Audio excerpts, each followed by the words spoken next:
When our fifth is open on the Humvees, that was like whole hell broke loose. I could shoot the guy, but he was not armed. As I'm working with the guy, the call comes in, hey, Drago, you need to stop the GROM guy. The GROM element is moving on the backyard, and there are 3 guys in ambush lanes. I'm going to knock his front teeth out, and I'm going to make a necklace out of it.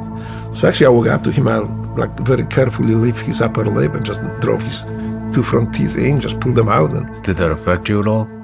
No. No? Killing never affected you?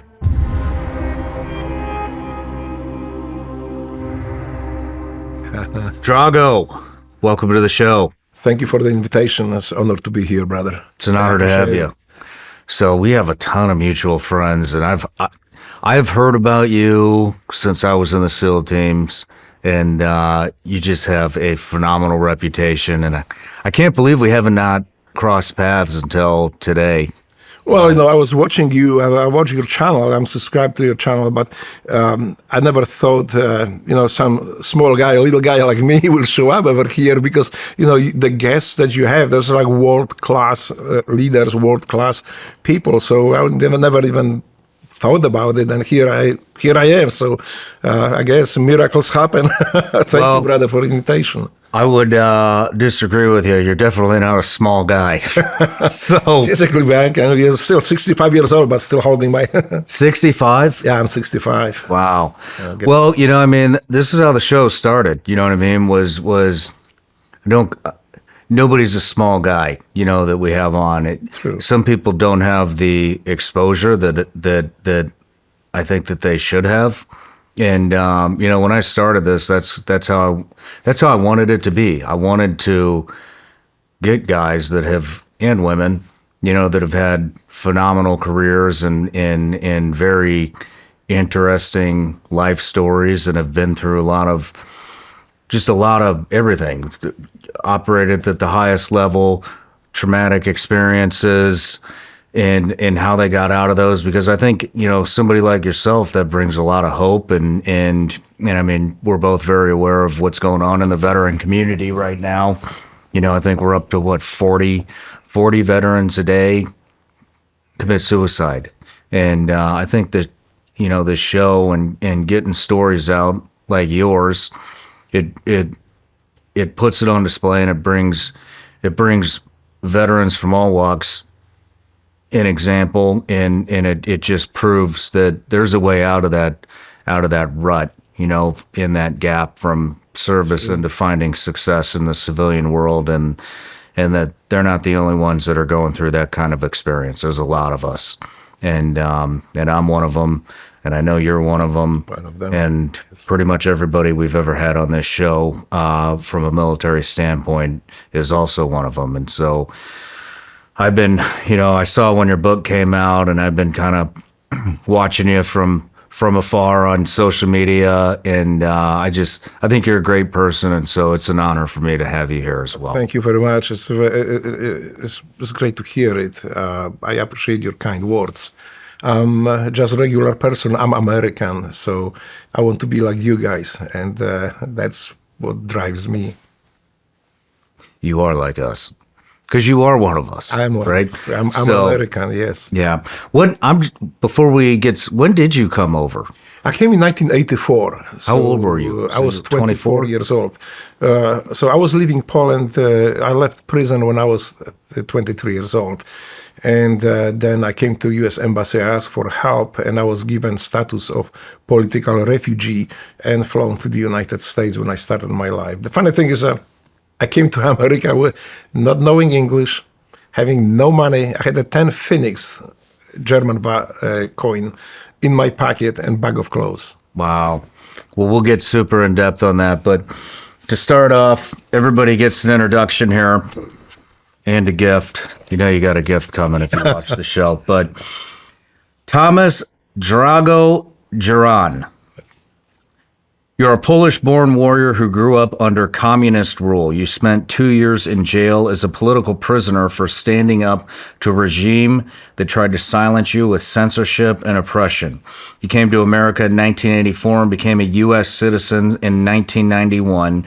You're a retired U.S. Navy SEAL who served with SEAL Team 2 and SEAL Team 4, running over 100 direct action missions in Iraq as a lead breacher. You are a recipient of the Bronze Star with V for valor. You are the founder of the Navy SEAL Fund, giving back to the Brotherhood, and Connect Zing, a platform fighting for free speech. You're the author of the book, The Pledge to America.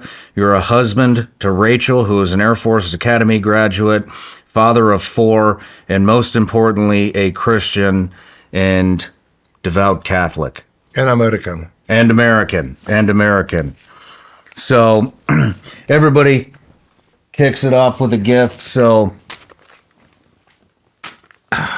those are Vigilance Elite gummy bears. Thank you, brother. Made here in the USA by Americans. You mind if I just open it now? Yeah, have at 'em. Have at 'em. Let me know what I'm all you about think. sweets. You know, like I have embargo on sugar and sweet things at home. But since my wife is not here, then... What do you think? Oh, I love it.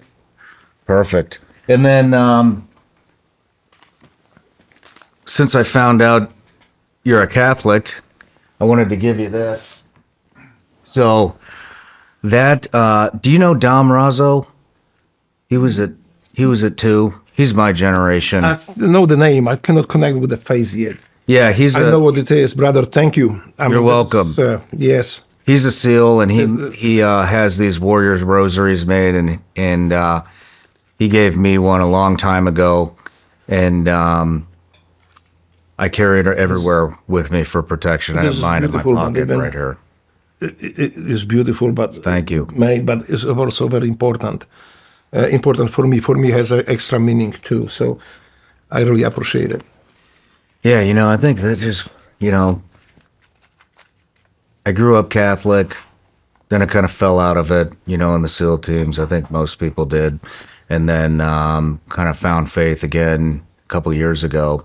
And I'll tell you one thing, I just think the Catholic religion has it right when it comes to protection and talking about demonic entities and all of that kind of stuff. So I carry mine everywhere I go. But, yes. So I wanted you to have one. Thank you. I really appreciate it, brother. Dom's been a mentor of mine when it comes to Dom. Yeah, Dom. I know who you're talking about. Okay, I got it now. Sorry. Yeah. Yes. Yeah, Dom. Hi, Dom. I mean, I just like if you hear it.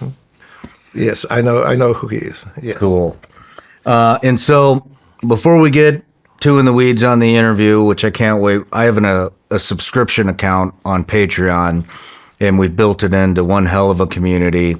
I think we're at about 60-something thousand members now. But, when I was telling you and your wife downstairs, I started this in my attic, and it was to basically shine a light on veterans who have done amazing things and are doing amazing things now. And back then, when I was in my attic, nobody wanted to touch me. Nobody wanted to fund anything, advertise with me. And so, I needed some income, to grow this. And so I started a community on Patreon.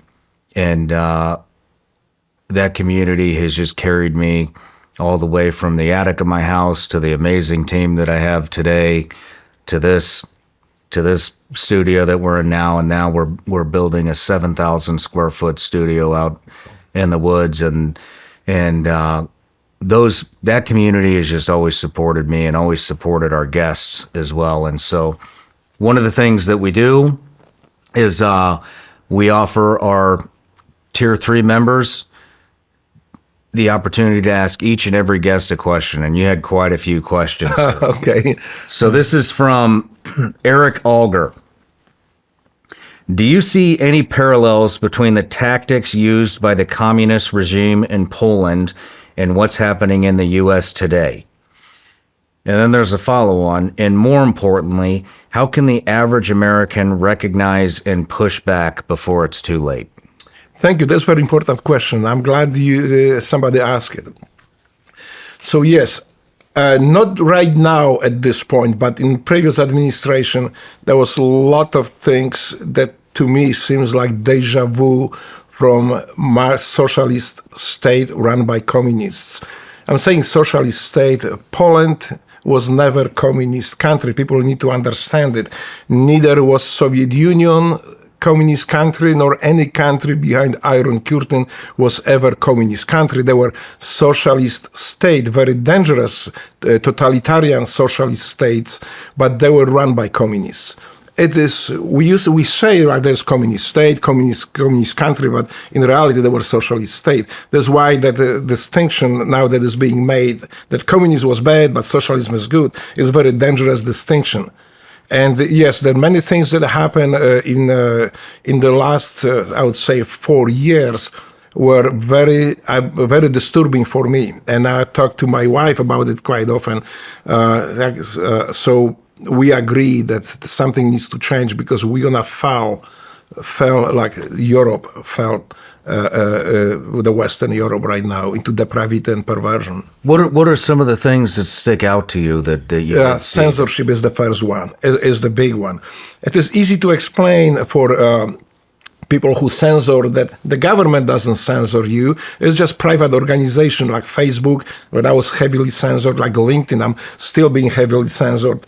But the problem with it is that they are being coerced by the government. And this is the very disturbing stuff. You know, like I'm running my own social media platform, and definitely I censor people posting anti-American posts. I don't want them here, and they are faster than lightning gone from my platform. But I think that that censorship is very dangerous. Branding political opponents as a criminals, as a terrorists, is very dangerous. This is the same thing exactly what I experienced in a socialist Poland run by communism, by communists, like my father. So the censorship also denigrating moral values, denigrating patriotism, denigrating the family values. It is important for socialist state to take control of people, but it reminds me the same thing that happened in Poland when I was growing up. There is another thing too I would like to mention. In America, people do not understand very well concept of desensitization, desensitization.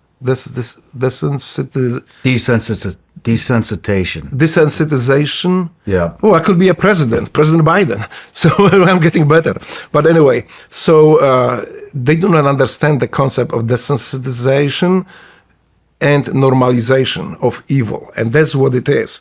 So first you talk about it, you give the different names, which is benign, and then you enforce and normalize the evil and the entire process. I'll give you an example with woke. What is woke? Yes. What is woke? Well, if you talk to somebody and tell them that the teacher is woke, a little bit woke, it's not really alarming. It's just like, look, maybe a little bit strange guy or woman. But if you look behind that word, what it represents, what this word woke is hiding, the depravity and perversion, that whole process takes different meaning for most of the people. It's different when you hear the teacher is a little bit woke, but the teacher is pervert. That definitely perks your attention and say, maybe I don't want to send my children to this class. Mm-hmm. But so this type of techniques is not well known and described here in the United States because people were never exposed to evil of socialism and communism on mass scale. And let's hope it will never happen. But so those are the things where I talk, the censorship, branding political opponents as a criminals and terrorists, attack on moral values, family values, and most important, faith. These things that happened the last 4 years were very disturbing for me because I knew where it leads. I knew what can happen if it continues. So, yeah. You know, I think the other question that Eric had was, you know, How can the average American push back before it's too late? There's many ways to do it. One of them, we are for socialists, for the evil. We, me, you, we are a lost generation. We don't change. They attack our children, and this is what they are after it. So nowadays, after seeing what is happening in our schools, it is no longer enough for parents to ask child, hey, no, how was your school today? Oh, mom, dad, it was really good. Okay, go play. You need to be inquisitive. You need to find out what is the child is being taught, what is being done to him. And, there are great schools in America, but also they are perverted schools. You need to intervene. And this is why there is such a big push from the evil side to get control of our children. So we need to take this control back. And if school doesn't let you change the curriculum or pervert the teacher, you need to do it on your own. You need to teach your own children.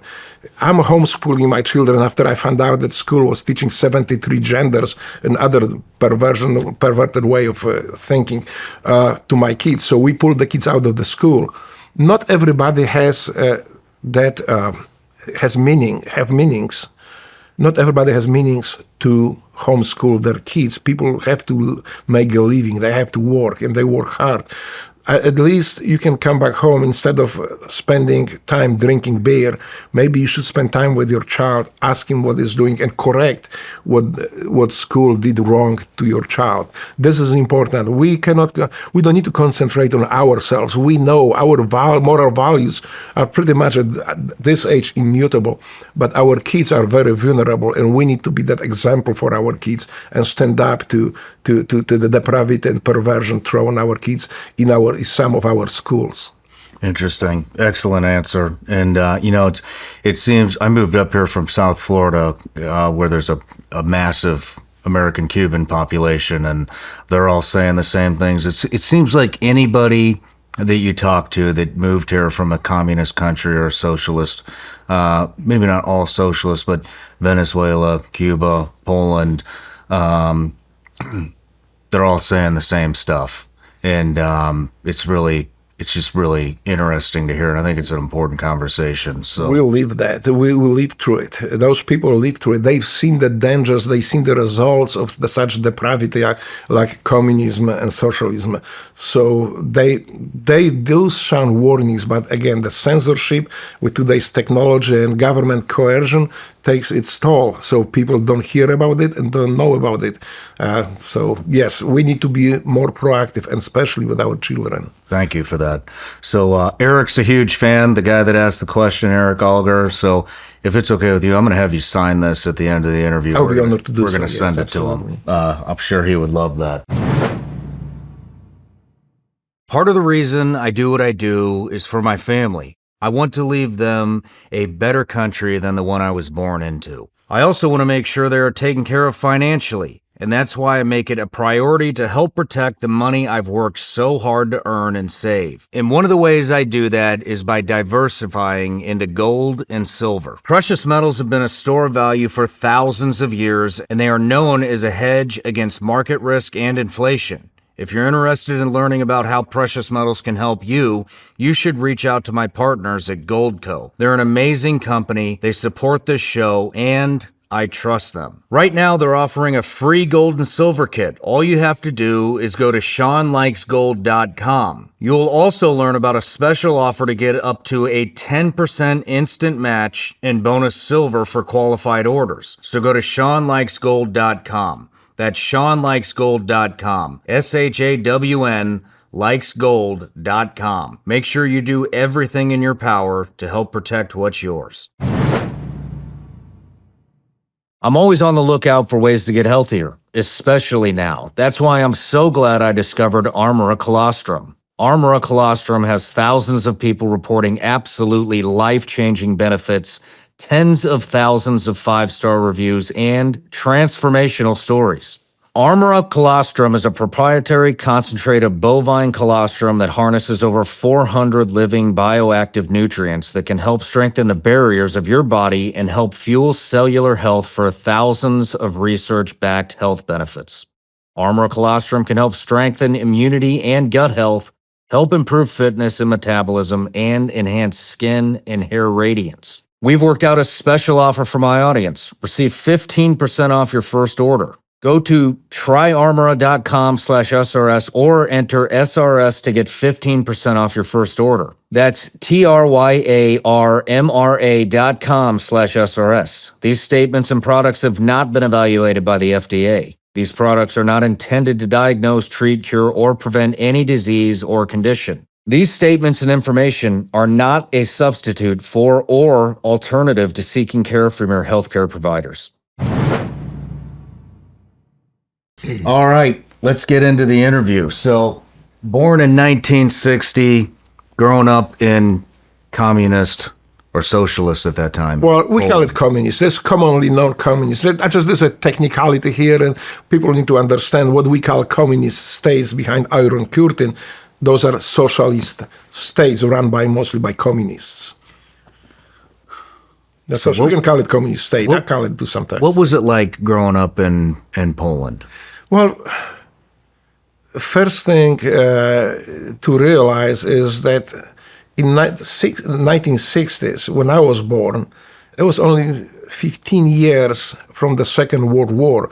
So the entire generation of people who went through the brutality, through Holocaust, to experience war personally, live in that societies in Europe. I'm talking about in Poland, even more so, because Poland lost around 6 million people. There's 1/5 of population during Second World War, murdered by Germans, and that was very.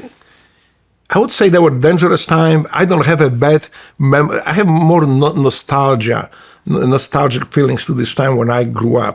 But I remember now, from the perspective of being American, living here in peaceful society, I remember how, and I realized how sometimes depravity was taking over, the brutality was taking over. People were ready to fight on the moment notice. I mean, here you look somebody in the eyes and say, "Hey, hello," and say hello. In Poland, they would say, "What the fuck are you looking at?" That was the times that the typical reaction would be, and so fightings, beating people on the streets, was nothing unusual. It was frowned upon. Nobody liked brutal, vulgar people, but it was very common. To the point that when there was a fight on the street, and usually you can go in town and you can see 2-3 fights if you go through the town, people learn to just cross the street. That they didn't even bother to call police. So it will later play a role in my upbringing when I get a little bit older. But 1960s was very brutal time for Poland. There was the big transition from the wartime brutality experience society to more peaceful society, and it was also hindered by the socialist and communist ideology that the transition was not very smooth in Poland. So, and also talking about it, I experienced both worlds.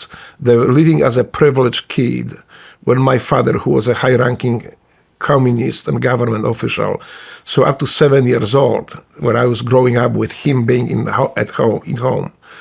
Then when he left, and the poverty, the lifestyle that I experienced for the next decade is nothing unusual in Poland, but for me was a stark difference. And then I was sent to my father when I was, I believe, 16 years old. Why did your father leave? Well, my father was communist. He was entrenched into their ideology, and my mom going to church with us was not acceptable to him. There was two things. One was a fear that he can lose his career. As a communist and as a member of Polish government at the time, it was frowned upon going to church, especially having family and kids going to church. Why was it frowned upon to go to church? Because church is very dangerous. The faith is very dangerous for socialist state.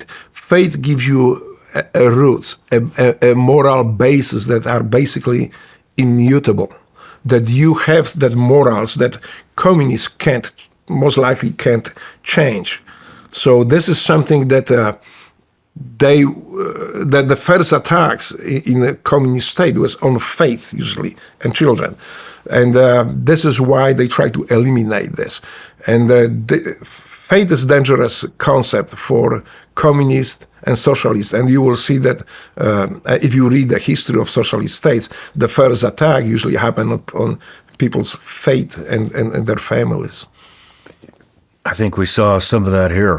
Yes, we did. In the last 4 years, especially, that was something very disturbing for me, and we need to be aware of it. How did your father leave?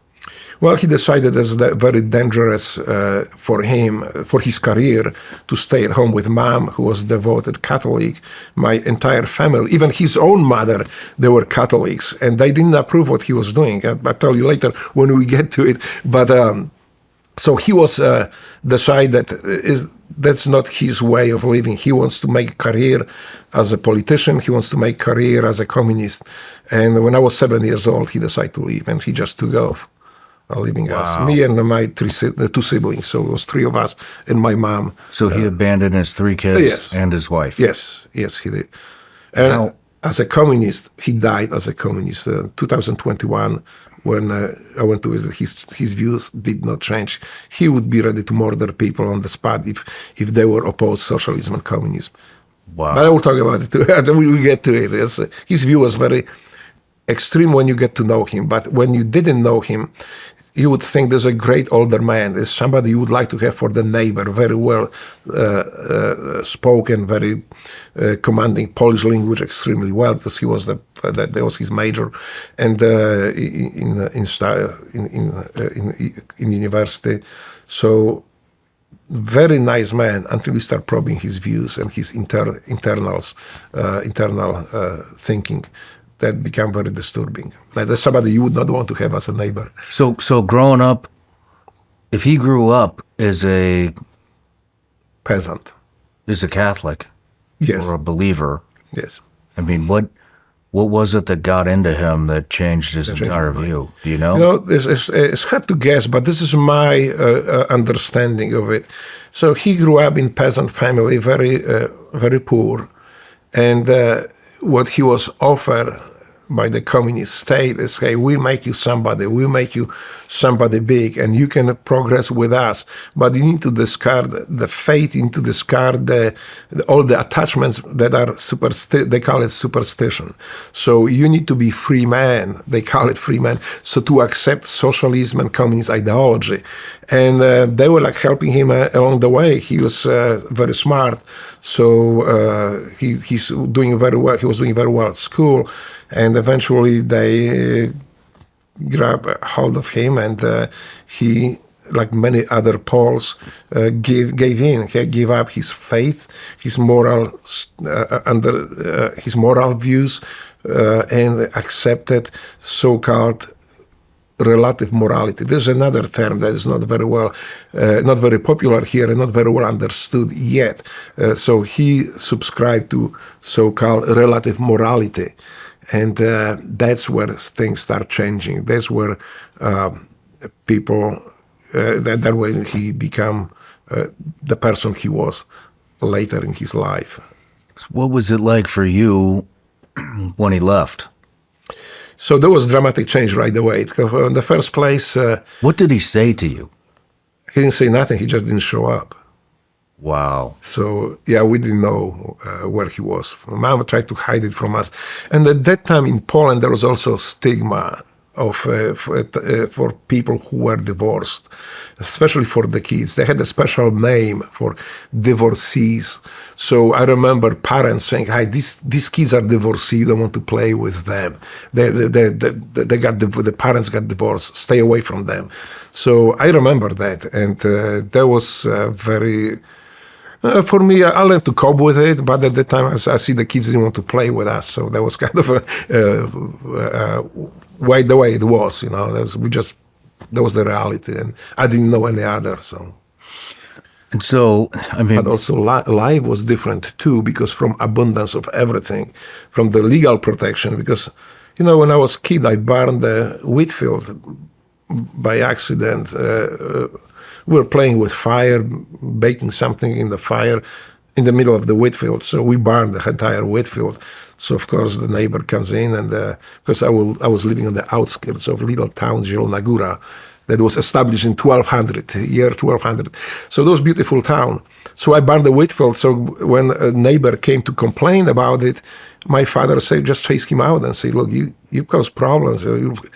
You'll have a secret police coming and talking to you. And actually, they did send the goons from the secret police to explain this guy that we are pretty much untouchable. So just leave it and plow the field again. Wow. This is how bad it was. But I didn't know anything about it. It was just my father was trying to, I guess, protect his family the way it is happening in socialist totalitarian states. You know, if you don't agree with I have more power. If you don't agree with me, I will send the police on you, and you get either arrested, killed, or disappear. So there was nothing uncommon. Interesting. But then it changed when he left. So I had no protection. If we did something wrong, we should get punished for it. And my mom would never agree with it. My mom was always, and those was the biggest fights that between my mom, who was devout Catholic, and my father, who was totally opposed to any type of faith. He only believed in the party and communist ideology. That was his God. So there was always fights. And I remember the time, that was before my sister was born. So I had to be at least 3 years, maybe around 4 years old. But I vividly remember that my grandmother from my maternal side came to visit us. And of course, she was even more devout. She was like, I would say, total fanatic and total zealot. But you know, this is how they survived the Second World War. This is what helped my grandmother and her children, my mom, survive the Second World War. So when she came in, she chased us, all of us, to church. We are going to church Sunday. So my father, I still remember, standing in front of the door with hand outstretched and say, "No, kids not going to church." And you are not going to church, because if somebody sees you or kids, I'm going to lose my career, I'm going to lose my job. You are not going to church. So my grandmother went outside. We were living on the first floor. My mom passed me like a football through the window. I thought it was fun. I was like, whoa, let's play. And then my mom left. We went to church. But my father eventually learned to tolerate it. But he was always on the edge, was always nervous, always wanted us to stop going to church. He called the religion a superstition. And also, he used the technique that I see being applied here very often. Basically, he was trying to find some articles, some quasi-scientific articles, like, okay, we just find out new things about Jesus. Let's see if Jesus was real. It can pique your curiosity, especially if you start reading and it's like totally anti-faith article or book. So my father was bringing it up and just try to either show it for us to read or try to read it to us, which against protests of my mother. But this is the technique they used to. Wow. To actually remove people from faith and change their beliefs. How many? So you had 2 siblings? 2 siblings, my younger brother and younger sister. My sister still lives in Poland. Actually, I visited her not too long time ago when I went to, as I was testifying. We're going to come back to it in the criminal case in Poland against a judge who actually sentenced me to prison time. Where's your brother? My brother lives here. He's here in the States. He owns his business. He runs his great business. He's doing well, and he's doing good. I don't really have much contact with him. So you're not close with your brother? No. I'm close with him. I'm closer with you guys, with people like you, with fellow teammates. They are my brothers. Mm-hmm. As just a person living in the States. Were you close with your siblings growing up? Yes. What would you guys do? Did you guys have any fun, or was it? Yes, we've had a lot of fun. The nice thing about it, at that time, we did not have the direct, strict supervision of our parents.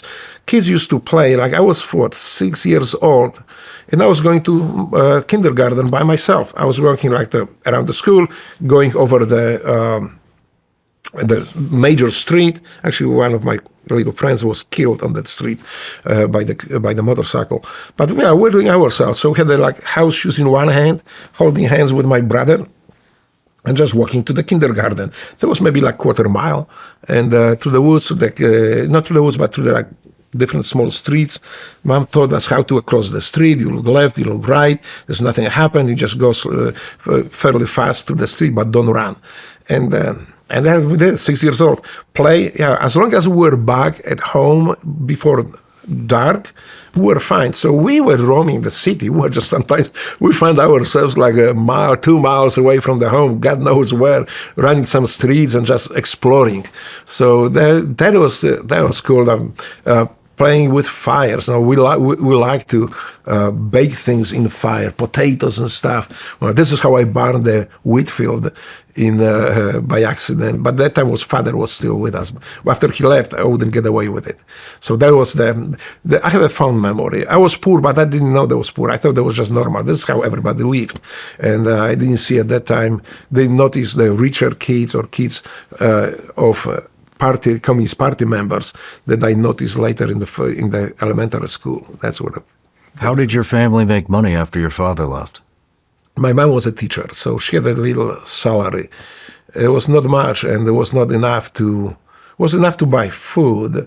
If she was quick enough in the morning to stay in line to buy bread, if she was a little bit late, by the time she made to the end of the line, there was no bread, so we didn't eat.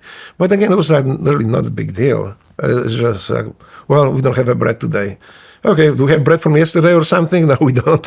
All right, so maybe some potatoes. So my mom always tried to make something out, but sometimes we went hungry to school, and there was really nothing there. When I was in elementary school, I learned how to help myself and actually feed myself. But it's like, I'm not very proud of it now, but at the time, I was extorting sandwiches from the kids of the Communist Party members. So. How would you do that? Well, I just beat them up and I told them, you give me the sandwich. But I remember, in Poland at the time, like people don't want to be seen as poor, right? So a lot of us, like including me, like my sandwich, if mom got the bread, very often was a little bit water, sprinkle on it and sprinkle sugar. If it was good, we have a butter. Or if it was butter, a little bit sugar, if the sugar was put together. And so, I don't want people to see it because I see some of the kids eating these big buns, with ham, with tomatoes, mayonnaise, salt. I mean, those like today, I'm just looking at this like I would eat one too. So this is something that I've seen it. I didn't want them to see that having like bread and a little bit sugar on it. So, or it is another technique too, like take a tea and like pour the tea on the bread, put some sugar on it. I still like that. and so we're eating in the corners. Like I don't want anybody to see that I have like that nothing sandwich, nothing. And most of the kids did too. I didn't notice that, but then when I started feeding myself of the Communist Party twerps, little kids, then I noticed other kids doing the same thing that I did. And there's a story like it still touches my heart, when I talk about it, because the first one I remember I seen the kid, like a little fat kid with a big bun, with everything on it. If you had the sandwich today, you would say, "Damn, that looks really good." So I walked up to him and just like took it from his hand, just rip it half, give him half, and just eat it. Like, wow, this is good. He was about to cry up there, but like, hey, listen, a little shit. Tomorrow you bring 2 sandwiches like this. Because how old? So you grew up. I was 7 years old at the time. You grew up fighting for food. I grew up fighting. Well, I didn't have to. If my mom find out what I did, I would be spanked. I would be spanked so hard I would be able to sit on my ass. But I had to hide it from her. She would not tolerate it. Mm-hmm. But I was hungry, so I figured out these people, the party members, kids. They have everything. They have you can tell them the way they dress, the way they carry themselves, the way what they eat, the most important. So I figured I will just help myself. He has so much, he has abundance of that bread. So I'm sure he won't mind if I eat half of it. So I walk up to him and he says, I told him that if you don't bring tomorrow 2 sandwiches, You won't have a sandwich because I will eat entire sandwich. Today I just ate half. Well, he brought us 2 sandwiches. He found me himself and just gave it to me. So as from then on, it came to the point that I had to tell that started at 7 years old. 7 years old, yes.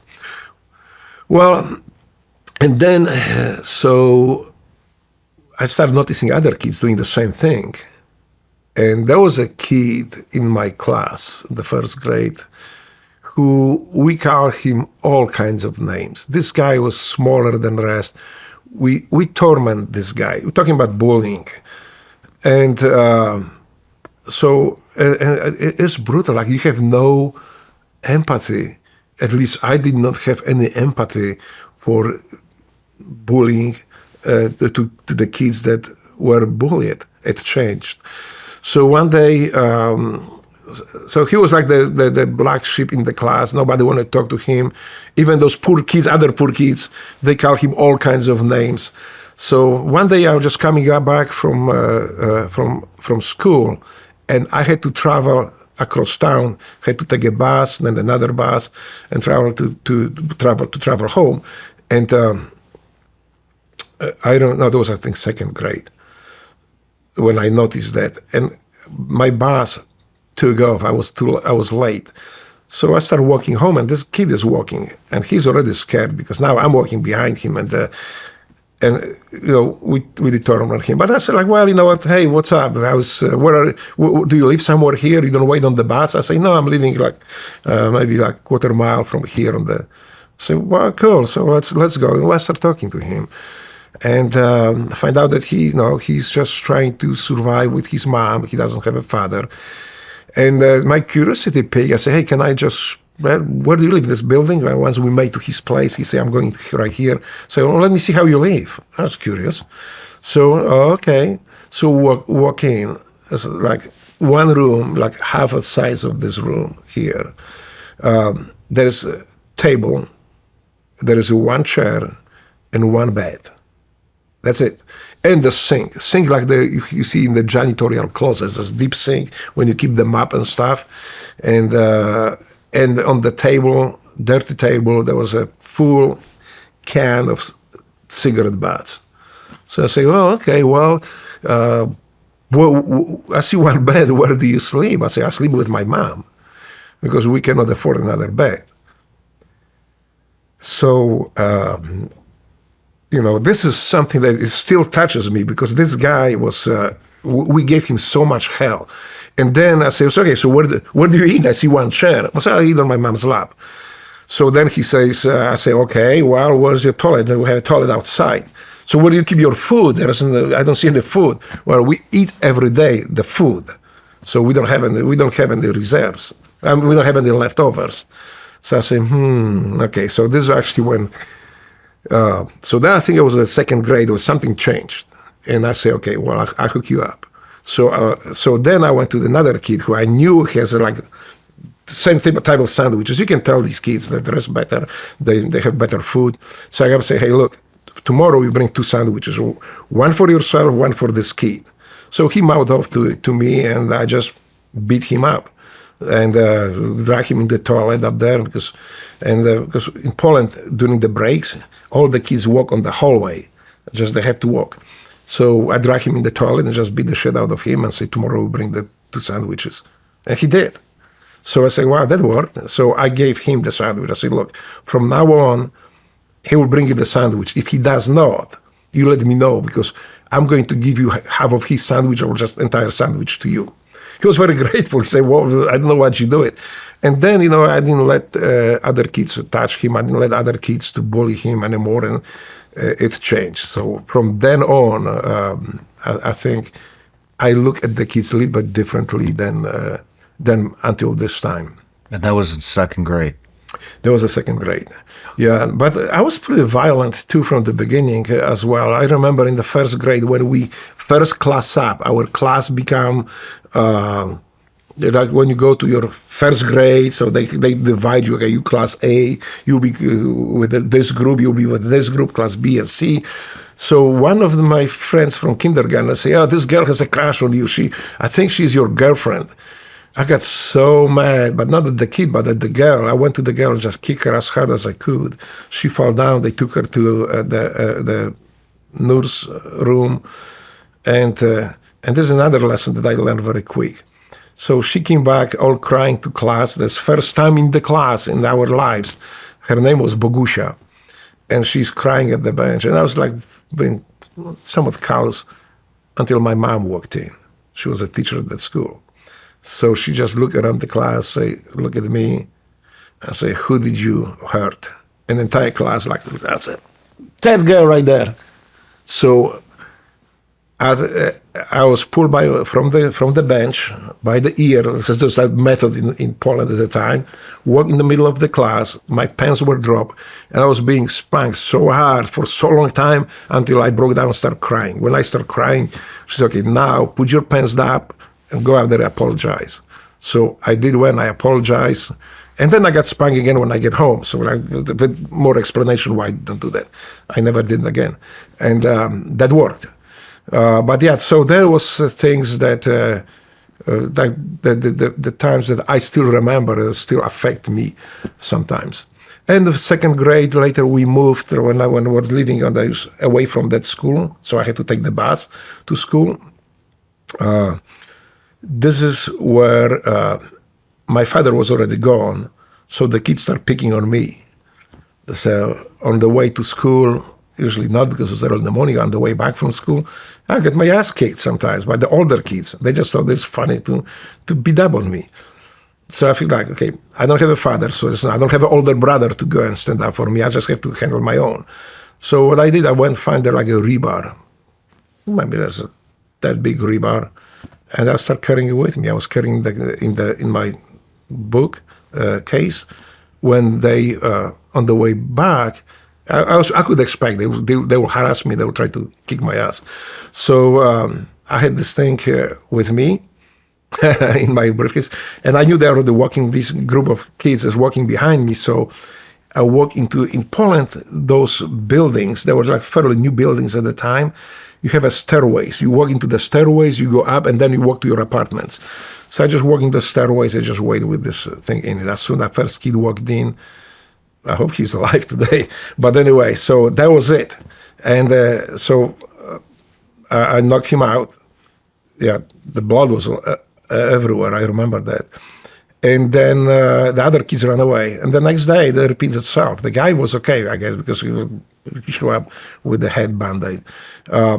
So same thing happens again. So I just walk into I see these kids walking and already making those warrior grunts. Like, so I walk into the stairways, just wait until they walk in. I got 2 of them this time. So they let me alone. After that, they decide, well, we're going to find another victim. But what it taught me is that violence works. Violence always works. And if it didn't work for you, it means you didn't apply enough of it. So that was my lessons. I think the first lessons from my childhood, that you just have to be violent to accomplish things. And that if you can, that violence works, and you just need to apply it in the right place. Wow. So, wow. But I was, 8 years old, 9 years old. Those are the first lessons in my life. But society was brutal at the time. It's not an excuse. I get a lot of flack now in today's society when I talk about it in Poland. There were podcasts in Poland that I went to, and people are very disturbed that how a kid like this, 8 years old, almost kill somebody, that is so violent. Well, they don't understand that there were different times. I'm not, but the way I look at it today is, this is good. The Polish society is different. They don't tolerate violence. My mom wouldn't tolerate either, but there were things that she did, and that was my upbringing. And when I see today people complaining about this and pointing out how bad and evil it is, I agree with them. But I'm also kind of happy that they can speak to it, that they can verbalize this, and they don't afraid to speak, that there's a government goon somewhere behind them looking to how to put them to jail or how to persecute them. They can speak their mind, and their minds, they don't have to agree with me, and very often they don't. And I'm kind of happy about it, because the Polish society is slowly changing more like in America, where we can speak, we don't have to look over our shoulder.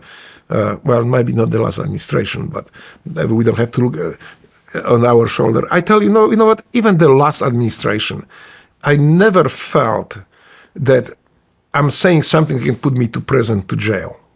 I can say something, I can lose my job, but I'm not, because I never put myself in that situation, but I never worry about being. What would get you thrown in jail in Poland for? Well, you could stay in line for bread, like my mom, and you complain that, let's say, there's never food, there's never enough food for people here. What this government is doing? Well, if there was a neighbor who next to you, or somebody who knew who you were and overheard it, and he was working for secret police, or he was a snitch, you could get arrested. It was nothing unusual that police show up on your doorstep. They took you on the police station and say, hey, tell us about your comments here in the bread line, or tell them about your comments you made at your work about the disparaging Communist Party members. So in my book, actually, I described that the case when one of my fellow political prisoners was testifying in his defense. His defense was not really defense; it was offense. It was actually laying straight truth to the judge. And judge even said, I remember judge asked him, well, but this is offending the party member. Do you think it is right? So you can see the way the socialist state work up there. So you could put you to jail that. That was like people were afraid the most to get on the political list in Poland, because once you find yourself there, you were always that troublemaker, the anti-socialist, anti-communist. Wow. Ticket. You had mentioned people disappearing, being murdered by sounds like the state. Did you witness any of that growing up? Even today, they are still looking for the mass graves of some of Polish heroes who were executed by socialist state. Just, I think, recently they found the grave of big Polish hero, Rotmistrz Pilecki, Captain Pilecki, the man who volunteered to go to be locked up in Auschwitz so he can write reports, what's going on up there. And then he escaped after a while. But those reports went to the West on Churchill desk. So they knew what was going on in those prison camps. So this guy later fought in Warsaw Uprising in 1944. He became a hero in Poland. So after communists took over, he was promptly arrested and executed. Sentenced to death and executed, like many people. And his grave was never found, I believe, until recently. But there are still people that are missing, and their graves are being found in the prison yards, digged in somewhere in some conspicuous forests in places. So people are still looking. And there's an IPN organization in Poland, the government organization, Institute of Polish Remembrance, where they pursue still the searching for Polish heroes who disappeared under communist regime. So there was nothing uncommon to disappear. And also, please remember that every communist system, whether in Poland, as a socialist system, whether in Poland, whether in East Germany, Romania, Czechoslovakia, there was almost given every 4 or 5 years the upheavals. So in Poland, it was 1956, 1960, 1968, 1970, 1976. The people went on the streets, and there were more. The protesters, they were branded insurrectionists, bandits, terrorists, and shot at. So every so many years, these upheavals happens. And every time that happens, the new crew comes in and say, okay, socialism is great. These people just didn't know how to work in socialism system, so we're going to replace, and sometimes that government before was either killed or imprisoned as well, and the new crew come in to build the real socialism. And it repeats itself every so many years, and every time the new crew, the new gang came in, the socialist gang came in, and they were telling people that we will do it the socialism the right way. We will build socialism the right way. You never hear and there's another thing people need to know. They were not communist states. They didn't even pretend to build communist states. Even in Soviet Union, you can see, if you read the literature from that time, they all were building socialism, not communism. Communism is, the way my father explained to me, is just a stepping stone to further societal development into communism. But you cannot omit socialism. The socialism is a very necessary step. So that's how it happened. And you mentioned about asked me about the parallels. I've seen a lot of parallels in the last administration that were very dangerous, and I was afraid. Spring is here, and while everybody else was hibernating, you were out there crushing your goals and getting after it. Now it's time to upgrade your gear. That's where Roka comes in. Hit the road or get outside in performance eyewear that actually keeps up. They aren't just some flimsy shades that slide off your face and break. These are built for people with active lifestyles. They're grippy, they're durable, and they hold up. No compromises, no cut corners, and Roka is based in Austin, Texas. They look as good as they perform, which is pretty damn good. Their premium optics cut glare and keep things crystal clear, and the fit is second to none for comfort and longevity. Need prescription eyewear? Roka offers both sunglasses and eyeglasses, so you can ditch the contacts for good. I've been wearing their sunglasses that they sent me, and let me tell you, they deliver. They're comfortable, durable, and fit great. I love that they have a style for every occasion. It doesn't matter if I'm at the office or in the gym. Roka's eyewear works wherever I am. Ready to upgrade your eyewear? Check them out for yourself at roka.com and use code SRS for 20% off site-wide at checkout. That's ROKA.com. Bond Charge is here to help you optimize your life with evidence-based, holistic wellness products. Bond Charge can help you perform at your peak and help you recover faster. If you're struggling to detoxify or just need to unwind and reduce stress, I've been there. And I found my solution with the help of Bond Charge's infrared sauna blanket. After using the blanket they sent me, I can feel a difference in my back and muscle pain levels. Their infrared sauna blanket can help raise your heart rate and help detoxify your body by sweating out toxins. The infrared heat targets your body directly, so you get all the benefits of a sauna without that intense heat. You can read or even watch TV while it works. It's magic. Bond Charge ships worldwide fast and offers a 30-day trial plus easy returns. Ready to feel your best? Visit bondcharge.com/SRS and use code SRS to save 15%. That's BONCHARGE.com/SRS and use the coupon code SRS to save 15%. These statements and products have not been evaluated by the Food and Drug Administration. These products are not intended to diagnose, treat, cure, or prevent any disease or condition.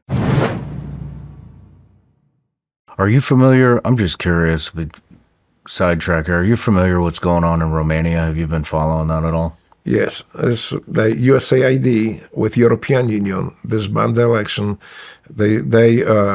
They removed the candidate. This is what I'm saying. The European Union reminds me more of the Soviet Union right now than with totalitarian control than the European Union that at its inception. I mean, look at it. People are getting arrested in European Union for Facebook posts. And there's not like, well, maybe somewhere you heard about it. It's documented. You can see on the videos. There's video when police coming in arrest people for Facebook posts. Let's say in Great Britain, the decay of that society is immense, and I don't know how long it will last. But seems like the days of European Union are numbered. I think that's maybe is not that good, but. You see what happened in Romania. You see what happened in Georgia. You see what the assassination attempt in Slovakia when the Prime Minister Fico barely survived. And same thing in 2014 in Ukraine. So the USAID and there's another organization working hand to hand with it. I think END that did a lot of harm to people, trying to subdue them and convert them into the compliant masses. Yeah, So, yeah. It dangerous. sounds like it's on the cusp. I mean, I went over to Romania to interview Călin Georgescu. He had a commanding lead in the election. Yes. Then they froze the election. Yes. And then I guess they unfroze it, and they just pulled him. Yeah. He's not running anymore. They just completely pulled him. This is what I called, like here people don't hear this term. We call it socialist elections. Socialist elections are elections where communists and socialists always win. So this is a socialist election. And all the mechanisms behind it was, if you would accuse, let's say in Poland it was the same mechanism. You cannot vote somebody who you really thought could be good person or politician. You were voting for people that they told you to vote, and the mechanism was set up this way that no matter what, that person would win elections. If you notice in Eastern Europe, first thing they did when socialists grabbed the power was start changing the rules and laws to give them the advantage and give them the opportunity to falsify election, even if they have to stay at power, because they know after 4 or 5 years of that socialist communist ideology, people had enough. They did not want any of that and any of these Marxist goons. And in Poland, when I was growing up, I remember people would hang those Marxists from the Lateran posts if they could get away with it. This is how much hate it was. But there's always segment of the society, like my father, that get along and try to stay afloat, and they will do whatever it needs to take to stay in the control and control the society. Because we need to notice that most of the atrocities committed in Poland were not committed by Russians, were committed by Poles. They were trained in Soviet Union and not necessarily Russians. There were different nationalities, Ukrainians, there were Belarusians who were in part of the Soviet Union at the time, who trained and who installed that type of the government in Poland at the time. So in Poland, the most atrocities that happened were committed by Polish communists on Poles. The Soviet Union. I think no other nation experienced the atrocities and danger of communism, socialism more than Russians. They were the biggest victims of that system. So there was no Poles murdering Russians. There were no Ukrainians murdering Russians. There were Russians killing Russians because evil ideology will do it to you. This is when you subscribe to so-called relative morality.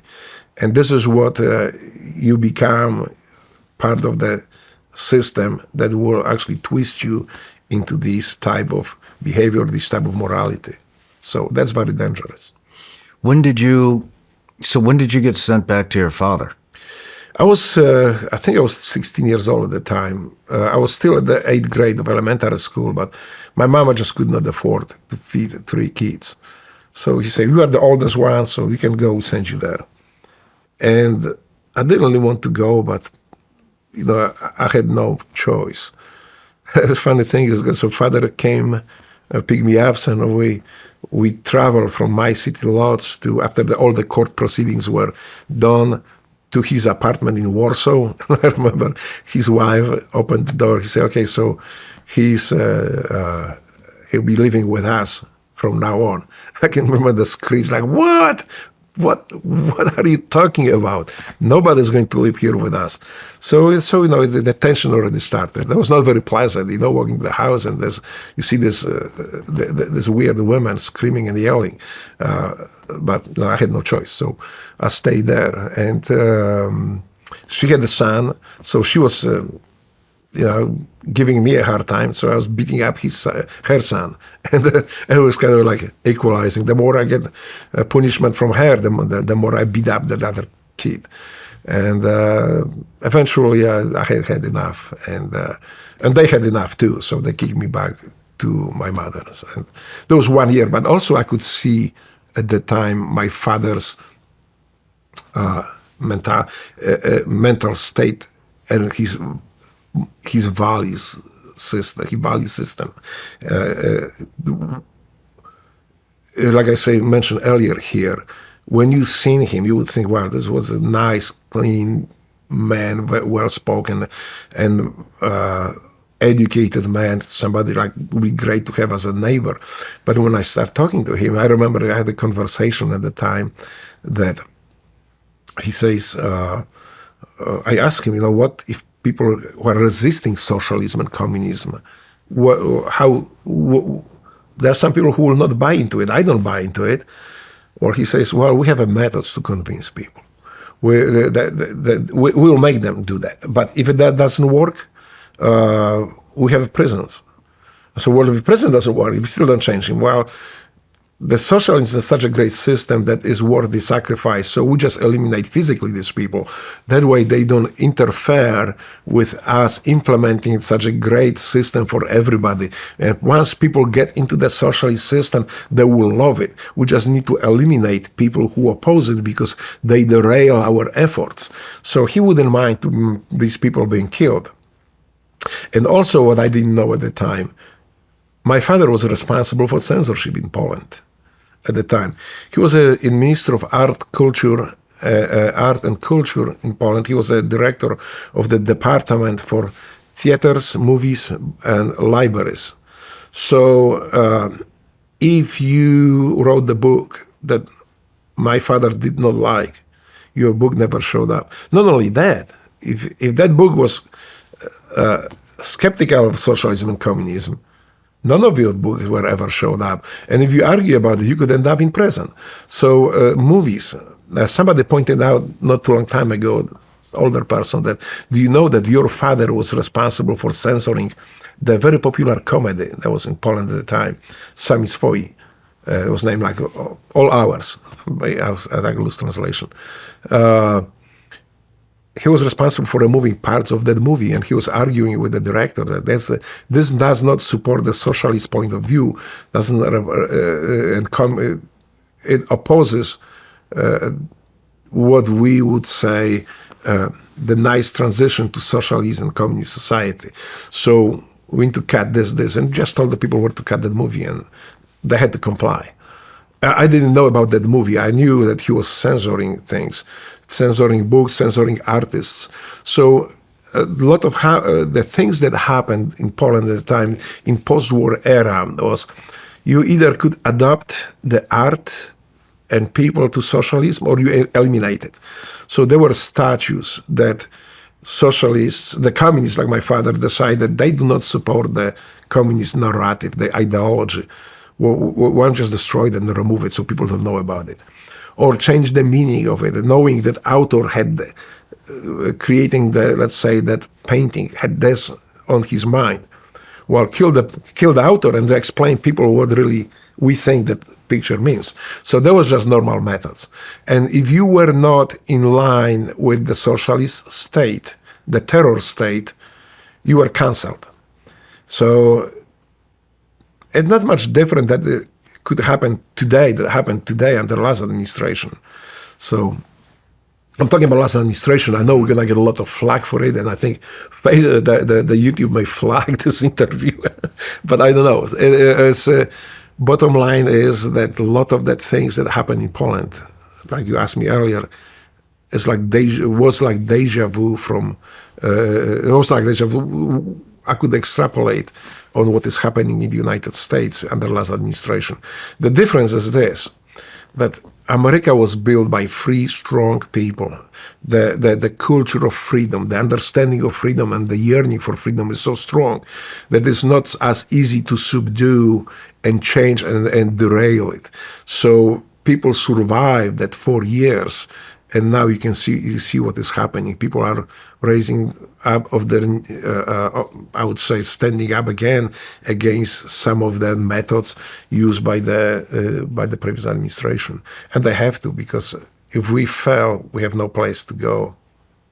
Wow. How often would your dad and you have these conversations? Quite often, because I wasn't a good student, so always to get him off my back, whether I didn't do the homework or the homework was bad, I asked these questions, and we start arguing about it, and I just roll him up, but it also allowed me to understand a little bit more the way he thinks, and it was scary thoughts at the end. The guy has no scruples in implementing the ideology that he was subscribing to, and he wants everybody to subscribe. If you didn't, he will force you to do it, or he will eliminate you, so you don't derail other people from it. It's very dangerous, but this is how they operated at the time. You could lose your job. And you will not be able to find your job. You could not open your business. You couldn't attend the college. Matter of fact, the education was a very big thing for communists and control of the students. So to get to college, if you were not a member of youth socialist organization, your chances were smaller to get into university than somebody who was activists and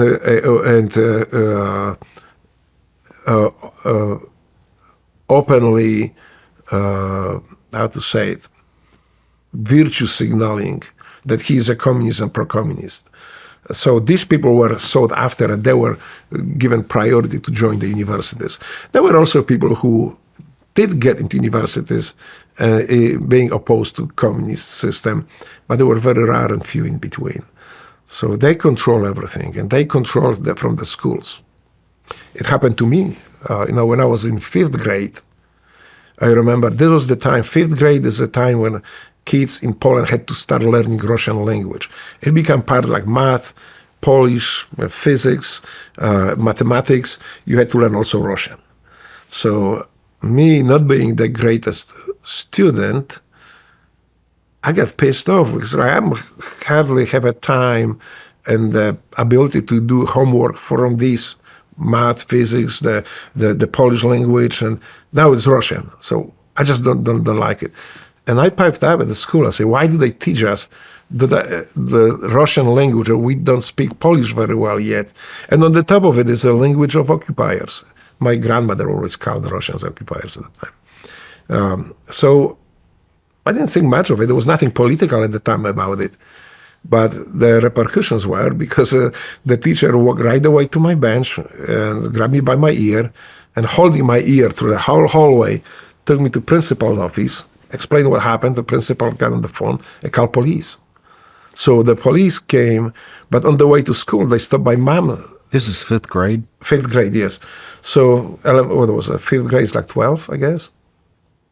Something like that, yeah. So they detained my mother. They brought her with them. So there was 2 secret police. There was 2 police in uniform. There was 4 of them. My mom was sitting in the middle, I guess, in this small car they were driving. So they came, they started yelling at us, and they told my mom very straight, if you don't instill more love to socialism in your kids, we're going to take them away. We will educate them the right way. And, don't do it. There won't be any warning. If we run across that similar situation like this, you're as a parent, your parenting will be done. My mom cried. I cried because I didn't know why my mom was crying. I was a little scared, but being a kid, I really didn't still conceptualize what was really happening until later my mom explained to me. But this is something that from then on, my mom was always, before I was going to school, say, do not talk politics at school. Do not, because they want to harm our family. Do not talk politics. And that was before I was leaving the school in the morning, to school in the morning. Every time I heard this, just that reminder, it tells you the fear people were living in of the totalitarian socialist state. And I was not the exception. I mean, now my friends were giving the same advices, because when I talked to them, they said, well, like, my mom told me not to talk about politics because it's dangerous. So yeah, that's happened. Wow. You see a lot of that going on the West Coast right now, with that. And I mean, Washington, God, yeah. If you don't subscribe to the gender confusion stuff that's going on right now, then the state will come in, take your kids. That's your kids, yes. And also the cases where actually kids were being converted in their gender. That's what I'm talking about. Yeah, behind parents' back. The parents even didn't know about it. So, and I'm aware of the case where where the boy was transitioned behind parents' back, and eventually committed suicide because of all the things. This is something that is very tragic, but I think we need to stand up to it. We need to understand what is going on. We need to understand that normalization of depravity, especially if you have a therapist, that they are not allowed to treat mental illness because it's politically incorrect, and you can lose your license. It tells you how far some of the groups in our society have fallen. That's pure evil. This is what I'm talking about.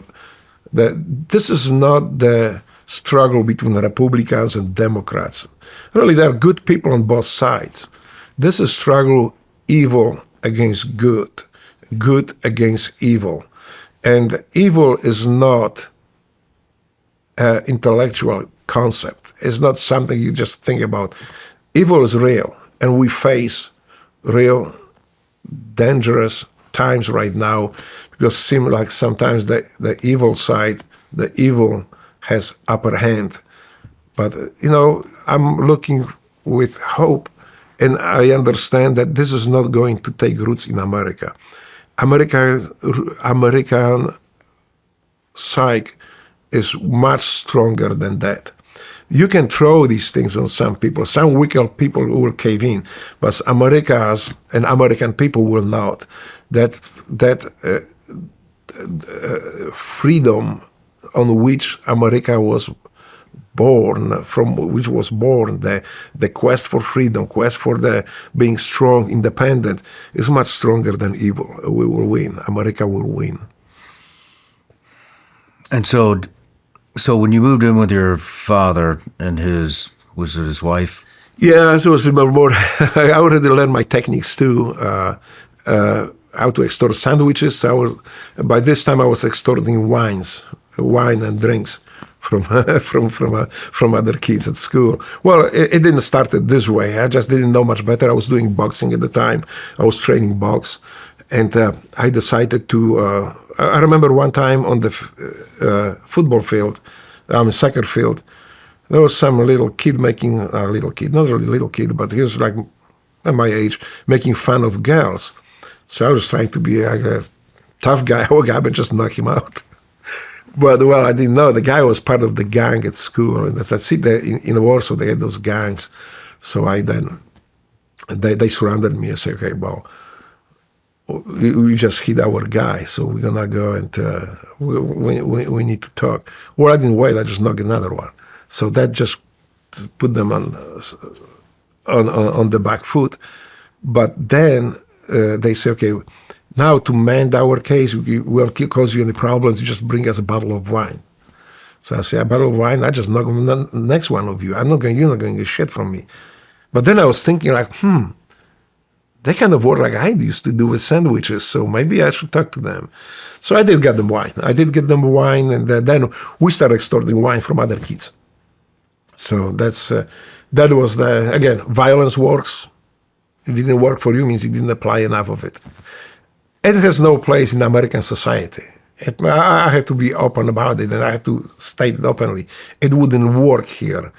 America is different, and but at that time it worked for me. So it lasted with your dad for about a year. Yeah. And then you got sent back at what age? 17 now? Yeah, no, that was like 17 going, 17 years old, yes. So, but before I get back to my mom, I finished my regular elementary school, and the high school that I went to was very sought after. Only kids with the best grades could get to it. My grades was like the worst of the worst. But I had a father, communist father, so it just take one visit at school, and as him, I was greeting like a hero at school. Just come on in, pick your class, what do you like to do, and so I was treated like very well. And but again, didn't last long because eventually his wife got tired of me. His kids got a lot of bumps and black eyes many times, so they just sent me home. And then I started my life back again with my mom. How was it starting your life back again with your mom? Well, there was, again, I have found the memories of my childhood. So today when I look at it back, yeah, it was poor, it was violent, but when I have the nostalgia for it. So when I came back home, I didn't go back to do boxing. My home at that time was in Zielona Góra, small town. So I didn't go back to the boxing because the first karate Kyokushinkai was born in Zielona Góra, in the town. So I said, I need to get to it. But because you have to be 18 to join, I took my school ID and I scraped the date and I changed my date 1 year earlier. So I was actually 18. So I didn't tell my mom about it because my mom was very strict about these things. And I told my mom that I want to go there, but we couldn't afford it.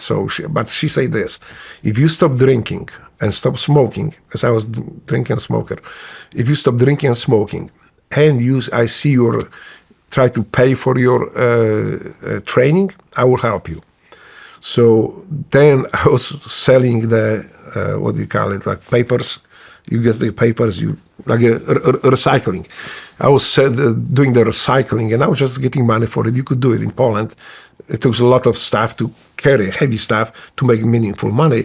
But I learned I can steal the newspapers, the stack of newspapers, because in the morning, it was like 5 o'clock in the morning, there was no electronics at the time, there was no internet. So they just throw those newspapers by the places where they were being sold. So I just wait until the guy left and just grab a couple of these bags, each one maybe like 5-6 kilograms. That's a lot of heavy weight, and just run away with it. I hid it in my basement, and after 2-3 days, I just ran up to the place where they were buying the recycling, and just started making money just to supplement my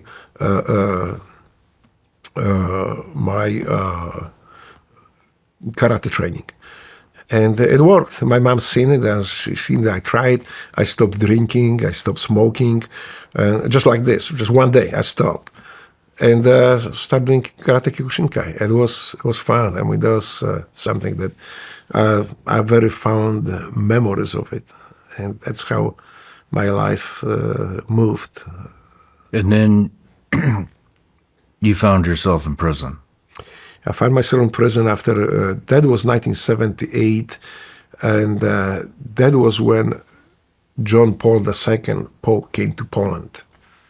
And at that time when you were watching on official TV his interaction with people, you would think, yeah, just the way that was explained by communists was, well, one the crazy guy in a funny dress showed up, and few people show up to talk to him. And when the TV shows, yeah, a few people here, a few people there, but even more protesters, like, yeah, the Pope is bad. And that was the communist propaganda. If you look today and some of the pictures on the internet, there were masses, there were, if not millions, there were hundreds of thousands of people coming to meet the Pope. but you wouldn't know it from official press, from fake news media in Poland at the time. The impression was there's nobody interested in just funny dude in the white skirt. That's the way how it was explained. And but that was very meaningful for Polish nation, because by this time, no matter what the fake news media say, people do not believe that. If they say this is white, people usually comment that it's got to be black because the communists say it's white. But people had the chance to gather together in those meetings where thousands of us show up to meet the Pope, and they had the chance to see that there's not only few of them, there's most of them. There's entire society, that opposing that depravity and that socialist terror. And they start talking, they start dreaming again. And the words that I still remember the Pope said was, don't be afraid. Stand up. Get up your knees. Fight for your rights. Don't be afraid. This is why what the Vice President J.D. Vance, when he said the same thing to European Marxist goons in that room during that visit, he was not speaking to those turds and baboons sitting there. He was speaking to people in the European Union. Stand up, fight for your rights. Don't let these goons and baboons bully you. So those words what the Vice President J.D. Vance said resonated with me and still resonate. What was it that got you in prison? So after John Paul II visit in 1978, people start actually organizing. They say, you know what, he's right. We don't need to live on our knees. It's time to get up. It's time to fight for our rights. We don't need to be afraid. And they start organizing groups in the different places. And eventually they say, well, why don't we just legalize our organization as a trade union? Because mostly they were workplaces, factories. So let's organize and let's legalize. Let's just say, fuck the communism. Let's make the organization independent from Communist Party. And they did. So they start building slowly. And of course, that it was a price to pay too. The persecution, the prison times. Sometimes people were beaten to death or suicided. So that's, but that was the price worth to pay. And what do you mean suicided?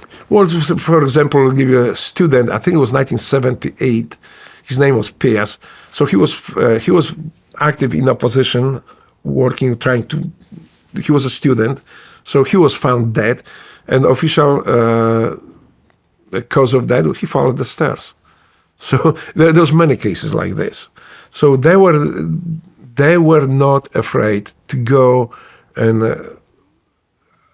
kill people, just like my father would do it if he had opportunity or if he was required to do it. I have no doubt that he would, if he wouldn't do it himself, he would find somebody to do it. So that was normal. So, but people start organizing. And in 1980, finally, the people had so enough of the socialist state, they started doing strikes. They went on strikes here, there, in Gdańsk, Gdynia, and eventually the entire economy started collapsing. So communist government at the time in socialist Poland say, okay, let's go get some agreement. Let's just do something. Let's try to work it out. So you guys can go to work. We try to change the socialism on being more humane. We now know how to fix the socialism. We make socialism better now, like every 6 years. So people say, well, no, not really. Now we need to be recognized as a trade unions, solidarity. They call themselves solidarity. So that trade union was born. Eventually, the government had to give in and approve. It was the first organization in entire Warsaw Pact that was totally independent from Communist Party. That was the first one. It was the first brick that was kicked out from the communist terror wall. Poland did it, and eventually the entire wall crumbled. So yeah, so this is how it started. But they never give up. They start making lists of people inconvenient to socialist state. And eventually in December 13, 1980, they imposed martial law. So at midnight, they start mass arrests, people from that list. There were secret police, army involved, the regular police. They were raiding apartments across entire Poland, arresting people and detaining them. That was at midnight. I remember I was at the Solidarity headquarters at the time, the trade union movement, which turned into the social movement. I was on the phone with a friend with Austria, and at midnight, just click, everything is gone. I didn't think much of it because communist, socialist equipment didn't work well anyway. So it was like, well, I'll call him maybe later. And then people start coming into our building headquarters, say, hey, my son was arrested, or my father and my mother were arrested. Sometimes they were arresting people, leaving kids in the apartments with no supervision. So that was really bad, because all the telephones, radio, everything was cut at midnight. So a lot of people died. People have a heart attack or emergency. They had no means to get help. And people were shoved into the back in their apartments. There was you could not be on the street past certain time. If you were, you could be arrested, and you were most likely arrested. And this is where I got even more involved. This is where I started getting involved in underground structures and building the resistance to communist takeover through martial law of entire Poland. And yeah, there was a lot of people arrested. A lot of people were shot and killed, but they were able to subdue the society yet for some time. And this is where I got involved. And I started building the structures. Eventually, we got caught. We started printing a bulletin. A bulletin.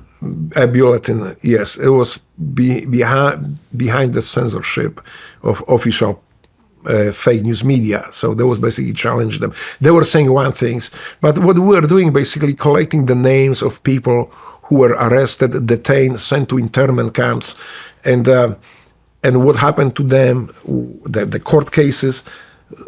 So this is what we were printing. It was very dangerous for communist state. Anything beyond what they can't censor is perceived by socialists as very dangerous to their, detrimental to their power. So, of course, they track us down, and I got arrested. I call it bulletin, they call it newspaper, but it was just a leaflet. It was a leaflet with two pages maybe. But it was dangerous enough to give me 3 years prison sentence. How did they arrest you? They arrested me when I came on the point, because we didn't know much about how underground works and how to protect ourselves. So we printed out and just went on the street and were giving to the people. So they track us down, say, okay, these guys are passing those illegal newspapers, so I guess they follow us. And I walked to the point, because we were supposed to print the next batch of the newspaper. Then, and as soon as I knocked on the door, it was just like I hear people running from upstairs, from downstairs. The door's open with the gun in my face. I was like, whoa, okay. So, okay, they throw me on the ground, and after a few kicks, they handcuff me, and they drag me by my feet to the apartment. They shut the door, and they were waiting. They were hoping that somebody else will show up. And so one of those Secret Service goons, he was sitting in the chair like I sit right here, but he put me in front of it, so put his feet on me, and just like, so I was working as a footstool for his feet for quite a few hours. And then nobody showed up because it was only us. So they took me back to, they took me to secret police headquarters in my city. That was my first really stint with the communism and prison. And you were there for 3 years? No, I was there for less than that, because there was amnesty. So after around a year and a half, they kind of started releasing us right before the second visit of Pope to Poland. He demanded that before he visits Poland, they need to instill amnesty for political prisoners. So they slowly start releasing them. What was it like in prison? Well, there was like, I didn't have no problems. If I had to beat somebody up, I did. I didn't have scruples about it. But I remember the first one, even when I was arrested, they put me into this holding tank with other prisoners.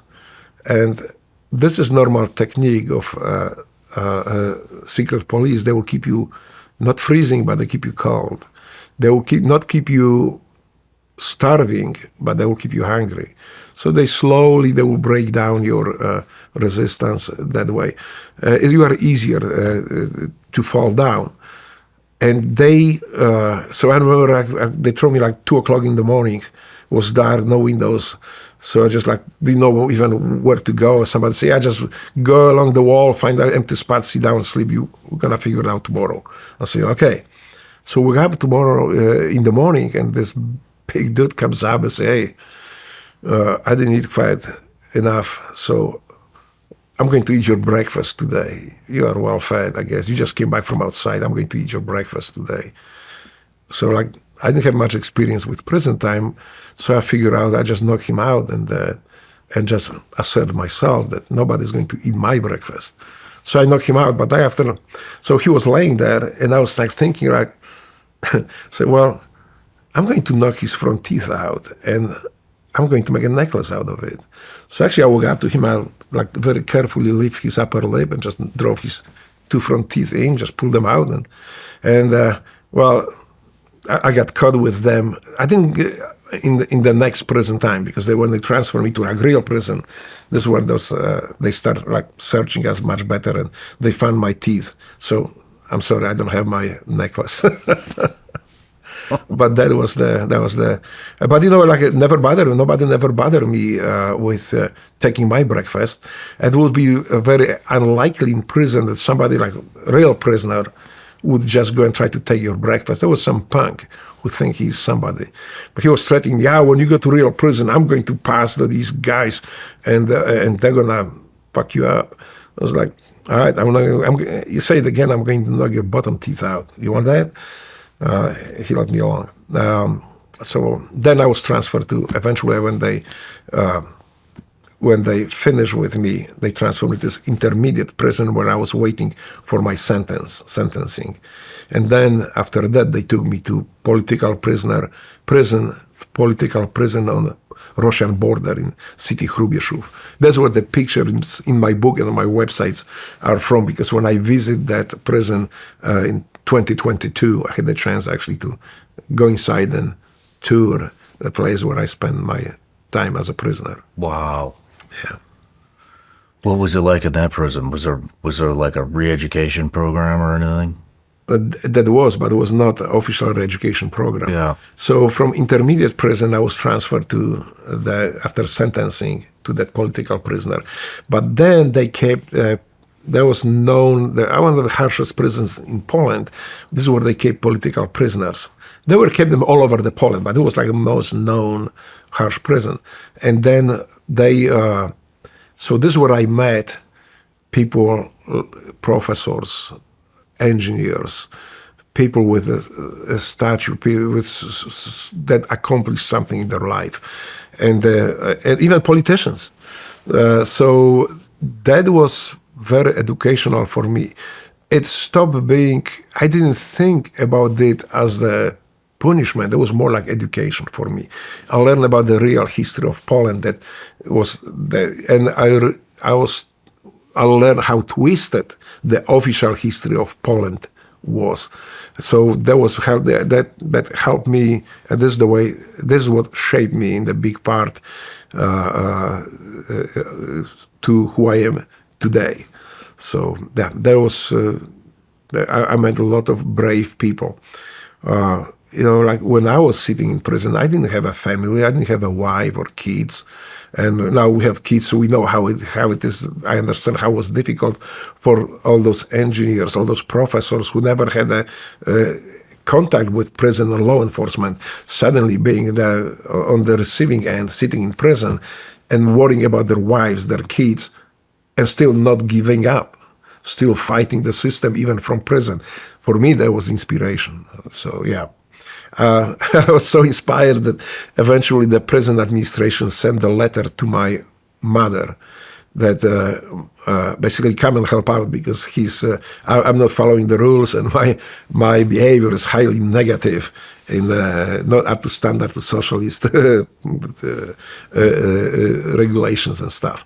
So I still have it. I need to find it because we just found it maybe like a year ago. And I said, okay, I'm going to keep it. And I put it somewhere in the safe place, but I don't know where the safe place is now. So, but I have that letter from prison administration to my mom, calling her and asking to influence me to come here and talk to me. So it was funny because they got extra visit from my mom. I didn't expect that. We get a visit once a month. And suddenly my mom showed us, hey, you need to go and visit mom. So my mom sees them crying and say, well, I'm very proud of you. I said, well, I'm sure you are, but what's up? She said, well, this. And she just pulled this letter up. So I'm very proud, twice as proud now. So keep doing what you're doing. don't give in. So yeah, and then we were actually fighting back. I remember we went on the hunger strike. So we like for, I don't remember, it was 3 weeks or a month where we didn't refuse to eat. We were trying to, it started from beatings. So one of the some of the political prisoners got beat up by guards.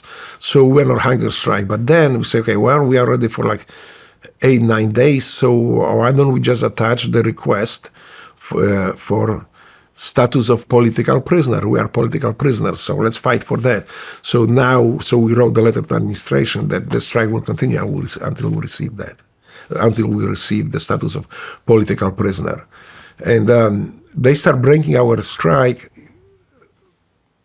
starting with the older, more sick prisoners.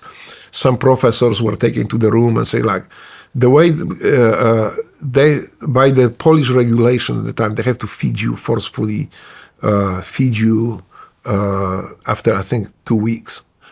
So they start that. The way they do it is that the big pipe. It looks like a vacuum pipe, but a little bit smaller, corrugated pipe, and the funnel on the end. So they handcuff you to the chair. They took this pipe, and they shove the thing up to your stomach, and then they have a big, what we don't call it, like big thing where they cook stuff, like a yellow goo, and they just put it into your stomach. So what they did is, like with older people, they say, look, there's nobody here. It's just you and us. So instead of us shoving this thick, big pipe in your stomach, why don't you just take this little cup so I won't have to put it in and just drink it? People some of the older people say, well, this is very painful. So, well, I just drink it here. I'm still on strike. So usually they don't even let them finish that drink, because as soon as he grabbed that cup, put in his mouth and make 2-3 sips of it, say, okay, now you are not on hunger strike. You feed yourself. Your hunger strike is over. And in transport to different prison or different pavilion or whatever, they just start separating these people. So a lot of people went this way. They were like treated this way. But eventually the letter from Catholic Church in Poland came in. Guys, you will not get status of political prisoner. You can accomplish other things, but that's not. You need to stop that because you are wasting yourself. Because there were people taken to hospitals, to emergency rooms because of that. And that's how we eventually decide, okay, it's over. We will stop the hunger strike. Well, what were you guys? How would the hunger strike have worked if they were censoring all the media? How would anybody know you guys were on? Well, we have the priest that was coming they were allowed once a week on Sundays, the priest to come in. And the friend who was passing him the information was his friend of mine who we are still friends. And that's how the information was getting out to. So they would leak it to a priest, and then the priest would disseminate it through the church. To the church and pass to underground, because Poland at the time already had pretty strong underground structures. They were eventually infiltrated by the secret police, but they were working, they were still effective. So they was being spread out through alternate media. So basically the fake news media, of course, we know what to expect. But there were still there's bulletins like mine. They were being printed and disseminated to people, or being just left thrown on the street here, so people could pick it up and read it. And that thing spread like wildfire. But also, there's another. What would the consequences be? If they caught you with it, or you No. What would the consequences be for the government if people knew that? I mean, they're already arresting. They shut down communications at midnight that day. Right. And did mass arrests. Right. And so what I'm asking is what would the consequences have been for the government when the church would leak out that there was a hunger strike? That other would than be just a bunch of pissed off not people. so much within the country, but outside. It would, the okay, Western so media, yes, the Radio Free Europe, Voice of America. Voice of America is, in my life, plays a very instrumental role because the things that I started learning about the communist regime, about the real history of Poland, started with the Voice of America, where it was transmitted to Poland with real, true information, what was happening in Poland, what was the real Polish history. It was very interesting, but it was illegal to listen to it. So they did not want this information government to leak outside. Besides the sanction against communist government by President Reagan was playing big role in eventual collapse of the communism and socialism in Poland. But yeah, there were repercussions. They were afraid, and they had enough. People were fighting them on every steps they could. Maybe not physically, but intellectually. They call it, in Poland, it was coined the name internal immigration. So basically, people were shutting themselves down away from the government, not cooperating with them, and the entire economy was going to shit. And so they did not want that. Eventually they realized that they cannot, that's minority. You wouldn't know listening to the fake news media, but that minority cannot rule over the majority. That people were realizing there's more and more of them versus the small group of elites, socialist elites in Poland. So yeah, they were afraid. They didn't want that, and then eventually that thing collapsed. Wow, so you were part of the collapse. I was part of the collapse. Well, by this time I was already in Poland. But it totally collapsed in 1987. This is where the transition from from the totalitarian system happened towards democracy. By this time, I was already living my American dream in America. And how did you get out of prison? So it was the Pope? Amnesty. It was the Pope was coming in, and they started releasing political prisoners. So after coming out, it's actually a funny story because I was arrested in winter time, so all the clothes I had was just winter, like a big, old coat, big boots. That the strings were already broken. The hat, the cap, and I remember they let me out and they say, "Okay, this is your clothes. Now there's a ticket to your city and buy. Get out." So when I left, I looked like a bum, So I remember I was walking, like showing my shoes because they were falling. They didn't have strings in it. So until I get to the town, I had to walk from prison, maybe like 3 miles to town to get the train, and they changed the train. So yeah, I do look like a bum, and people are like, "Ooh, look at this guy. No, there's a bum." In Poland, it was normal for people, even if they went to take trash out, they wanted to look good. They wanted to dress them. They just dressed themselves so they look decent. There was not like sweatpants or something. You just go. I do it now, right? But at that time, you always put some nice clothes whenever you were outside. Like for me, I remember I had a special clothes for the Sundays to go to church. So like a church clothes that I was not allowed to wear at home or anywhere else except going to church because it was a special occasion. So people were there. So seeing me as a bum, walking this shoes, anti shoes, big jacket in the summertime, was I think odd sight for a lot of Polish people there. So, yeah. Where did you go? Do you want back? I walked to the train station. Then I took the train to my city, and there was no cell phones at the time. So like my mom didn't even know anything, and I just took I didn't have the money to pay for the bus ticket, so from the train station, I just took part of it started walking, but it was so unpleasant that eventually I illegally jumped on that bus and said like 2-3 stops. I just went, and then I walked back home. And, that was it. So my mom was very happy. She couldn't believe, my siblings too. And but yeah, that was it. And now I thought, okay, so now I'm done with prison. What's next? So try to find a job, try to do something, try to set my life again. And so of course I resumed training, the taekwondo and kickboxing. I switched Kyokushinkai to taekwondo because I like it better. Also, I like the people there. They have a similar mentality to mine. They didn't mind to fight. They like to fight. They like to fight on the streets. So there was just like more like a good group of people. There's less sport, more fights. And so when I went try to resume my life, but then coming out from the trainings, very often I had a police car or sometimes civilian cars pulled in, get handcuffed, thrown in the car, drove around the town for a few hours, sometimes drove outside the town and usually they drop me off outside of town. And then I had to walk back home. But it was not so much to terrorize me. They knew they cannot terrorize me. But that was to terrorize people around me. I say, you know what, don't do that. Don't hang out with this guy. And eventually, at daytime was okay. I can take a bus or something and go back home. But at night, where the bus is not working, sometimes I had to walk 4 or 5 miles to home. So eventually I decided one day I may not come back from those excursions. It's time to go, time to leave. And I went to U.S. Embassy, asked for help. I went to U.S. Embassy because at that time, America was, as it always is, but it's that beacon of freedom. This is where people look up to.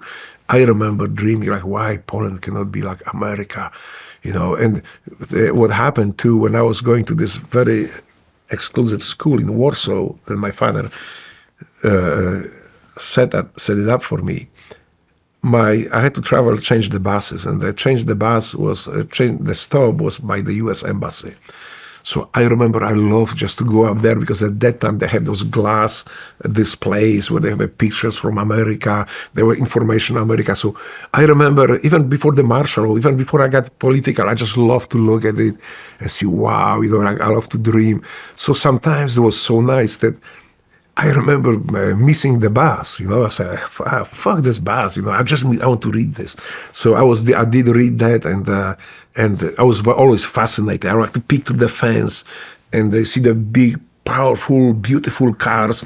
I was like, man, this is it. This is the country. Those are the free people. Why aren't we that?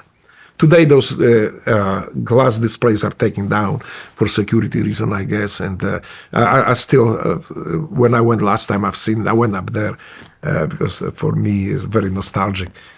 But yeah, that was gone. Wow. And so you put in and I asked I told them what happened, and I say I would like to escape Poland. I need help. They, I didn't even, the wildest dream, I would think they would allow me to come live in America. It was just like, well, but I have to try. So I went to ask, I find out, I asked they asked for documents and all that stuff. I did. And so I got within, I think, very short time, documents stating that, yes, the visa will be granted to me when I get Polish passport. So basically, that was normal procedure at the time. And a lot of political refugees came to this way, to either to America or different countries. My choice was always America. And so once I got that promise, I could apply. With that, I could apply for passport. Otherwise, you cannot get the passport in Poland. So with this, I applied for passport. The passport was given to me, and I got the visa, got the green card, and actually I-94. That was the first document, which was later exchanged for green card. Eventually, I became U.S. citizen. But yeah, so this is my that's where my journey became. There's one thing I would like to mention too during martial law. When everything was banned, like the solidarity insignia, solidarity, like lapel pins, they were just forbidden. You could not wear it. So people started wearing American flag. as a resistance, as a show. Yeah, we are free. We want to be free. So I remember that. So we all had the American flags. Communists got tired of it. I remember in my city because at the martial law they had the roadblocks. So they once every while they stop bus or something. Everybody has to disembark. They were checking documents, and so if they found the Solidarity trade union pen, you could get beat up and haul up your ass to jail. But with American flag, they just could not really do that much. At least they did not, to the point. Because I remember with the time that I got stopped on the checkpoint, when they pull us out, they rip our flags, American flags off, and they stomp them in the ground. So the funny thing is, that's not funny, but so we're back on the bus, and then the guy, as the bus was moving, the guy said, "Yeah, fuck you, we're gonna get more, we're gonna buy more American flags." And when they stopped the bus, they pull everybody out, and they grabbed the, I don't think it was the guy who mouthed off to them. They just picked the first guy they could easier grab. They grabbed him, they drag him, and they drag him to the police van while beating him with those rubber sticks all the way on the way to it. So now you can leave. So we're like, okay, well, maybe we don't say anything. We just buy new American flags. So yeah, that American flag was always for us, for many of us, that beacon of freedom, that drive. And then I came to live here. Did any of your siblings or your mother come with you? No, they stay. That time they stay there, and my sister is still there. She's still she's living her own life. She has her own business now, and they have a peaceful, nice life. So they enjoy it, and I'm here. When I was leaving Poland, I was saying goodbye to Poland forever. I have my passport. I'm going to post on my website. My passport is only one way, so it's a stamp in it. You can cross Polish border one time only. So I say, well, that's it. Wow. And yeah. Was it hard to say goodbye? Well, I was anxious, not really that much. But it was more difficult for my family, my mom, because the way we understood we're never gonna see each other. So for me, it was like, well, I have to go, because if I don't, then I may not last long. And yeah, I remember I just had a bag of my clothes, and I had the $20 because you had to have $20, and I walked up to the plane and left. That was it. Wow. So yeah, that's how my journey started. The funny thing is that I always was dreaming about having a tape recorder, like a little tiny tape recorder. Never had one, so I said, well, you know what? I have $20 in Germany, because I flew to Germany, stayed in Germany for like 3 weeks. And so I'll go and buy me one. So all $20 I spent on the tape recorder. So when I landed in New York, I had only 10. The change that I got for the tape recorder was 10 Phoenix. So this is like, I think, 5 cents. It was German coin. So that's how I landed in New York. Bag of clothes. And I didn't speak English. Well, let's take a quick break. Yeah. And when we come back, we'll get into the USA. Yeah, that's the... you can cut out from it whatever you want to cut out, but... We're not cutting anything. Yeah. That's wow. Well, you know what?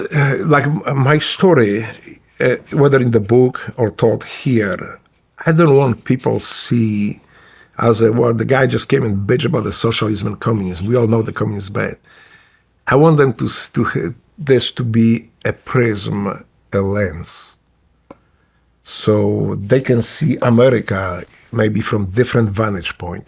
Because I see very often people, especially the younger generation, educated with these anti-American universities, they outright hate America, and so I want them to see the America through, I would say, different eyes, different vantage point. So maybe they can change their mind, because that's. I tell you, I've some of the hate towards America I've seen from our own citizens. I didn't see the terrorists we were hunting in the Middle East. So that's what is disturbing for me. Not all, but I did run across people with so much hate towards America, our own citizens. And this is a product of these universities, these anti-American universities, this Marxist, with a Marxist communist bent and communist professors and teachers. So, Jeez. yeah. Well, you did a damn good job painting that picture. What's that? You did a damn good job painting that picture. This show is sponsored by BetterHelp. Traditional in-person therapy can cost anywhere from $100 to $250 per session. But with BetterHelp Online Therapy, you can save on average up to 50% per session. Seriously, it's the best investment you can make. With BetterHelp, you pay a flat fee for weekly sessions, saving you big on cost and on time. Therapy should feel accessible, not like a luxury. With online therapy, you get quality care at a price that makes sense and can help you with anything from anxiety to everyday stress. Your mental health is worth it, and now it's within reach. It empowers you to be the best version of yourself. With over 30,000 therapists, BetterHelp is the world's largest online therapy platform, having served over 5 million people globally. It's convenient too. You can join a session with the click of a button, helping you fit therapy into your busy life. Plus, switch therapists at any time. Your well-being is worth it. Visit betterhelp.com/SRS to get 10% off your first month. That's BetterHelp, HELP.com/SRS. Can you believe it's already spring?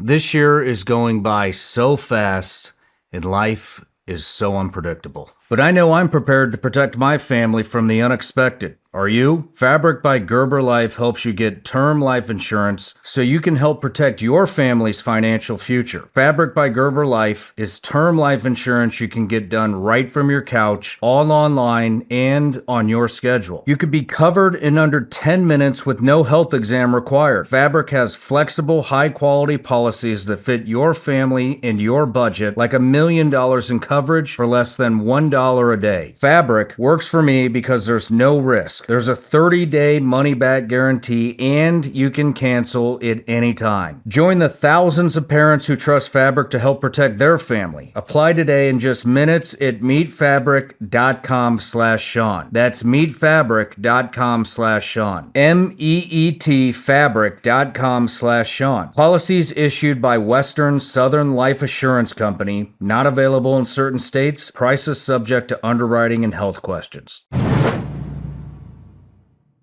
All right, Drago, we're back from the break, and so a couple of interesting conversations we got to revisit that happened off camera. One, you said you're a bad student. Now you're a software engineer? Software engineer, yes. Well, this I was a bad student because I think that's I didn't like to learn. That was I think maybe my personal challenge to stay focused on something, and especially something that I didn't like to do it. I like to play soccer. I like to kickbox. I like to fight. So I didn't have. I was not the best student, but yeah, this is like software engineering is fascinating. It's like having a puzzle, and you solve the puzzle, and it trains your brain to memorize things, to remember things, and using the tools. It is fascinating. And you build things. It's just like you are a designer, and software engineering is more like an art than it's a science, but it's also big art involved in it because you can solve the problem. It's about solving the problems, and you can solve the problems in so many ways, so many different things you can do to accomplish your task. It's fantastic. I love it. I mean, this is something that was very fascinating to me. Matter of fact, the way I started it was in the SEAL teams. So I was the only SEAL who, having a cruise box with guns, have another cruise box with books, and another one with full computer. There were no laptops at the time. Well, maybe there were, but I couldn't afford one. So I had a big monitor, big computer, keyboard, mouse, and I travel with it. If we deploy when we deployed to Germany or to Bosnia, I had that all shebang with me. Matter of fact, when we came back from deployment, we were carrying guns back into the SEAL teams. So we picked the case with the guns with the guy, just carried it in, then picked my case to get to my cage and say, what the fuck is in this box? Do you have a guns in it or something? I say, no, it's just my laptop and my books. Because there was no internet at the time, so I had to have a book, so I carry books with me. Damn. But I love it. It's a fascinating world. And then we had a conversation too. We have to get this about Taekwondo. And I was talking about Palmer Luckey's cameras, and then somehow that morphed, or a helmet, and then somehow that morphed into cameras, and then basically you guys critiquing yourself on the street. Right, we're talking about the cameras. Taekwondo. Yes. When I was growing up, there was no cameras. You can have a camera, maybe like the one with this little crank on it, and it was hard to get. Like, I never had one, and I didn't know even anybody who had one. So for us to progress in fighting, in the kickboxing, in Taekwondo, we just need to critique each other. So, a matter of fact, this is why I switched from Karate Kyokushinkai to Taekwondo at the time. It's not like this today. I know I don't want to offend anybody who is practicing Taekwondo today in Poland. Today, Taekwondo is very inclusive to all kinds of people, and is very, very, I would say, civilized. Is very not only educational but also very healthy. But at that time, we just decided to, especially when our teacher from Laos came and was telling us that, fight on the ring is one thing. It's fairly safe. But you need to be good. You want to be a good fighter, you need to fight on the street. Well, he didn't have to say twice to us that. Right? We just like, okay, right on, let's do it.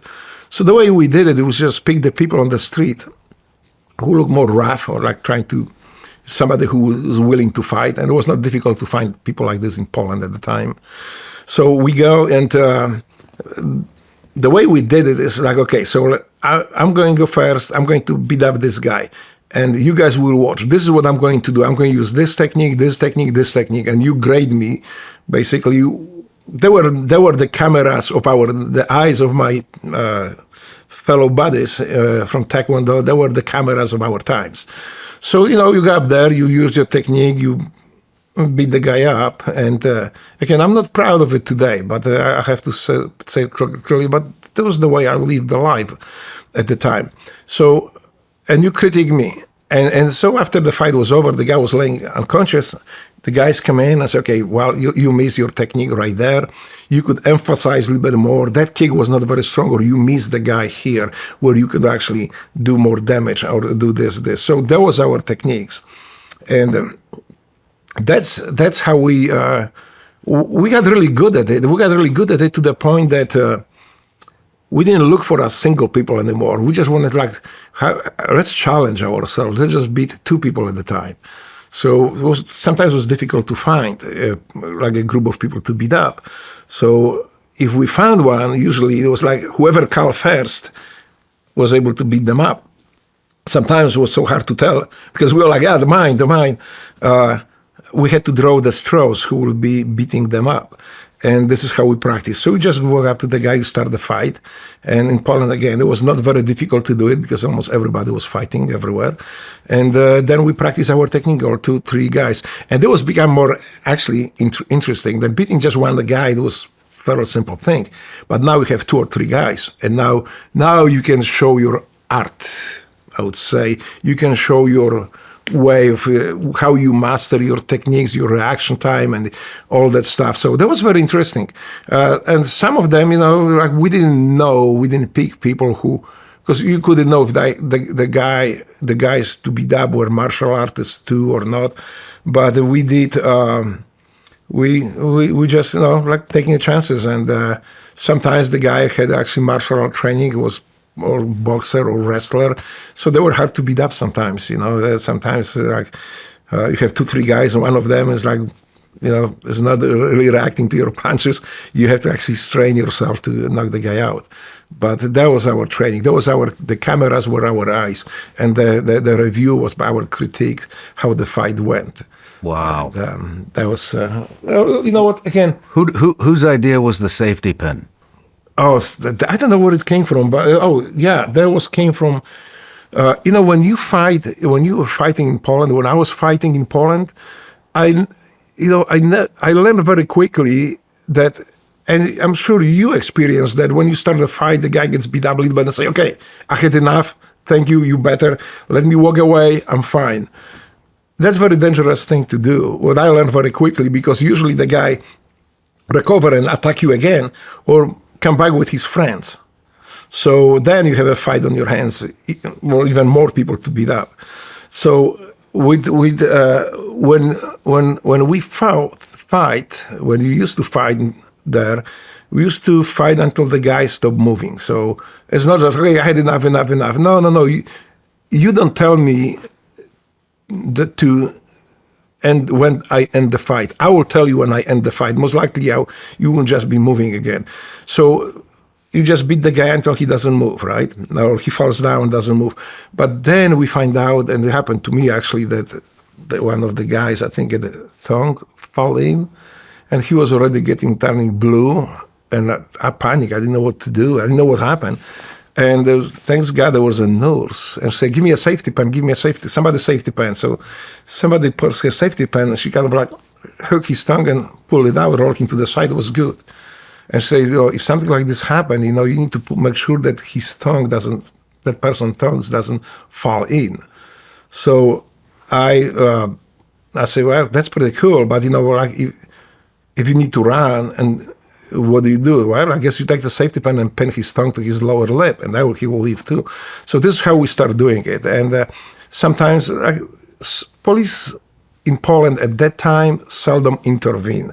People were so used to violence there that if there was a fight on the street and you could see 2-3 fights when you walk through town, usually people just across the street go around you and keep walking down. It's not my business. 2 people, 3 people are fighting. Let them fight it out, let them duke it out, and just move on. But sometimes when police was coming, then you have to leave unconscious guy on the street. So we learned very quickly that the best way is just to use the safety pen, pull his tongue out, pin it to the lower lip, roll him to the side, and just leave him there. And he will leave. He's not going to die. So that was kind of like a technique that we learned very quickly. And it's effective. It's life-saving technique. I think the last one I applied in Horton Plaza in San Diego, already being a SEAL. I have to say, it never occurred to me to pin a guy's tongue to his lip after I beat him up. So it doesn't choke to death. I didn't think either until this guy almost died on my eyes. Well, so that's I learned there's a safer way.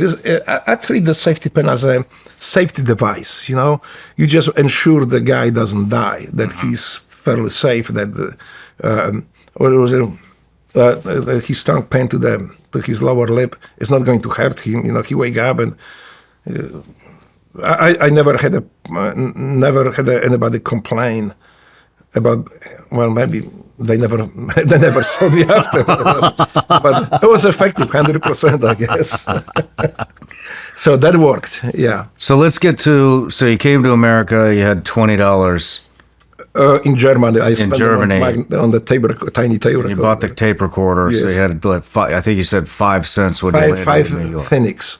So pfennigs is like German mark, has 100 pfennigs. So I had the 5 pfennigs in my pocket, bag of clothes from old clothes from 1970s or whatever my mom could, prepare for me. So I had a sweater. I think I still have it till today somewhere in the closet because I didn't want to throw it away. With my mom made by her hands. So that's how I came to America. Knowing nothing, knowing no English, only knowing that America is a free country, the people are living free here, and I can live as a free man here on this land, and hopefully one day become American citizen if I'm good enough. Where do you go? No family, no money, no English, nowhere to live. People were waiting for me, actually. So when I came in, because I came legally, they organized like an apartment for me. They organized helped me find the first job. I didn't complain, or how could I complain? I got the job as a janitor, and I was happy as I can be. Shawn, I could pay for my own apartment, my own money. I didn't have to borrow the money. I could buy my food, and I was living in an apartment with air conditioning, with telephone. There was something unusual in Poland, and air conditioning. I didn't even know how it works. I never seen air conditioning. I heard about this climatization in apartments, but having apartment with air conditioning, good God, I felt like a king. There was a project. There was apartment was like $180 a month, and there was a lot of crimes, drugs, and prostitution. But who cares? I had my own apartment, and I could afford it. I could live in it. And then, so my goal became now to learn English and to get different job, get better job. And to start English, because I was working as a janitor, so really, physical work. So I had the cartoons in my back pocket. So I had a map in one hand, and it's like, Jane loves Joe, Joe loves Jane. I was just mapping the floors, and that's like, okay, so I need to memorize that.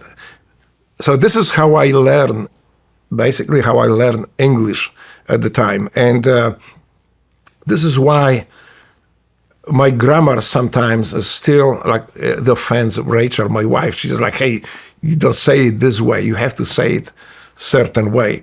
But yeah, this is how I started. This is how I learned English. Eventually, I improved, and I went to school, but that were my first beginning. And I tell you, the patience of American friends who helped me, who set me in my life here, it's so incredible. Shawn, I offended so many people unintentionally, not even knowing about it. I remember I was invited by the church after the Mass on Sunday in the room, so the parishioners can meet this new Polish immigrant and stuff, and I can mingle with those great people, great American friends. So I walk into the room, and the pastor came with a big plate of cookies, and just like so happy. Everybody is like smiling and happy. So I took this cookie, and in Polish language is not such sound like TH. So somebody advised me to use F, like thank you. That came out like a fuck you.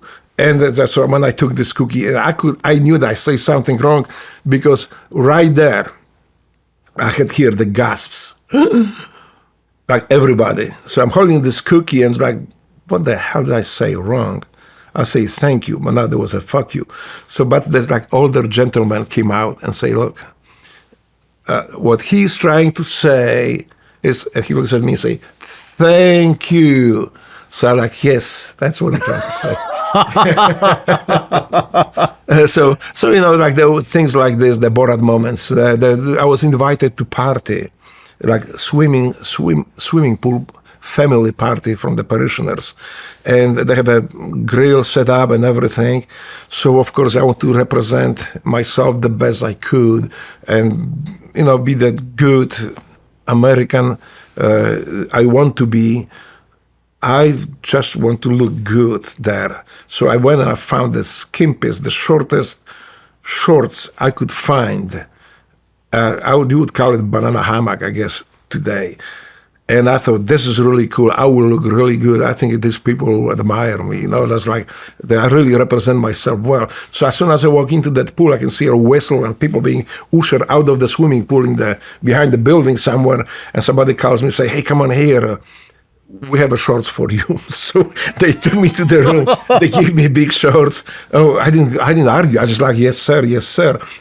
In Poland at the time, in 1980s, the shorts like we wear today, only fat people and old people wear. So there was no, if somebody's seen you in those shorts, they would think that you are just like weird guy. So everybody was there, the skimpiest, the shortest, the smallest, the swimming trunks, the better. So I just didn't know. And another thing too, like I remember first few days, I was staying with older family parishioners in the church. So sometimes they give me a ride around Memphis. And I was trying, and they give me a dictionary, first dictionary. I have it today with their corrections on it. I have it in my home. Actually, I'm going to post on my website. So I was trying to tell them, impress them that I'm learning English. I'm using this dictionary. So as we drive, I'm looking and say, this is house. It's like, yeah, yes, good, This is man. This is woman. And just like reading and trying to find out what it means. And they were pretty happy until we came and I see the black guy walking on the street and I find out what is the black guy. Okay, this is that ugly word. It was not the ugly, but it was the ugly word. There's something there very offensive to I guess anybody, to me too. But at the time I didn't know. Mm-hmm. And they almost wrecked the car. This woman jumped out, say, where did you, she's yelling at me. I don't understand what. She takes this dictionary from me and slowly, this is bad. No, no, no. Wow. And she scratched that word and wrote black man. I say black man. This is black man. And, it was the last thing on my mind or in my heart to offend an American or anybody, especially American, especially friends.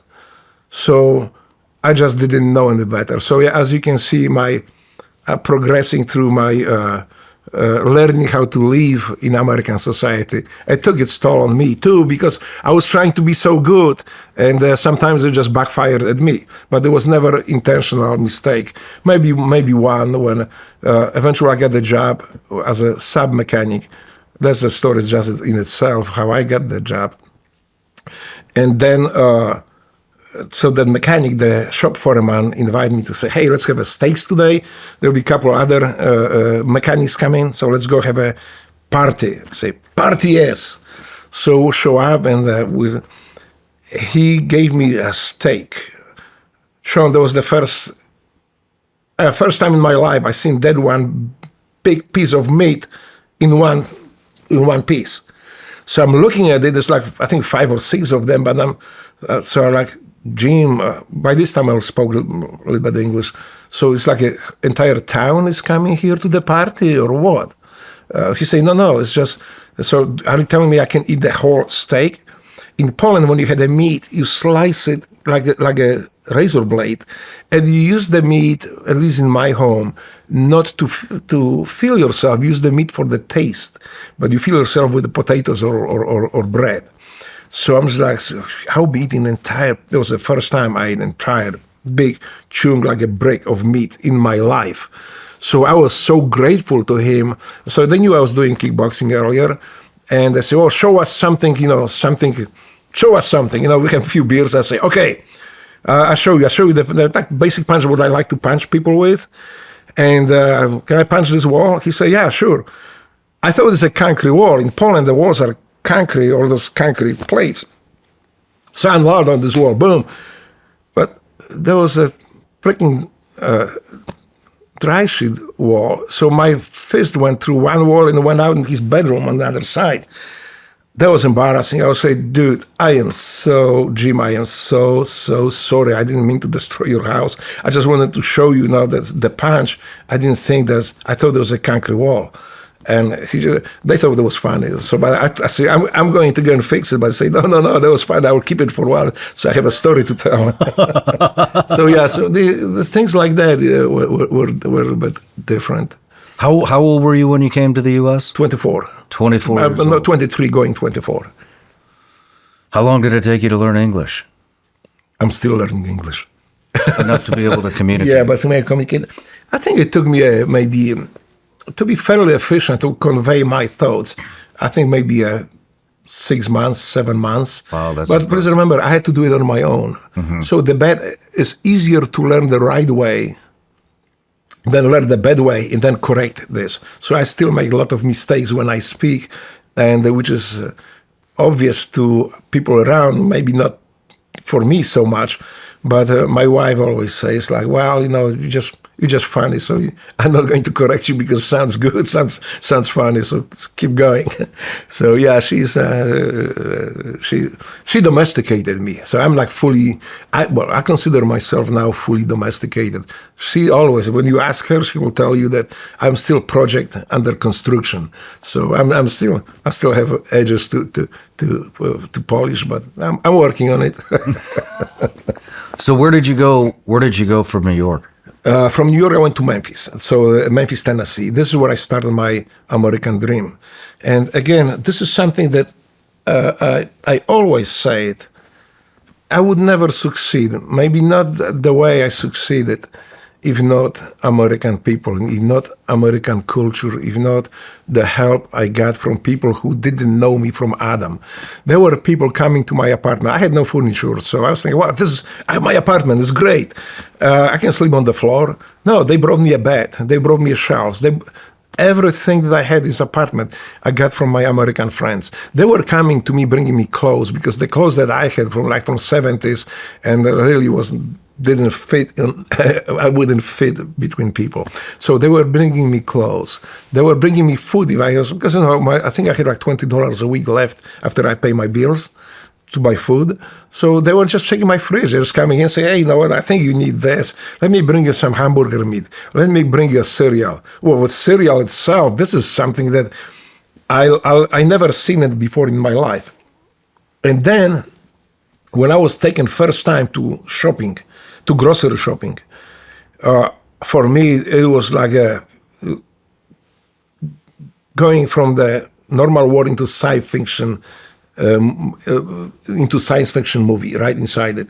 I've seen so many things I never seen in my life. And it happened I was on the aisle with the cereal box.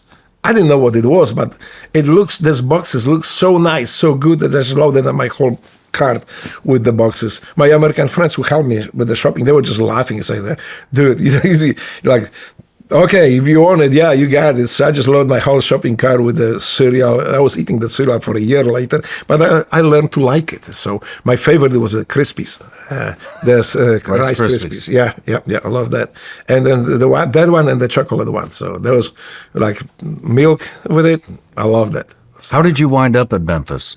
Well, when I came to my journey, I started in Warsaw, through Germany. In Germany, the political refugees, they had a center there. They're just only for political refugees, where we spent time waiting for sponsor or somebody to help us assimilate in American society. So we had people from the State Department coming in through these 3 weeks, telling us America, what to expect in America, how to live, what's the best way to go about things, what we need to do when we arrive to America. So there was a great help. I was like sponge trying to soak all the information. And then I remember I was calling the office and say, do I have any preferences where I would like to settle down in America? I say, my preferences is to settle down in America. I don't care when, but if you ask, because I was speaking Polish, if you ask, I would like to go somewhere where it's hot, like hot. I'm tired of being cold. In Poland, we didn't have a good clothes. I was always freezing. So I'm so sick and tired of being cold. Put me somewhere where it's hot.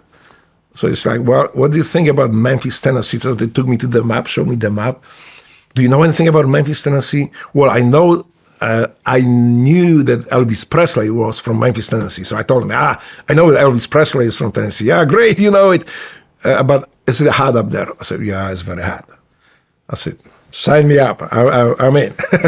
And they shipped me up to New York, back to Memphis. This is where I started my life. Got my first job as a janitor, then as a parts man, then as a mechanic. There's funny things like I never had a car. I didn't even know in Poland anybody, I did not have a friend in Poland who owned the car. So, but those are European cars. Can you work on European cars?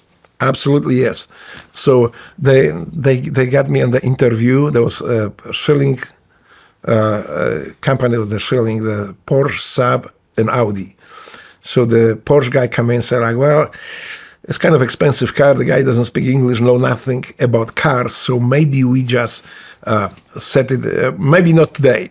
So then the Audi mechanic came in, the same thing. No, and then we were waiting for the Saab mechanic to come in, and I hear this big sound roar of the Harley Davidson motorcycle just running next to in the garage up there. The guy looking like a Sasquatch, maybe looks like 7 feet tall, walks in, I say, hey, so that guy? I'm like, yeah. Saab? I say, yeah. He looked at the Tim Presley was a service manager at the time. I still remember his name. He looks at Tim and the manager said, I need a slave. Sign him up. And here we are. So we became the really good friends, if not the best friends. He taught me everything about cars I need to know. I was clueless. I had no idea. So he taught me everything about Saab. I became a really good mechanic to the point that even Mercedes came later and asked me if I want to work for them. So there's the guy who invited me for the steak party when I broke his house with my fist. But so I remember trying to learn English. My English was still very difficult. I said, Jim, I have an idea. You're going to read me the manuals and I will record you. I can listen to it. I thought he will kill me. It's like, what did you just say? I'm going to read you like a mama story to children. I read you and on the top of the sub manual. I say, yeah. He said, I was thinking for that. Okay, but if you tell somebody, I fucking kill you. so I still have a Jim's recording somewhere there because what helped me, I was explaining to him that if I read the words and I'm listening at the same time, it's easier for me to understand what it is, and also I'm learning English at the same time. So this is the guy, half gangster, the guy who just wouldn't mind to go and just kill you if he had to, and become like my bigger brother, helping me out. So there's many things that happen later in my life that would not happen if not this guy. I owe this guy so much. We lost contact after I left for the Navy. But if he is there, if he's listening up there, Jimbo, I remember. Wow. Yeah. That's cool, man. It wouldn't surprise me if he's listening. What's that? It would not surprise me if he's listening. Yeah, hopefully, or maybe I know he had a son too, so there's great people. I owe them so much. I owe Jimbo. I think the way my career moved on in America is because of this guy. So, yeah. Where did you go from mechanics? From Memphis straight to the Navy. How did the Navy pop on your radar? Well, you see, by this time I already became U.S. citizen, and I was living my American dream. I had everything I wanted. I was skydiving even. I was teaching skydiving. I was teaching AFF. I was AFF jump master. So I was living my life out. And then the war broke out, the first Persian War. So I say, I am American. And I have such a great life. So what can I do for my American friends and for America? I think I can serve in the war. I remember this funny thing because I decided to join the military. I didn't know Navy from Army. For me, it was military. Army was everything. So I was just one day in the post office and I see this, the draft cards where everybody needs to fill up for the high school kids. So I say, oh, wow. I mean, they are recruiting people even from post offices. I fill it up. I sign up for the Army. The war is on. They're going to get me soon. So I fill it up, mailed it off, came back to my apartment. I was living with some other skydivers. And I start packing myself. I was like, well, what are you doing? You cannot just move out. We have a contract here that we have to pay the rent and stuff. No. I say, I'm not moving out yet, but I'm packing myself because I'm going to war. I'm going to war to fight for America. And she was like, wait a minute. We didn't know anything. How did you sign it up? I say, I went to the post office. I filled it up. I sent it off. And I'm just waiting for them to just come and get me. Well, I said, like, no, that doesn't work like that. You need to go actually to recruiting office. And the actually letter came in that, well, thank you, but no thank you. You are not required to fill this card. You are already too old for that. So I was like 32 at the time.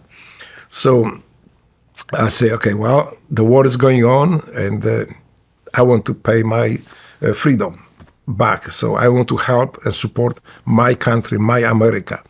So I went to the Army recruiting office and I said, hey, this is who I am. This is what happened to me. This is why I'm here. And I want to join military. I want to go to war. So it's like, where would you? Okay, well, sure. There's any unit preferences. Where would you like to serve? I said, well, whoever goes first in combat, sign me up. I had no idea. But it's like, sign me up, wherever go. I want to go to war, fight on behalf of America and American people. So they're like, okay, infantry. I say, right on. I don't know what infantry is, but if you say so, sign me up. So they proceeded with the paperwork and everything. And that was pretty close to everything being completed. And then Navy SEALs showed up in Memphis, leapfrogs. They were doing some demo jumps. So they came to our drop zone to do some jumps. So I started talking to them. And I still remember a guy who I know him as Tim O'Hara. He was a firefighter in San Diego. So he's the guy I talked to, and I was like fascinated. He was a really good skydiver. So we did many jumps together with also with his guys. And he just talked to me and said, like, look, you want to go on SEALs because you want to skydive, right? In Army, you won't be skydiving, but you like skydiving to combat parachute jumps and stuff. Why don't you go join Navy SEALs? Like, I didn't know what the SEALs were. For me, it was not important to be a SEAL. It was important to serve America. So I said, okay. So, but I had to go to Army guys and tell them, like, all this work you did for me, I'm sorry, but I'm going next door. So it was awkward because I made friends with them. But I said, well, okay, I'll do it. I want to join the Navy. So I went and grabbed the paper, went up there, and they finished it up. And they were fair with me because they say, okay, you are 32, going 33. So you are not eligible for SEAL program because you are too old. The cutoff age is 28. But if you sign this paper, you go to boot camp, they make a SEAL out of you. You know, you look strong guy, so they're going to make a SEAL out of you. I say, okay. Well, again, my goal was not to join Navy SEALs. My goal was to go join America in the war and support. So I say, yeah, that's fine. If not, I will serve wherever America needs me, because that was my idea. I didn't know where to go. So I signed it up, and they told me, okay, we'll be fair with you. If you go as a undesignated, the Navy will put you scraping decks, or we do something that you might not like. Why don't you go pick the job in the Navy? So after boot camp, you go to your A school, and then you go in their SEAL training. If you fall out, I couldn't go in SEAL training at the time, but they didn't tell me that. So you go to SEAL training, you fall out, you fall back on your job. So you don't go scraping decks, you'll be doing whatever the Navy train you to do. So I say, okay, so what's the best job? I say, well, you like skydiving, right? I say, yes. Parachute rigger. I say, okay, sign me up, parachute rigger. And but they say, okay, if you want to go parachute rigger, you will have to leave. So we were doing the paperwork, maybe like 3 weeks later, they call me, or a month later, say, okay, to be a parachute rigger, there's two options now. You can go to boot camp like next week, and right after the boot camp, your A school starts, the parachute rigging school, or you have to wait like 4 or 5 months, and then wherever the next parachute rigging school is, to coordinate it with you going to boot camp and to school. So I was thinking, like, shit, the war may end by this time, so sign me up for the closest one. I call my girlfriend, I say, hey, look, I'm leaving next week. I'm joining the Navy. I'm leaving next week. She's like, what? I say, yeah, let's get married. So we just got married. We ran, that was a Monday, I think. Tuesday we ran like in the afternoon after her work to the office in Memphis. We found the judge who was already leaving, but I think we looked so desperate that he said, okay, let me go sign you up. So he married us. And then I went on, I think on Friday, I went to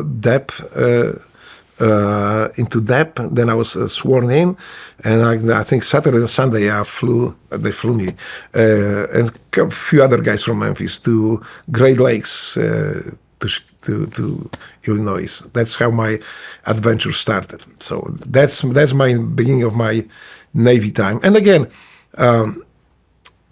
I just wanted to serve. It really didn't matter where I serve. I would say my idea was to serve where America needs me. That's whatever I can be useful at. And but I passed the test, the SEAL test. So they did let you try out. They let me try, yes. Yes, but but they say that I will have to ask for the waiver for my age. And this is where I met, so in boot camp, but then I had a kidney stone. So they say, okay, now, and I still have this document today that does not disqualify me from SEAL training, from the program, but I have to wait for at least a year or two before I can reapply again because the kidney stone may recur. I have the document at home. And then, so I say, okay, well, it's not a big deal. I just want to serve. And so I graduated from boot camp as a #1 recruit. I'm very proud of it because, my English was still not perfect. And, but I excel in the academics. I excel in the PT. I excel in everything that I did. So I was selected to be the #1 graduating recruit from the entire batch. So I got the Military Excellence Award from boot camp. I'm very proud of it. And then I had good instructors too. So then I went to A school. And this is where I met Jason Cabell, my friend of mine, really good friend of mine. We later met in Iraq, in Baghdad, doing combat together. So I couldn't swim very well because I never seen the ocean. I never seen the sea. He says, but he was so sure he is going to make, and he couldn't swim. He swam even worse than I do. So he was for me, it was inspirational because this guy is struggling to just stay on the surface, and he's going to be a SEAL. So I'm going to make it too. so we were having that. We tried to swim and all that stuff. We got better, of course.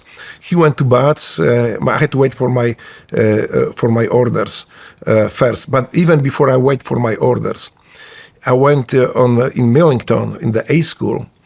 I found the SEAL motivator. It was Les Barrios, rest in peace, brother. And I went to him. I said, look, I have a document. I would like to be a SEAL if possible. But my documents, in my medical records says I had a kidney stone, so I cannot apply for the program for a year or 2 years. And he looked at me and said, okay, well, can you pass the test? I said, yeah, I passed the test. Bring me your documents. At that time, there was no electronic document. So he wrote me the check. I ran with it to medical, got my medical record, came to him, and said, okay, here it is. So, okay, step outside. I step outside and just listen. Okay, all right, come on in. So, look, he's sitting at his desk. It's like, look, I looked through your medical record. I really can't find anything about a kidney stone. Can you help me find it? I say, yeah, it's right here. So we look and say, no, it's not here. He looks at me and say, are you sure you had the kidney stone? And by this time, I'm sure I didn't. Okay, that's good enough. So yeah, they put me on hold after the graduate. I also graduated, I think, one on the top on the class. So then I was waiting for the waivers, and I think the waiver was granted to me because I excel in everything I did. I did so well, and I think they seen that maybe this guy, because of his age, maybe his age will not inhibit him a lot, but we give him a chance. So eventually, after maybe 2 months being on hold in the A school, I got my orders to bats. I called Jason Cabell. I said, brother, I'm coming after you. He gave me a tape. I still remember the tape. I still have it at home, the tape that he gave me. It was the little cassette we used to play.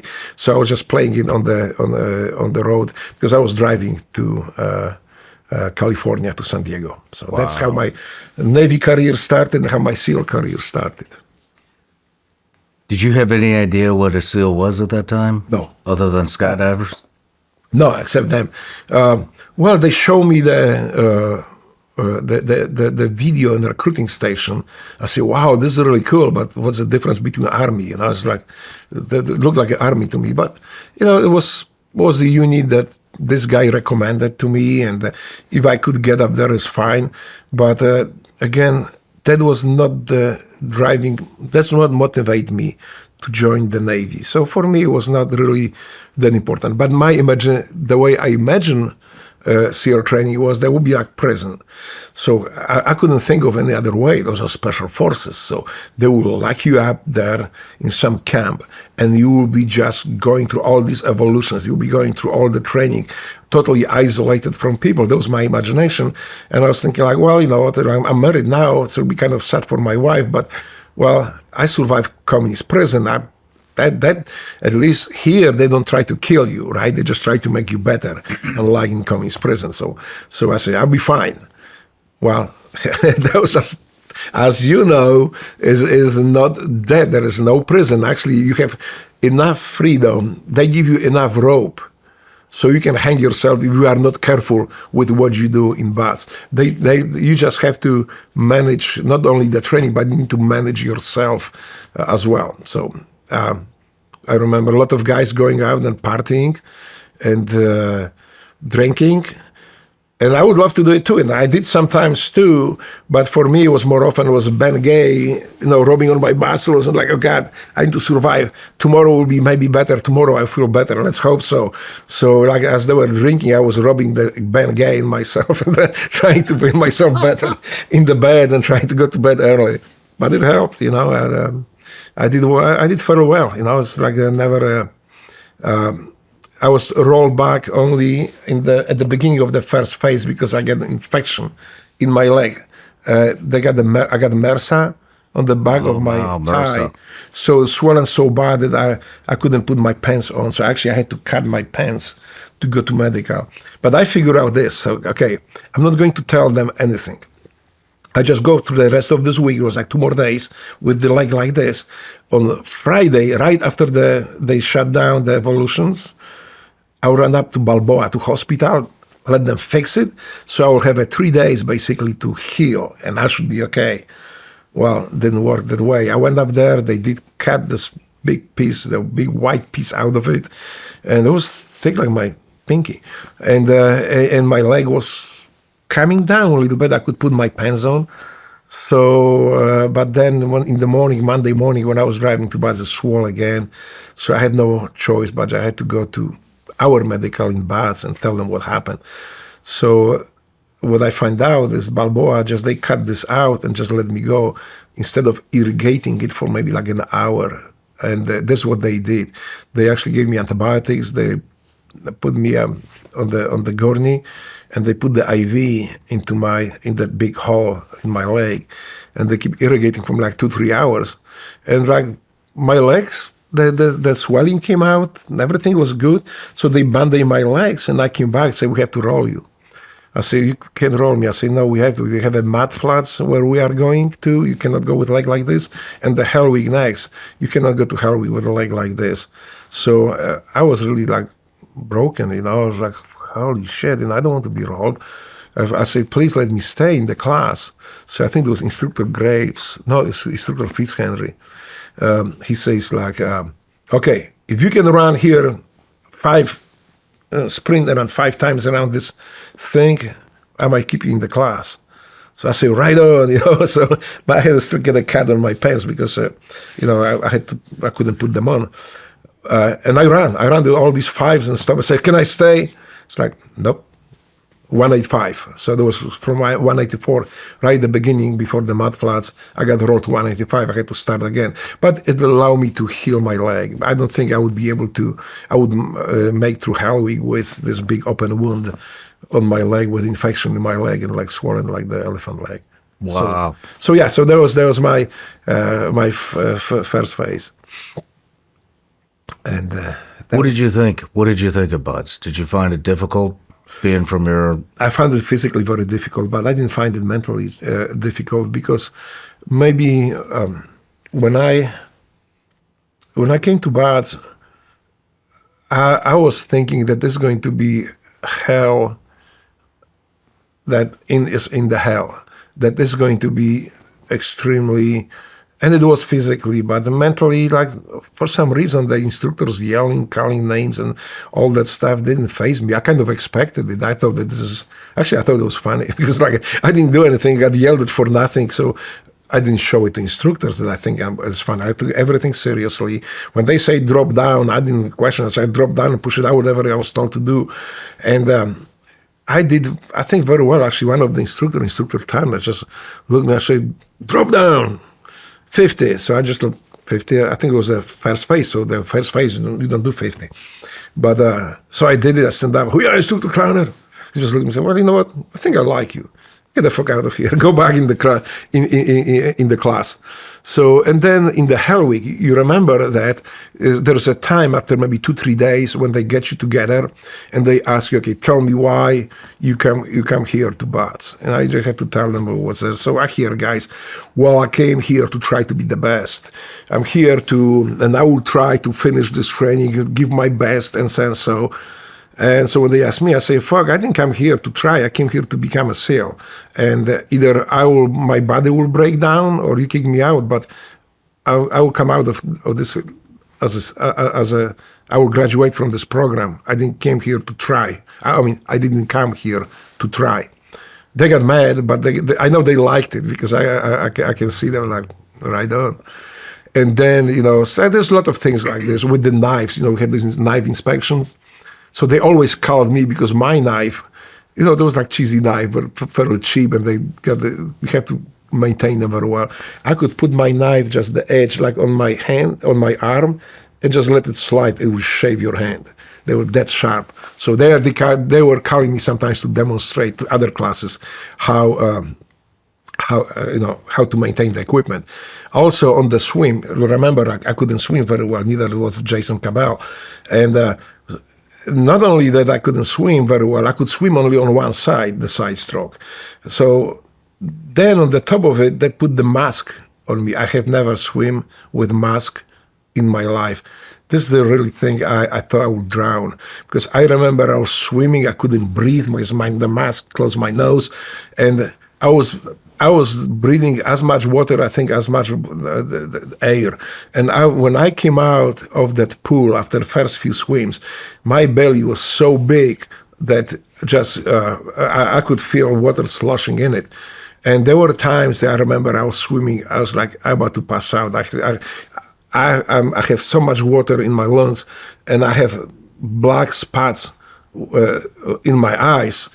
But that's like, if I stop, they will kick me out. So I know they are watching, there are instructors there. If I pass out, I'm not going to die. So I just you have to trust them.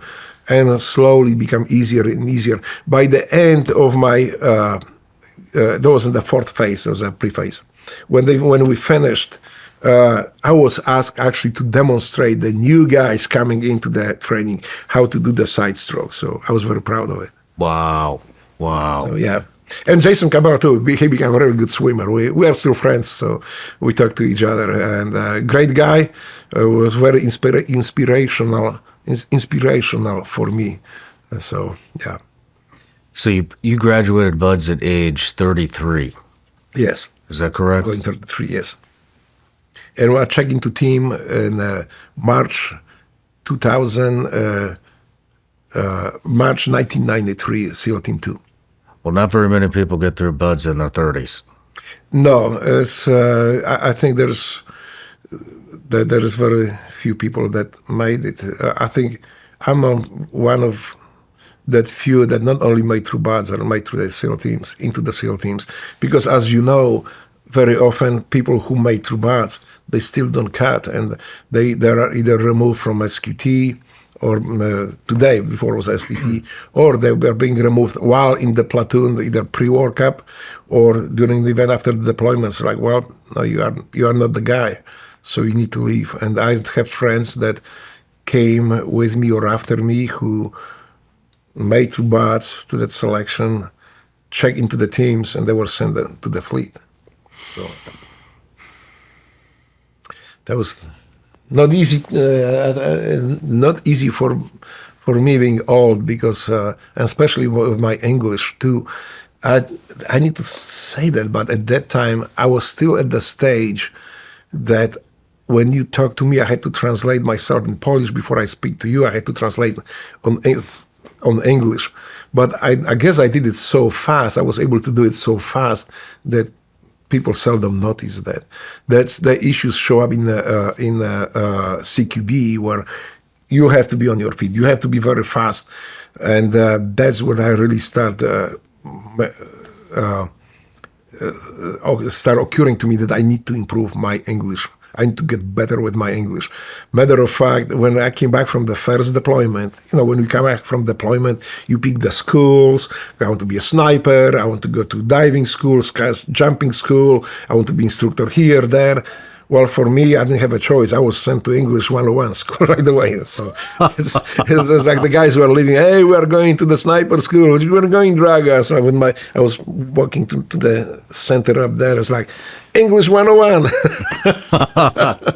But it helped me. It did make the big difference, and it allowed me actually to be successful in my career. How were you greeted at SEAL Team 2 when you showed up? I think like most of the guys, I was beat up pretty much. Not beat up, but I remember I didn't even make out of the building. So we checked the quarterdeck. I checked in with Master Chief, I think with XO, and I was told to later go to the supply, get my gear. So as soon as I walk out in the building, the big courtyard in the SEAL Team 2, those are the guys waiting up there. I say, okay, yeah, new FNG, hop on the bars. I already knew, that's like, you don't argue with these old SEALs. You just do what they say. So I jump on the bars, do the pull-ups, sit-ups. Basically, I did the whole PT, the PT test that we do every year. And then they didn't want to, because my uniform, that was the nicest uniform I could have. Checking SEAL Team 2, I just pick every little thing, make sure that it's so perfect. So after this first PT on the concrete, that looked like shit. It was really bad. It's torn up, sweaty, dirty, dust everywhere, and my nice shoes scuffed. And so after they didn't want to walk me through quarterdeck because that was frowned upon. So they took me to the back gate. They walked me up when we started 3 miles run. And I said, okay, now you run. We'll see your time, what you have. So now you see the dude with the torn up uniform, holding his hat to his head, running like crazy on base, because it was it was not in the team, it was in the base outside the SEAL teams. So I'm sure people were thinking, what is this crazy guy? What happened to this guy here? So I did that 3 miles run, came back. They said, okay, go continue with your stuff now. So I went to supply, got my gun, and the guns got all my weapons and everything. All the gear that I needed. I was assigned the cage in SEAL Team 2, and I moved my stuff there, and as my adventure with SEAL Team started.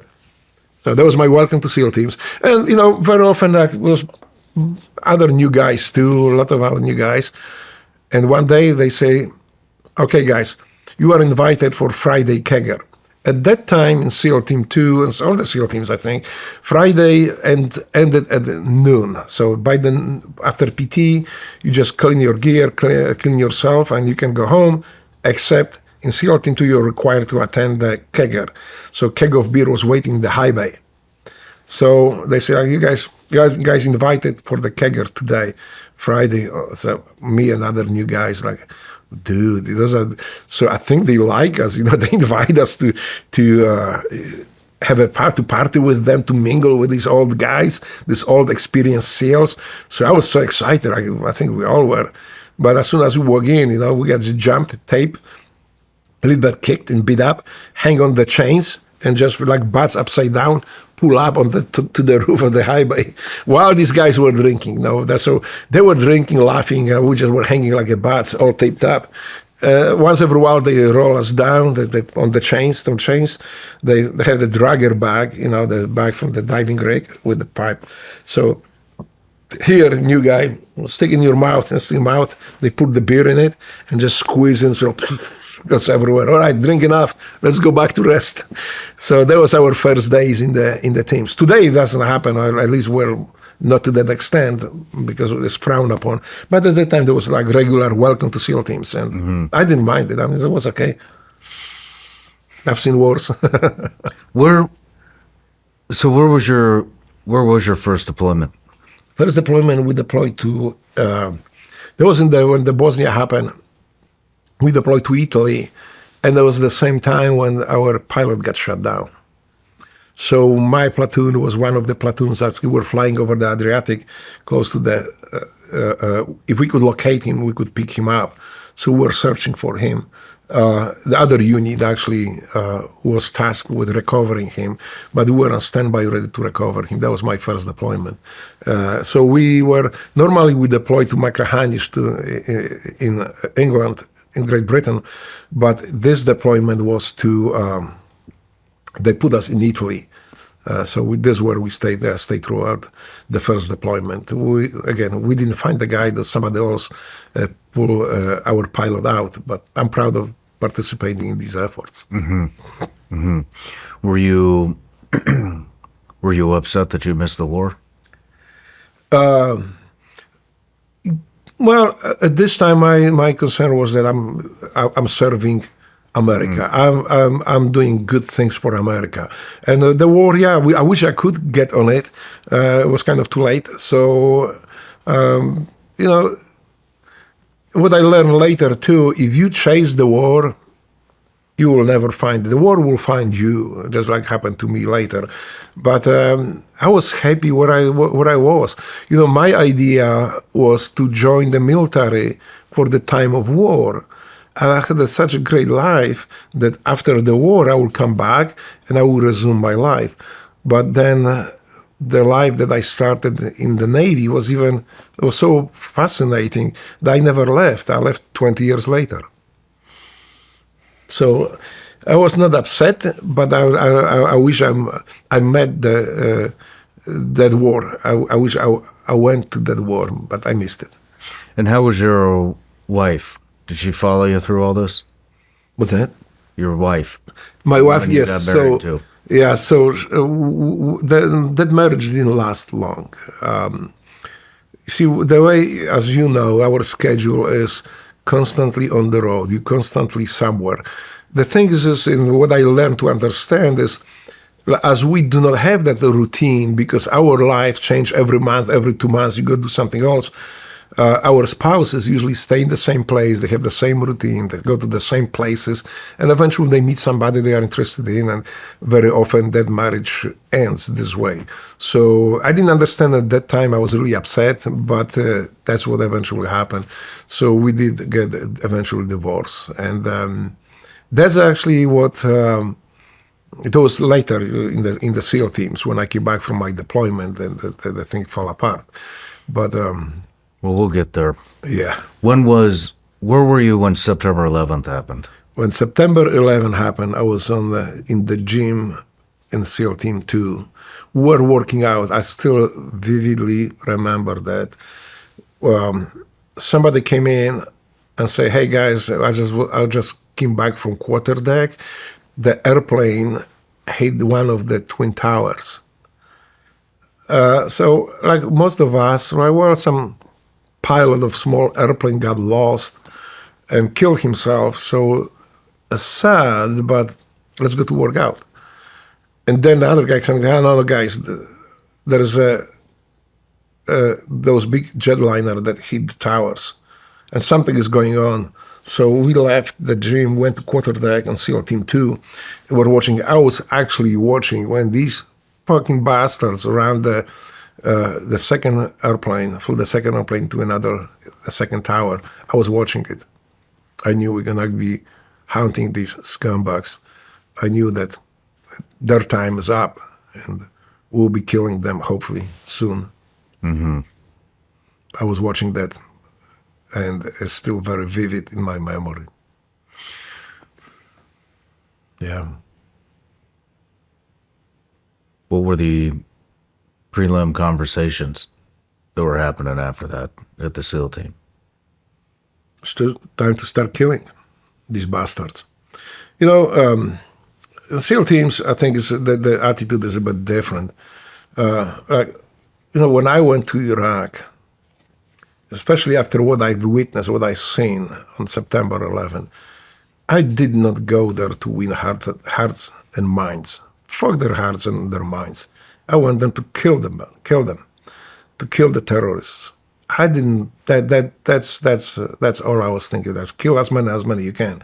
The only regret I have from Iraq, we didn't kill enough of them, because, and I'm taking it very seriously, because even today, decades after the war, what happened there, I still question myself: what if we get that if we kill this bastard, if we didn't get him, let him get away, if we kill this son of the bitch, maybe one of my brothers, our brothers, would come back home, whether it was Army, Marines, or the Navy. You know, that's, for us, they're all brothers, and we all in that fight together. So sometimes I dwell on it. You know, maybe if we could kill the bastards, get rid of them, then there would be some of our brothers would come back. You know, because I believe that, you know, the best way to win war on terror is to terrorize the terrorists. I am terrorizer. I have no qualms dealing with these scumbags. You cannot reason with terrorists. You just have to kill them and get rid of them. And that was my attitude when I went to Iraq to fight on behalf of America and American people. And so, how long was it? How long was it after September 11th that you?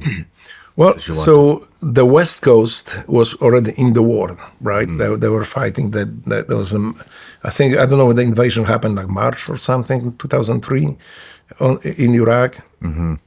Something at the beginning of the year. We deployed, my platoon, SEAL platoon, deployed to Central South America at the time. So we're working there.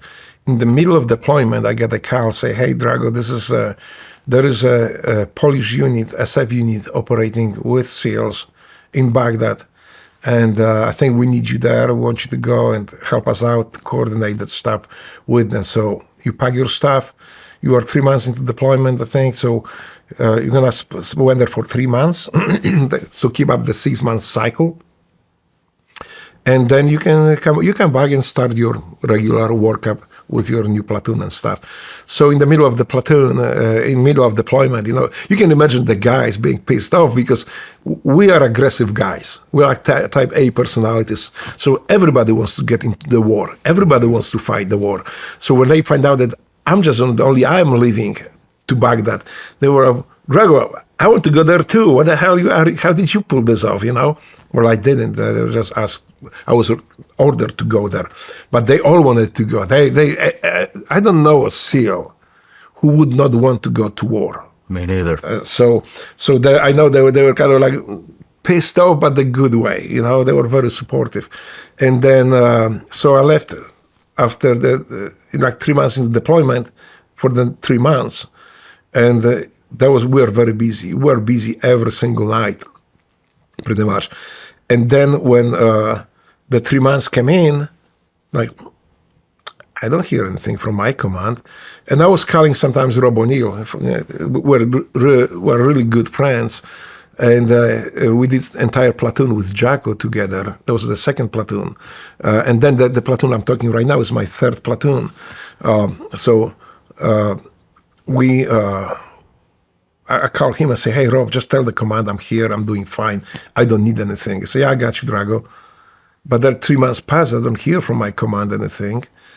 They asked me if I would extend my stay in Baghdad, the West Coast guys. I say, "Absolutely, yes, sign me up. I want to go back." So then I call Rob O'Neill and say, "Hey, Rob, I'm still here. Just don't tell them anything. Just keep it quiet. I'm still here in Baghdad."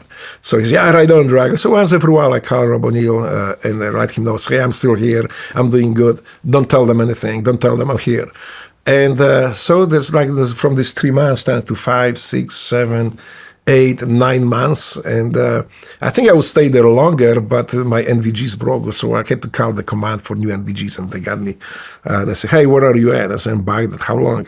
Or like, almost a year on deployment. Well, hold on. So you deployed to Iraq In 2003, yes. With who? I deployed by myself. They sent me there to work with the SEAL Team 5, to help coordinate SEAL Team 5, the missions between SEAL Team 5 and GROM. But we skipped the one platoon because there was a platoon with Drago that I did right before that. So there was the platoon to Middle East, too. There was a first SEAL Team 2 strike platoon. And this is the time when we hijacked the Russian tanker, the Volga-Neft, in the year 2000. So there was a very good platoon. So it was Drago, and 1 second. So that was my first. That was my fourth platoon, I think. It's getting mixed up. So first was to Italy when the O'Grady got shut down. The second one was to Bosnia. Third one was with Drago. Okay, so the third one was with Drago. So with after the first platoon, we deployed to Yugoslavia, to Bosnia. This is where I met the strongest guy I think I ever met in SEAL teams. That was a guy who, when we went to Frenchies, to Lorient to train with the Frenchies, what ugly guys. Chris, he put like so many plates on their bar to do the bench press. He bent that bar, the plates start falling off. So the Frenchies got all pissed off that we intentionally are destroying their equipment. Another Rob just was doing the military presses, like 225 pounds or something. I mean, we were strong, we were big. And these little Frenchy guys, they look like the ballerinas. They have those spandex little pants. Well, yeah, I mean, and you know, the nasty part of it is that when on the PEP billet, we had a French officer with us and SEAL Team 2, and we just tried to help him and cater to him the best we could, get him the best trips, best per diem, and all that stuff. So when he left to France, and then maybe like 6 months later, when we deploy to Bosnia, we actually had to decide to have some exercise with the French guys, where this guy was stationed. So we called these guys, hey, we're coming, you know, are you excited? You know, we're going to see your old friends. It was like, okay, yeah, just come on in and just click. We show up on Lorient, the gate of their things. It was a winter time. It's sleeting, raining. We sit on our bags and of our gear for like 3 hours before that bastard showed up. And he showed up not to welcome us. He showed up and say, all right, I know you guys. I know you SEALs. If you fuck up any of our equipment, you're not going to leave this base until you pay for all the broken equipment that you break. It was like, that's a nice welcome. And then they didn't want to work with us. You know, work with us. I mean, look at these guys. They were like 110 pounds ballerinas, and they did actually wear the spandex, like all these tight pants. So I say, just give them the tutu, and you have a perfect ballerina. So, and then we walk into their gym, and they have those like jumping jacks, you know, their weights, like what they were using was like 5-pounder and 6-pounders. And we have one of the strongest guy in the SEAL teams, Chris, and he walks in, he breaks their freaking equipment. They get even more pissed off. They didn't want to jump with us. We didn't do anything with these guys. And so they didn't really I guess they didn't like us, and we stopped liking them too, because I remember one of the guys asked Chris Stroop, I can say his name because I asked him for permission for it. So again, that was one of the strongest team guy I have met. And also he created the programs for us, how to get big and strong. By the time we finished that deployment, where entire platoon was over 200 pounds each. So that was a Chris's big contribution to make us stronger and better. So they just, we just couldn't get along, I guess, very well. Mm-hmm. And one of these guys asked Chris, well, you are so big, can you run? I was like, listen, unlike you, we don't run away from the battlefield. So I don't have to run that fast, but I can beat you up. So it's like, okay. And then, you know, we had an international incident, 2 of them actually. So first one, we're going to St. Moritz to do some exercises there in Switzerland. So we decided we'll fly once C-130, and we jump on the lake in St. Moritz. this big frozen lake. And it was pretty beautiful because the C-130 was flying below the top of the two mountains on both sides. And right in the middle of it, so when we jump out of it, we like maybe 5-6 second delay, we could see the mountains just going on both sides in free fall, and then we opened parachutes. Well, we didn't know, and we decided to get a shortcut. Instead of ferrying our ammunition through the convoy, through the roads from Germany to Switzerland, we say, well, the hell with it. We just loaded up our guns, we put the ammo in the rucksacks, and we jump in. So we did. And there was a bunch of civilians on this lake walking, doing that. There were like trails made up on this lake, on the ice. So we basically jumped right into the civilian population, and they look at us. So we just unload the gun, pull unload the guns, make safe, and they seen it. Well, it turned out to be that you are not allowed to bring in Switzerland guns and ammo in the same place, and especially loaded guns. So I think we're the first troops since Second World War that landed in Switzerland with loaded guns. So this was like, all right, I know my platoon head, so I had to do a lot of explanation to do. But then we are invited to, it was the time when the Switzerland was accused of stealing gold from Holocaust victims. And there was even a lawsuit filed because of that, try to recover the gold that supposedly Swiss stole from Jewish people and Holocaust victim.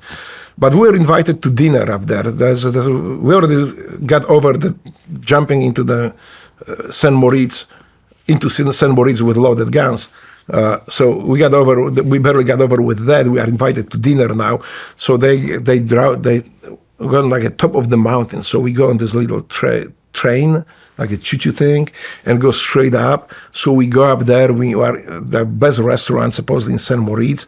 And the guy who was guiding us says, hey, so this is Chef so-and-so. He's such a great chef, known in the entire world.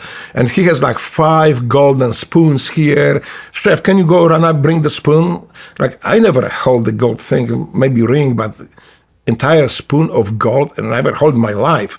So I was like, holy shit, this is heavy, solid. Wow, I can brag about it. I was holding the gold spoon in my hand. So when the spoon went around everybody until it went to Chris, the strongest guy, he looked at this and said like, well, chef, so how many you think that gold of yours, how many Jewish teeth went into that spoon? That was like, I got quiet. The guy woke up, took the spoon, he left. We never seen the guy again. We were just ushered out very quickly out of the restaurant, go down, and we never were allowed to go to the restaurant again. Holy shit. But you know what? That was legitimate questions. I believe, in my opinion, the gold, the Swiss were stealing that Holocaust victims' gold, and they were benefiting of the Second World War. So the guy had the balls to ask about it. But you can cut it out if you think it's too controversial. But that really happened. So there was like, well, we were all stunned. But he's right. It's a legitimate question. Yeah. Because that basically, that gold that, in my opinion, was stolen by Switzerland from Holocaust victims. That's interesting. I didn't. I don't know much about that. Well, there was a lawsuit filed by people trying to recover that gold. I don't know. I think came to some agreement, but you can Google it up. I read about it just not too long time ago as well. There was a time, but I remember there was very common to hear this accusation in 1979, 1978, 1998 time frame. So yeah, that's.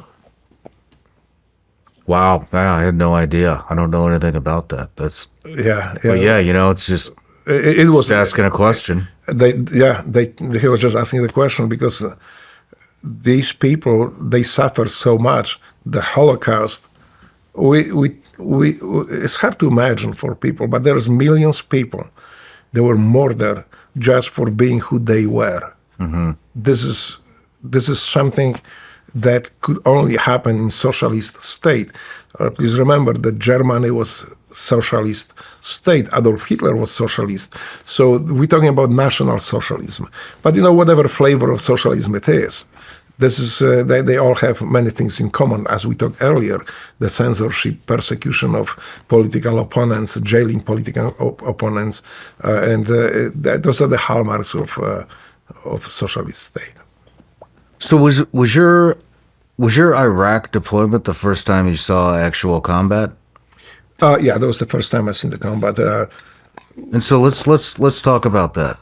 So you've done four deployments, and then you finally go to Iraq to see actual combats. Yes, we've seen a little bit of in Bosnia, not so much combat, but we've seen the war scene. We've seen the some of the atrocities committed there in Bosnia. We hijacked the Russian tanker, and that time there was like a holy shit, the super mission. Like today is really not a big deal, but at the time, to go and do VBSS on a Russian tanker was really something. Let's talk about that then, because. Oh, that's the Russian tanker? Yeah. That was actually funny. So there was the Drago's platoon. Drago and Mr. Queen F. This was SEAL Team 2? SEAL Team 2. I didn't realize Drago was ever on the East Coast. Oh, yeah, he was my AOIC. I've never met him. This platoon, yeah. Oh, I tell you, it is a great guy. He's a great leader. That's what I hear. Yes, I was honored to serve under his command. Very aggressive guy. We love that. So when we got the permission to take down the tanker, there's always competition between the team guys, right? And there's one squad, another squad. It was like, oh yeah, we are better. No, we are better. So my squad was taking it down because we had like 3 Russian speakers. I speak Russian, Polish, and Japanese. But so you speak Japanese? Yes. Watashi wa Nihongo hanasu koto ga dekimasu. Where did you learn Japanese? Oh, when I was doing kickboxing, and I figured out then Karate Kyokushinkai, some of those commands, I said, well, I can understand the commands, but why don't just learn the Japanese? And it happened that my mom, she was a teacher. She had a PhD professor from Hokkaido University working with her, doing some study on Polish educational system.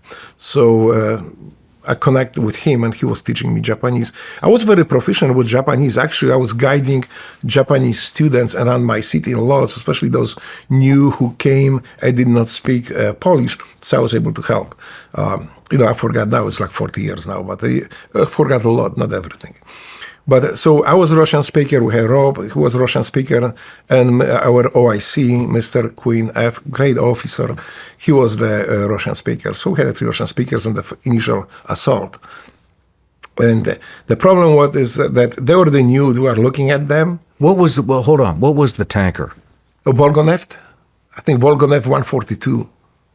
You can Google it up. It's online. As a matter of fact, we are in balaclavas, but there's a picture of me standing on the bridge on the Volgoneft. What were you taking the tanker down for? They were smuggling oil from Iraq illegally. There was a Russian tanker who smuggled the oil. So we were tasked to take it down, but they knew it already. We were on the Monterey,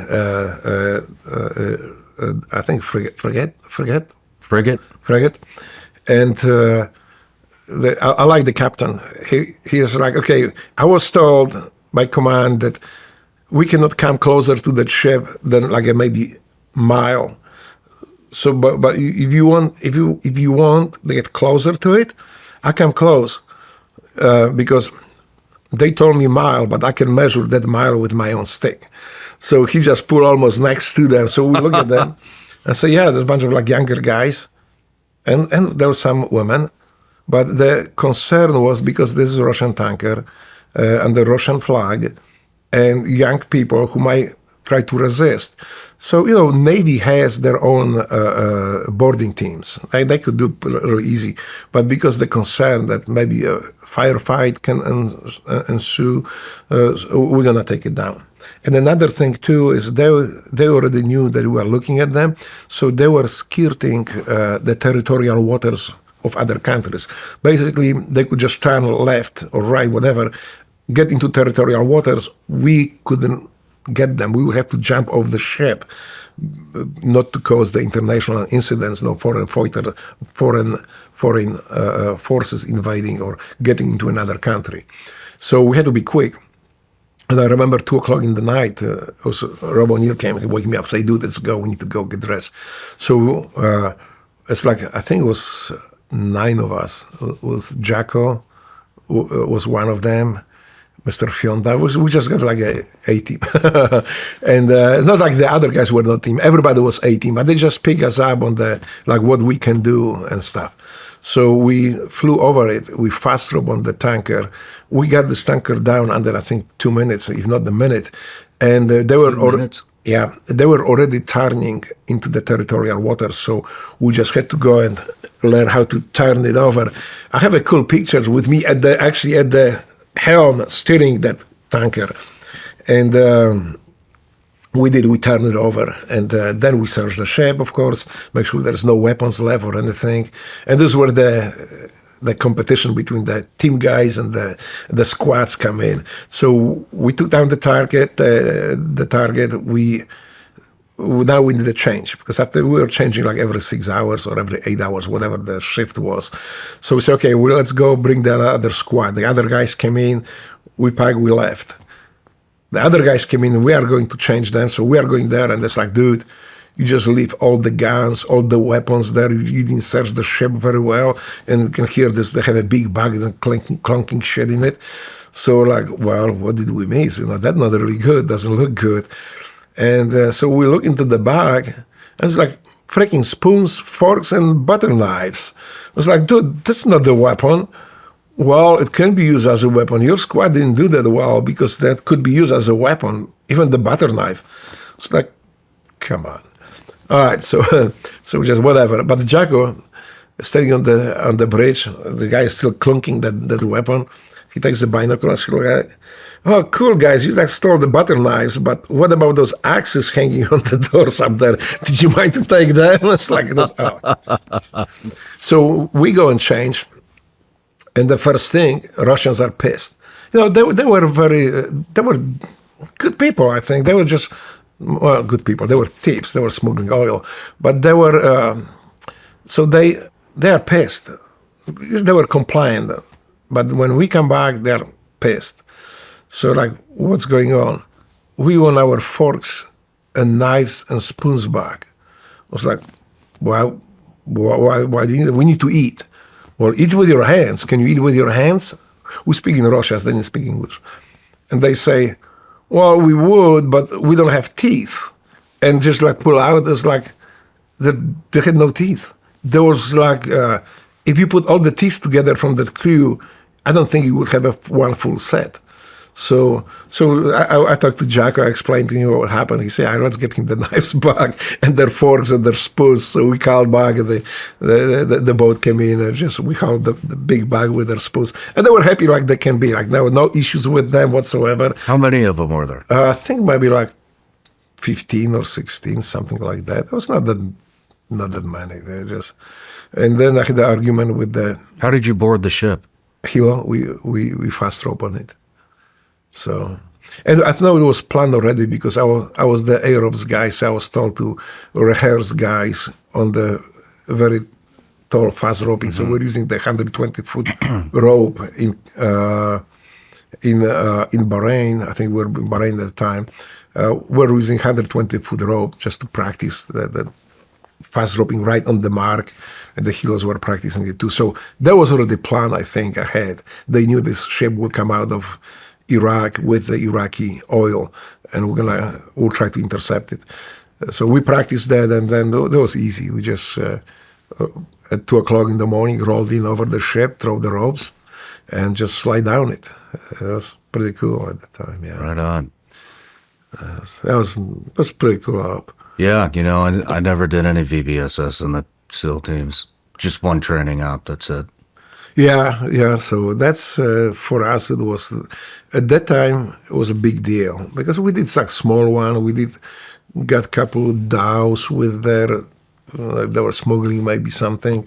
We didn't bother with that, but take down the big tanker and the Russian flag, there was something. So we did that. We didn't torment the crew, and the crew was not really, they did what they had to do, but they were not cowering or anything. They were just like normal people, So. Let's take another quick break. When we come back, we'll pick back up in Iraq. Join me and my special guest for the next behind-the-scenes experience, exclusively available on Vigilance Elite Patreon. The behind-the-scenes footage is raw and uncut. This is as close to the set as you can possibly get. You can expect anything from off-topic conversations, studio tours, the final moments before the interview starts, and everything in between. The behind-the-scenes content is constantly evolving and will continue to bring you more as we grow. You can gain access for just $15 a month exclusively at Vigilance Elite Patreon.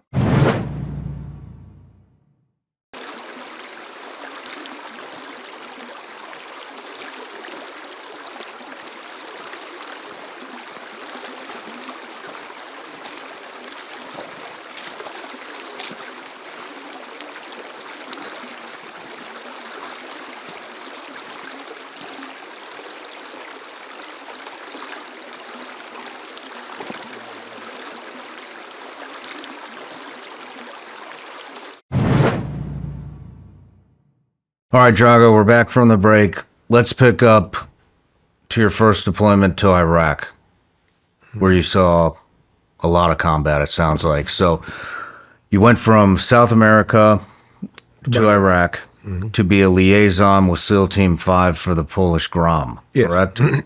And so a lot of questions, but let's start with, what was it like for you to go to combat and to be a liaison with the Polish GROM, being Polish?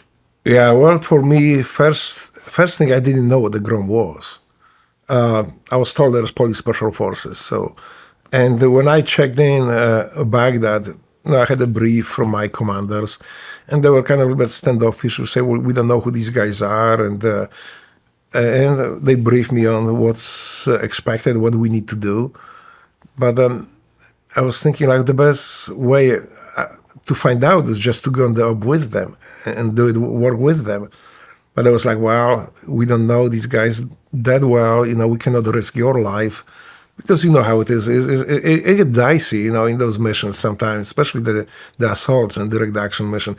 And I understand that, because if something was to happen to me while I'm working with GROM, there could be some repercussions to my commanders too, that they allow these things to happen.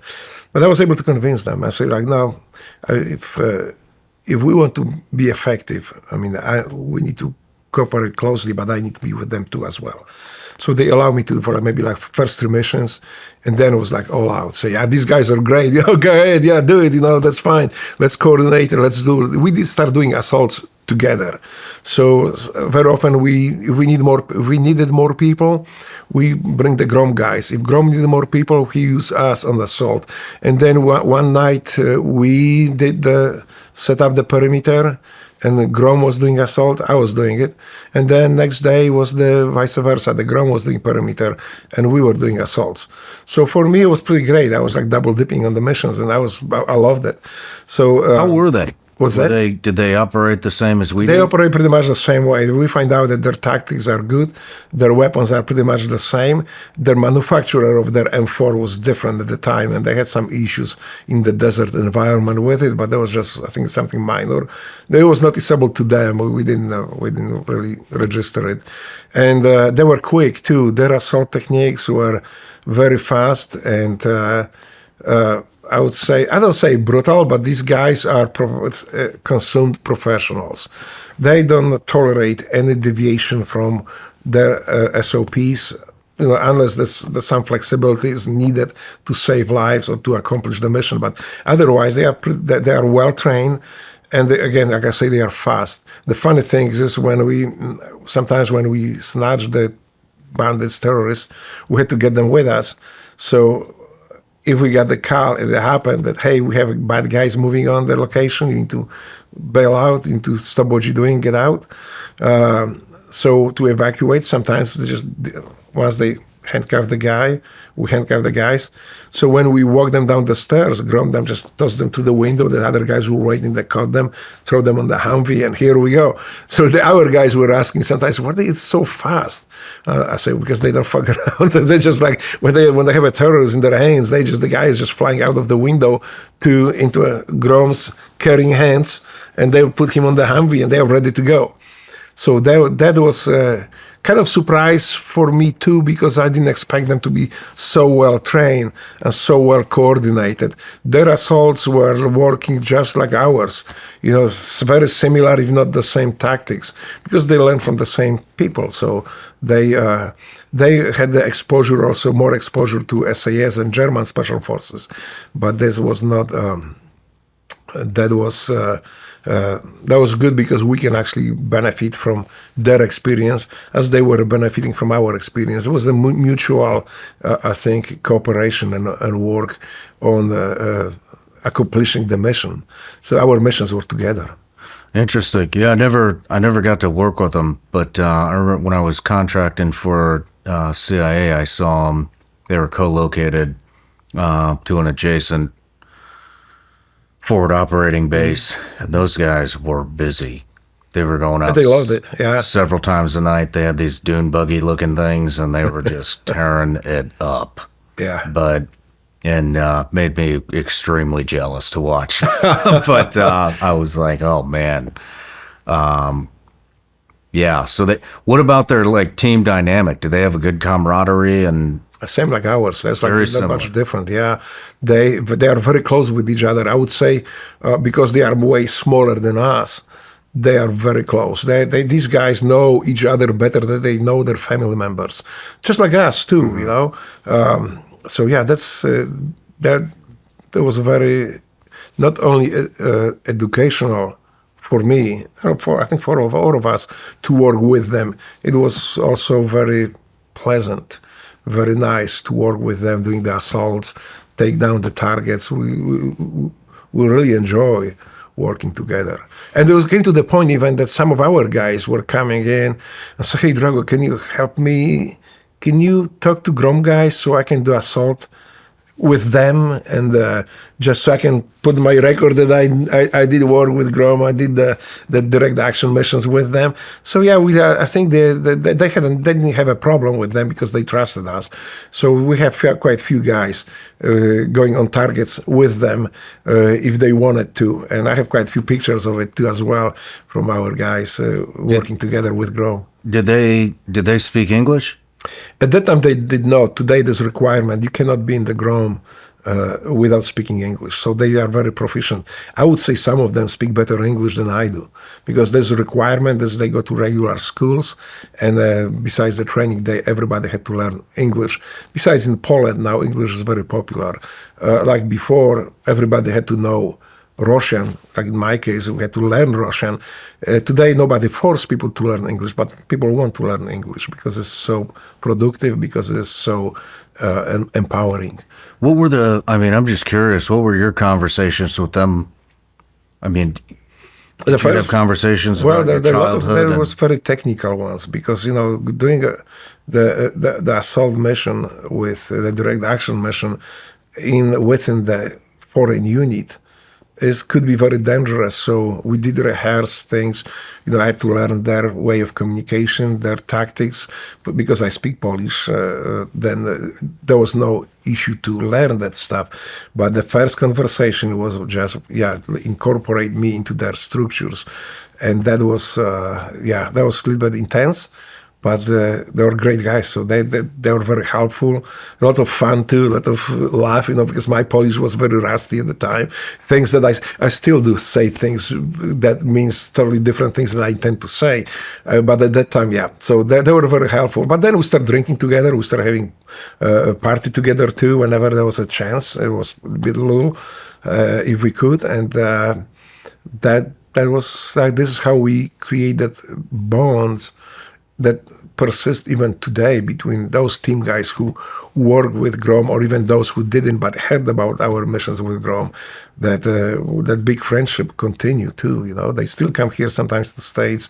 When we go up there, they are always helpful, try to help you and accommodate our guys. So the friendship that we create on the battlefield continues, and still is, we are very close. What about, you had not been back to Poland since you left, correct? Yes. So did you have a lot of questions about? I did. Yes, I did. I was asking them about stuff. Well, I did when I went with my SEAL platoon in 1995 for a brief couple days, 3 days visit in Gdańsk. We didn't work with GROM. We worked with their commandos from Formosa unit. And so I kind of like a little bit seen, for me it was surreal because I left as a felon, a criminal, and then I was greeted as a hero in Poland when I came back. Not maybe as a hero, but I was greeted as a valuable, respectable person. That was very kind of different for me, that first visit. And then, that was a very short visit.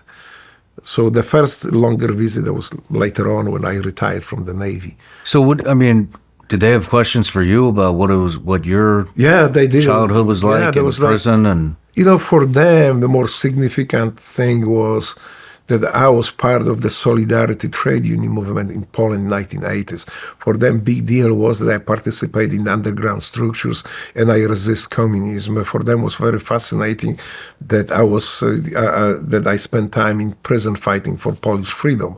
So they were very respectful of that. And but otherwise, there was a lot of questions about America. Like how is the life? How are the people? How is how did it happen that I succeed? I became who I am, and where some people were not that successful. And so there was a lot of questions that I had to answer about America, about my life in America, and about my America. Did they have? I bet there was a lot of chatter back and forth about it. Were you very curious about what Poland was like now? Or did you? At that time, I was curious because, again, remember, they were part of the Warsaw Pact. They were opposing us, NATO. So they were trained to fight us. And suddenly here we are working very close. I think we worked so close with them. I don't remember in combat working any other forces from different countries working that close with us, with SEALs, as Polish GROM did. So that's they earned a lot of respect in our community, but also I believe we earn a lot of respect for them. For them, was curious, how the foreigner like me somebody like me can come to America and join the more secret forces, the tip of the spear that America has. So they were a little bit fascinated by this. How is it possible? We know in our units, the foreigners cannot serve. You have to be a citizen. You have to have access to secret clearance. You have to have a secret clearance to serve in SEAL teams. So that's something that for them was very fascinating. How did I pull it off? I said, dude, this is America. You can be whatever you are able to be. There's nothing holding you back. And if you can't do this or that, there's no politicians there saying that you can't. In America, there is nobody there holding you back and say you can't do that.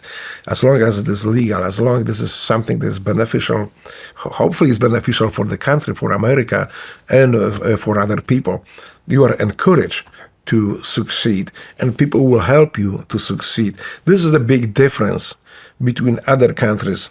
This is what I want to I want people to use this book as that vantage point, to see it, how different we are, that the America that was built on goodness, on personal freedom, on being strong and independent, and on the faith that make America so great. And this also rolls into the way people in America treat other people, with compassion, with help. And I experience every single one of this. So, yeah. Do you think They were fascinated by this. Did any of them want to come over? Yeah, some of them did. No kidding. Asking about, hey, can I be a SEAL? I said, well, why would you want to be a SEAL? You are the top tier of the special forces. And but somebody was asking, they say, is it possible? Because this is something. What did they say when you asked why? Was that? What did they tell you? They say because SEALs have the reputation they have, because we are the best. I didn't inquire too much into it, but some of them were like, hey, if I could do it again, I would just do what you just did. I say, well, I didn't do it because I did it because I left Poland because I had to leave Poland. But you don't have to leave Poland. There's no reason for you to do it. I joined the military because I had my debt of freedom that I had to pay back. But you don't have to do it. You're living in a free country. Wow. So that's what I told myself when I came to America, and that's what I follow with today. That's my pledge to America and American people. So let's talk about, so you got to Iraq, you start seeing real combat. Mm-hmm. What was your first engagement in Iraq? I think first we did snatch a couple of the guys in the high-riser, so we did breach. We get the guys out of we were so quick that they had no chance to do anything. So we got them, and this is where I learned that not everything that we learn in the breaching school actually works like that. Some of the breaching charges, for example, I don't want to go into details here, were not very effective, were not, or were outright dangerous to not so much to us, but to people on target. We found out that most of these targets we were hitting, they were terrorists hiding behind women and children, and they tend to put them in the front, next to front door or somewhere close so they can have a route of escape while we stumble over their family members.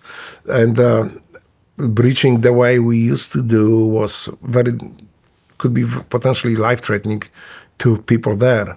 And we had to change. As a matter of fact, we had army guys, the in charge of the theater. I think they call us to scale down with the breaching because they don't want civilians to get hurt. So we had to actually change some of the methods we were doing, make it safer for them, but also for us, but also the breaching charges that actually I was instrumental in developing it and make that charge available to all of us. And that was widely used later by SEAL teams in Baghdad and in Iraq. So that was pretty good stuff. I remember I was breaching the steel door with the woman. We didn't know at that time yet, but she was maybe like 2 feet away from the steel door. And I breached the steel door. Went inside, she was uninjured. Well, we trampled over her because she got scared and fell down on the floor. As we rushed into the apartment, to that house, we trampled her a little bit, but otherwise she was untouched. If I use any of the other charges that we used to train with, I would kill that woman. So for me, it means a lot too that I contribute not only to killing these people, but bad guys, but also to saving those lives that were innocent on target. What was the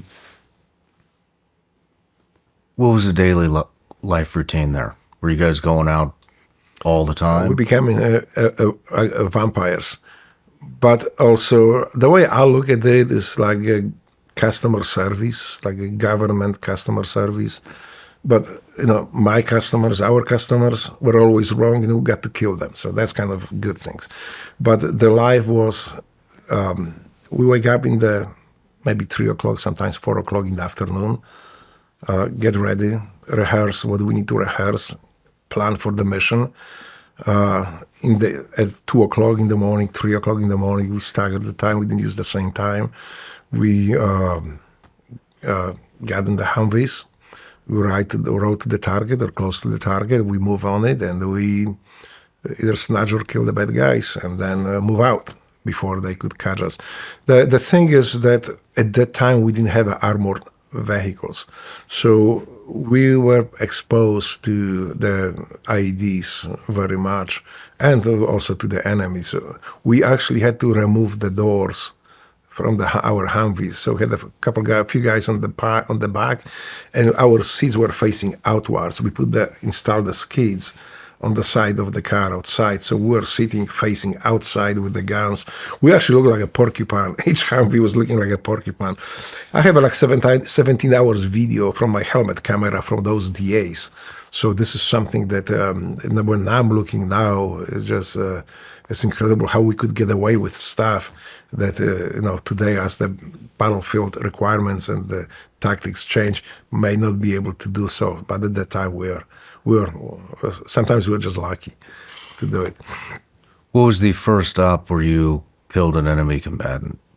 That was we breached those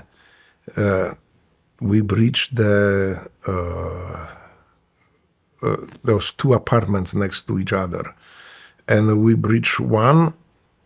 The other guy, the two doors were breached.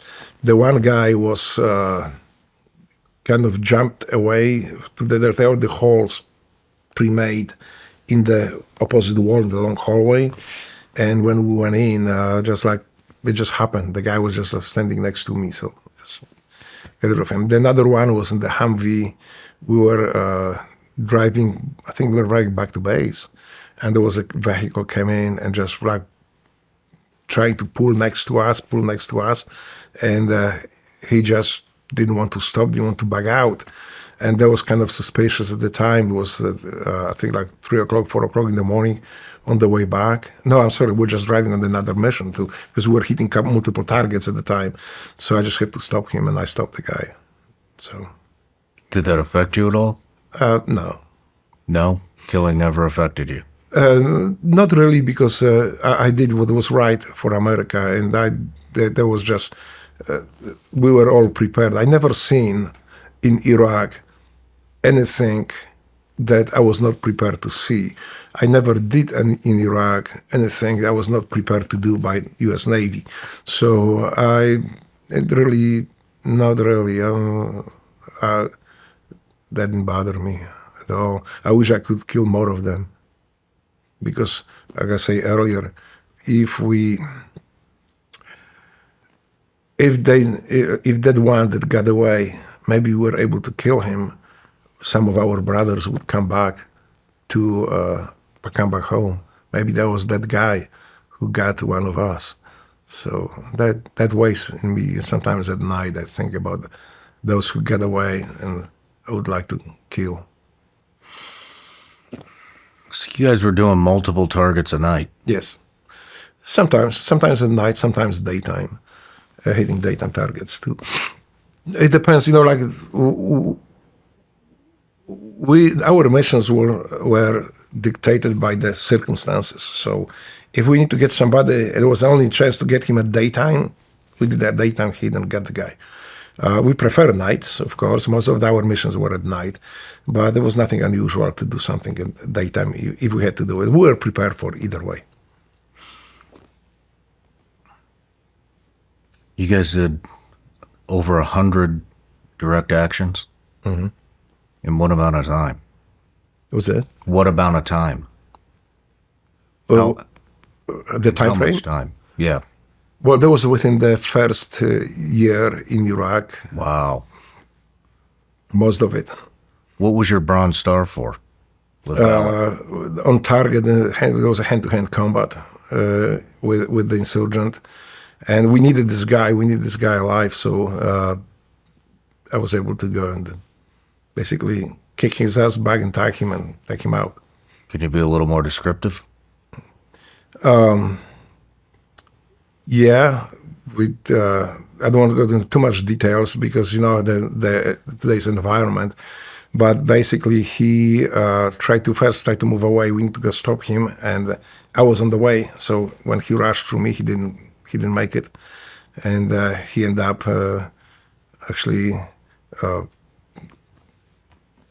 trying to do it again, and he was pretty aggressive. So the easiest way was to kill the guy, but we needed this guy, so I was able to go take him down and eventually, pummel him a little bit and handcuff him and bring him down. So yeah, that was the guy. Who was it? That was, I don't remember who he was, but we have the list of the guys. There was so many of them. I just don't, I don't remember this particular guy who he was. I see his face. I see his, I still vividly remember that. But yeah. How did you get him down? With my fists, with my legs and my gun. So I didn't want to shoot him because again, that was not the guy who wanted to shoot. But it came to the hand-to-hand combat. So this is what my Bronze Star actually says, that what happened, that describes that. Drago, welcome back. Nice to be back. But man, I was hoping you would come back. I mean, one of the hardest parts about interviewing special ops guys that have done just phenomenal stuff is trying to break through the humility. Nobody wants to talk about the veracity of what they've done in combat, and we very lightly breezed over your Bronze Star, and then I was hoping I would get a call from you saying, hey, we should probably go into a little bit more detail on that. And I know it's hard to break through the humility, and but at the same time, I mean, it's important. It's important that people understand what the sacrifices that were made over there are and what it's like. And so I just want to say I really appreciate you coming back to give us the full scoop on what happened that day with your Bronze Star of Valor. Yeah, thank you. You know, this is something that is the way I see it is the stories are being said. Some of the stories are being said quite often, and that makes almost desensitize people to what we go through. We are just human beings, just like anybody else. But people listening to these stories, watching these movies, they don't see us as human beings. Mm-hmm. Often, not everybody. They often see us as just a little part of the machine. If you fall out, you fall. That just expected. Let's get another guy. And that's what I think is important, that our society doesn't see us that way. We are all individual people. We are all human beings. And everybody that falls is those heroes. They shouldn't be seen as just little pieces of the machine that can be easily replaced. So I was never... I try not to talk a lot about these stuffs, and nobody ever asked me about it. It's important, you know. It's documenting history, you know, and I don't think anybody sees any of the guys that I bring in here is just part of the machine or invincible, because we do, you know, we start at childhood and go all the way through the career, and then the pitfalls afterwards, and we did that with you, and I do it with everybody too. And the reason I do that is to humanize, Yeah, this is very important. Who I'm speaking to, and to humanize them in front of the audience. And so, but let's go in. So let's just start at the very beginning. Yeah, that was the fact that I remember that, you know, I did so many of these DAs that they got 20 years later, they all get blurred up. This one kind of sticks out because as we move out, like we always work, we try to work. We did some daytime missions too, but we try to avoid. So at night, the call came in, we had to get the guy. He was like one of the leaders and financiers, I believe, who we don't want to kill him, we just need this guy. So we came to the set point, and then... Was this a capture kill? It was capture or kill, yes, preferably capture.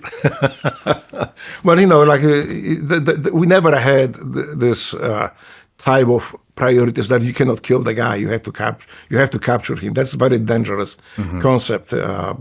But so for us, it was like, you know, like if we can, we try to capture the guy. But We will really try it. So we came to the set point, we disembark and patrol towards the target. And as we patrol, we might drive maybe like 20, 30 yards from where we're supposed to cross over the fence. Then the whole hell broke loose. And that was just like the bullets were flying everywhere. And you know how it is that you don't, in urban environment, it's kind of sometimes difficult pinpoint where the shots are coming from, especially here from behind you, in front, the sides. And then you don't see muzzle flash. If you see muzzle flash, yeah, you know where it is coming from. But so we just hung it for a second on the side of the fence, and like, we're not gonna be waiting here forever. It's time to go. So we just move along that fence. There's a few yards back. We put the ladders while all the shit is going on. We cross that thing. We approach the doors. I breached the door. We blew the door up. What'd you breach it with? What's that? What did you breach it with? Explosive? Explosives, yeah. We breached with explosives. At the time, most of our breaches were with explosives. You know, it gives us that extra couple seconds when the enemy is disoriented, where the terrorists are disoriented, so we can take the advantage of it. So it was preferable entry method for us. And then so as we breached, we entered the house. It was a pretty big house, and we kind of knew how it is set up, because we have the intel, you know what to expect even inside. And there was like, as we entered, it was like short hallway, then it was like maybe 2 feet to the right, and there was a wall up, so you can see the wall. The guy was standing behind the door when I blew the door, so he just backed out, basically to throw him off a little bit, but he was still on his feet. So I was coming into the house as a second guy, so the guy went left, I went right, and up this guy, so he's doing nothing, just standing there. He's blind from the flash. And so I throw him on the ground, I bag him and tag him. And then I move on to the... What do you mean bag him and tag him? Well, just basically make him ready to move out. And what does that entail for the audience? Yeah. I know what that means, but what does that mean? Okay. So basically, subdue the guy, handcuff the guy. You know, you can say bag and tag, basically kill the guy, put in the body bag and move him away. But that's not what I mean, I guess. Just, throw him on the ground, handcuff him, get the guy ready to be moved out. So we did that, and I joined the guys in clearing the house. And the shed is still going on outside. So when we walked to the second floor, I don't remember, it was 2 or 3 floors. I think it was 2 floors, but it was a big house. So as we cleared the rooms, on one of the rooms as we entered it, that was the craziest thing, one of the crazier thing that I remember. The guy just charges at full speed, and I don't know if he's trying to charge me or he's just trying to run away from that room. Anyway, he just bumps into me, so throws him on the ground, he drops the gun. So now I look at this guy, he has no gun, the room is pretty much clear. So as I'm getting this guy now, he jumps back again, kicking, screaming, and punching. So as the fight is going on, I'm getting the call. Well, I could shoot the guy, but he was not armed, so really there was no need to shoot the guy. And as I'm working with the guy, the call comes in, hey, Drago, in to stop the GROM guy. GROM element is moving on the backyard, and there are 3 guys in ambush laying. So tell them, stop them, tell them to wait. The hero is coming to lace them, put the laser beam on them so the guys know where they are. So I'm here trying to get this guy compliant, and at the same time speaking on the radio. So I put my gun at the time kind of to the side. I had another guy in the room too, but he was busy still doing his stuff. So, at the same time, I'm talking on the radio to Polish guys in Polish, that don't move on that backyard, just hold on, the helo is coming, and I will get you there to, they will let you know where the guys are. So they stop, and at the same time, and the bullets are flying into the room through the windows too. So wow. I remember I had like 2 of them came, and you don't hear there's not a whistling like you can see on the movies. It's just a crack, and there's just the impact on the wall. So And then the GROM guys is calling me too, telling me that, hey, we are moving on this. We see these guys now. We know where they are. There's element maneuvering to the side, so taking the crossfires from the side. And then, so then I relay this to our guys while I'm bagging the guy. So eventually, I bag him, tag him.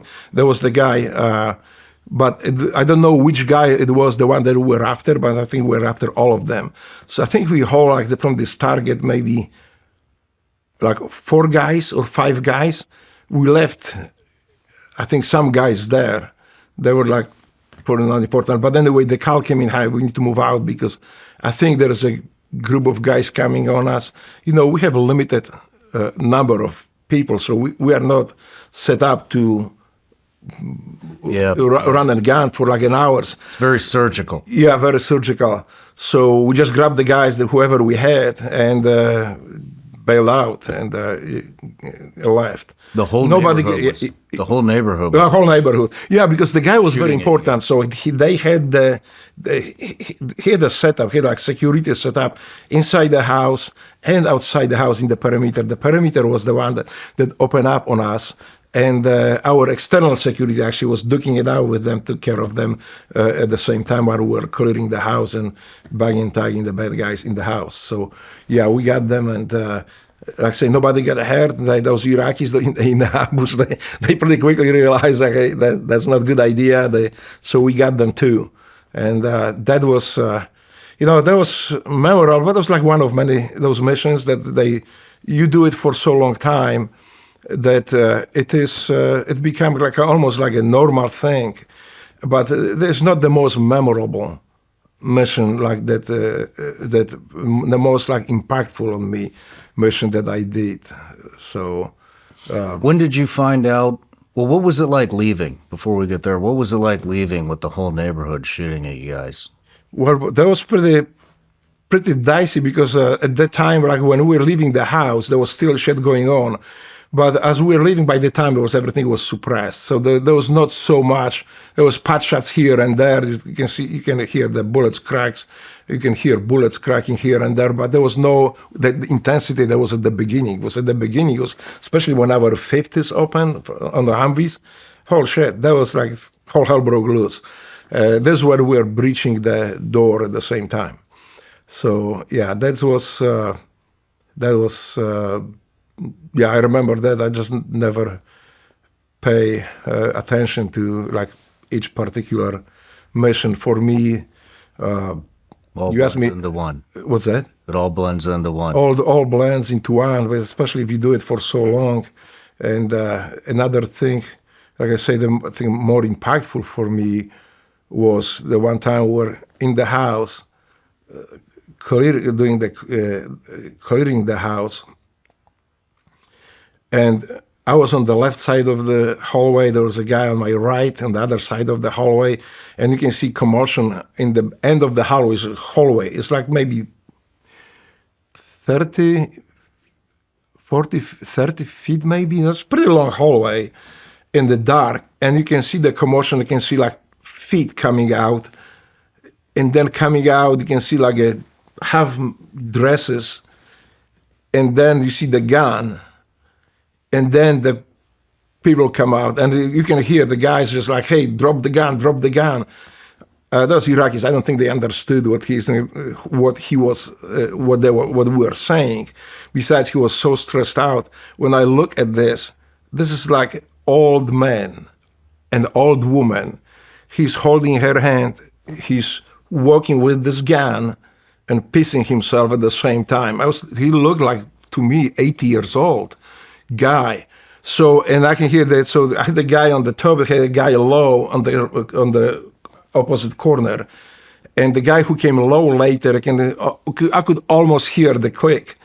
So I just didn't want the guy to get killed. Mm-hmm. So I just say, I got it. And I'll step in front of these guys' barrels. Because I could walk on my side. I just didn't want them to shoot this old man. So I walk up there, I walked to this guy, I had usually that's very short M4s. So as I was walking up to this guy, I am in his heart. I mean, I would just pull, like, if he would just try to do something, because he was holding the guns. He didn't aim at me. He was just for maybe like a little bit down. So I walked up to him. I took this gun away from him, and then so when we took the guy with us, it was one of the guys we needed. We went after. So when we were leaving, his old wife came up to me and said, like, "Thank you very much for not killing us," because I told him to put the gun away, but he thought that this may be some insurgents or some people got to kill him. So thank you for not killing him. Wow. And I got a lot of flack from our guys too, because, think about it for a second. That was kind of selfish on me, but I just did not want this guy to get killed. Because there was very quickly pointed out to me on the debrief, what if this guy were just there and there was other guys just waiting in the dark hallway where you can't see it?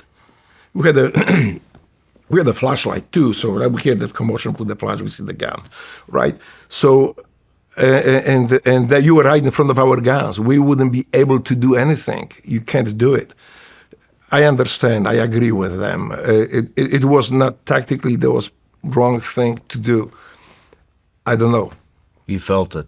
I just felt it. I just felt I don't want this guy to get shot. His old wife, they holding hands each other. This guy is just barely walking. They have still those house shoes, those flip-flops on. And then, and he's holding this gun and shaking like this. And I remember, you can see the dark spot on these pajamas. And I think he still had this funny hat with his, like, this little funny ball, just like you see in the cartoons. Mm-hmm. So that sticks out to me for two reasons. One is that maybe what I did was wrong because it could endanger me and maybe other guys in the house. I just did not want this guy to get shot, and I think I was afraid he was about to be shot, and this woman standing by him. So. Wow. So that was very impactful on me. I don't know, it was brave. My people say it was stupid, but it was just I just felt it was the right thing to do. If I could get shot, because that these guys are not worrying about that stuff. If there was somebody there was many times they just shoot their own people just to get to you. So there wouldn't be any hesitation. And I agreed with the guys that I was on the wrong, but it was. I think it was brave. Maybe you weren't thinking about it at the time, but not only getting shot by your own guys because everybody's hyped up. I know I wouldn't.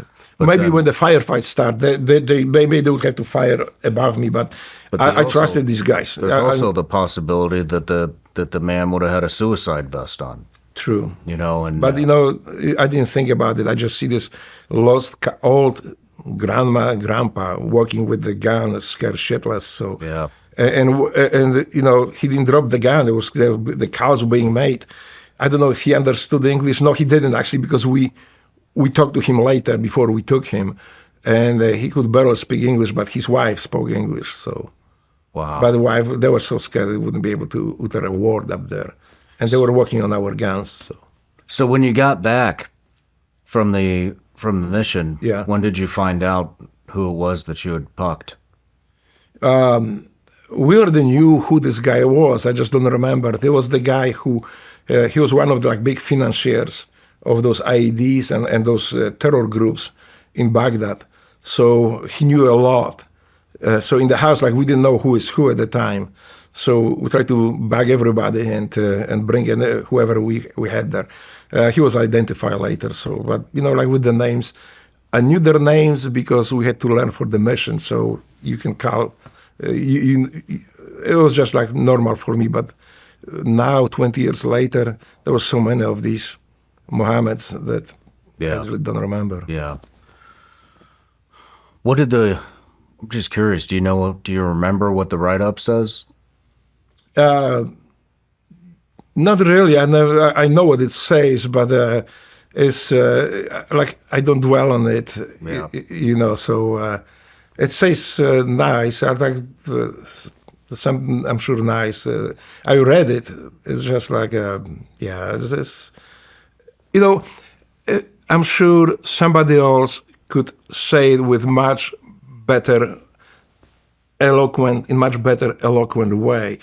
I'm still better with bullets than words. So for me, to come and speak about anything is pretty scary. I think one of the bravest thing I have done, be able to go and face the camera and microphones and speak, but I'm better with bullets. So, maybe somebody else can tell the story better, but it is what it is. We are human beings. We are not robots. We are just the people. And how many times did you go to Iraq? I went there 3 times back to back. So I spent the year first on first deployment, came back. There was another SEAL team coming out, and they were slated to work with GROM as well. So I asked them if they can just take me for. I just wanted to go back, and if they can take me with them. They say, yeah, sure, absolutely. So that's supposed to be like 2 weeks, just the fam, help them settle down with GROM.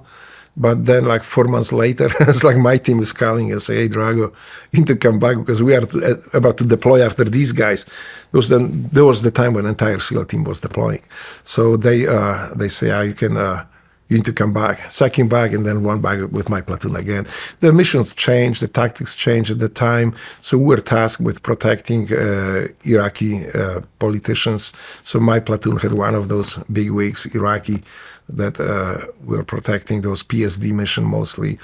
Although wherever I could, I would just try to get away from babysitting the old grown fat man, and try to get on the DA mission. So I was still able to do that. And some people accuse me that even now that I was just doing my own DA missions on my own, but it was not really that much on my own. But yeah, I was trying to get as much into those missions as possible.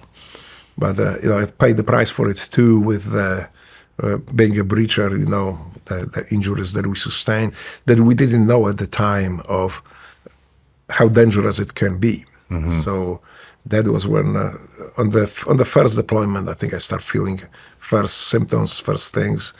But like I say, I was afraid to say anything because I didn't want to be pulled out of the missions. So.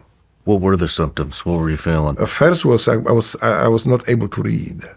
So what I find out that I was trying to read, but I couldn't concentrate on the text. Seems like that thing was jumping. And so I figured it out that maybe this is because the lightning, because we were living in the tents. Outside was very hot and bright. So most of our activities when we sleep or like eat was in the tents or inside. So I said, well, maybe my vision is bad because the dark environment. But then I noticed that I cannot read even if I can follow the letters because I forget, if I read the paragraph, I forget what it was paragraph about by the time I finished it. So that was kind of weird. And so sometimes it took me an hour to get to the page. So that was odd. But I didn't make much of it. I kind of brushed it off. I still was strong. I was thinking fairly clear. I just couldn't read, so that's no big deal. It's not like I have to read some manuals to terrorists, right? So I was fine. And then the balance issues start showing up that much later, and sleep disturbance.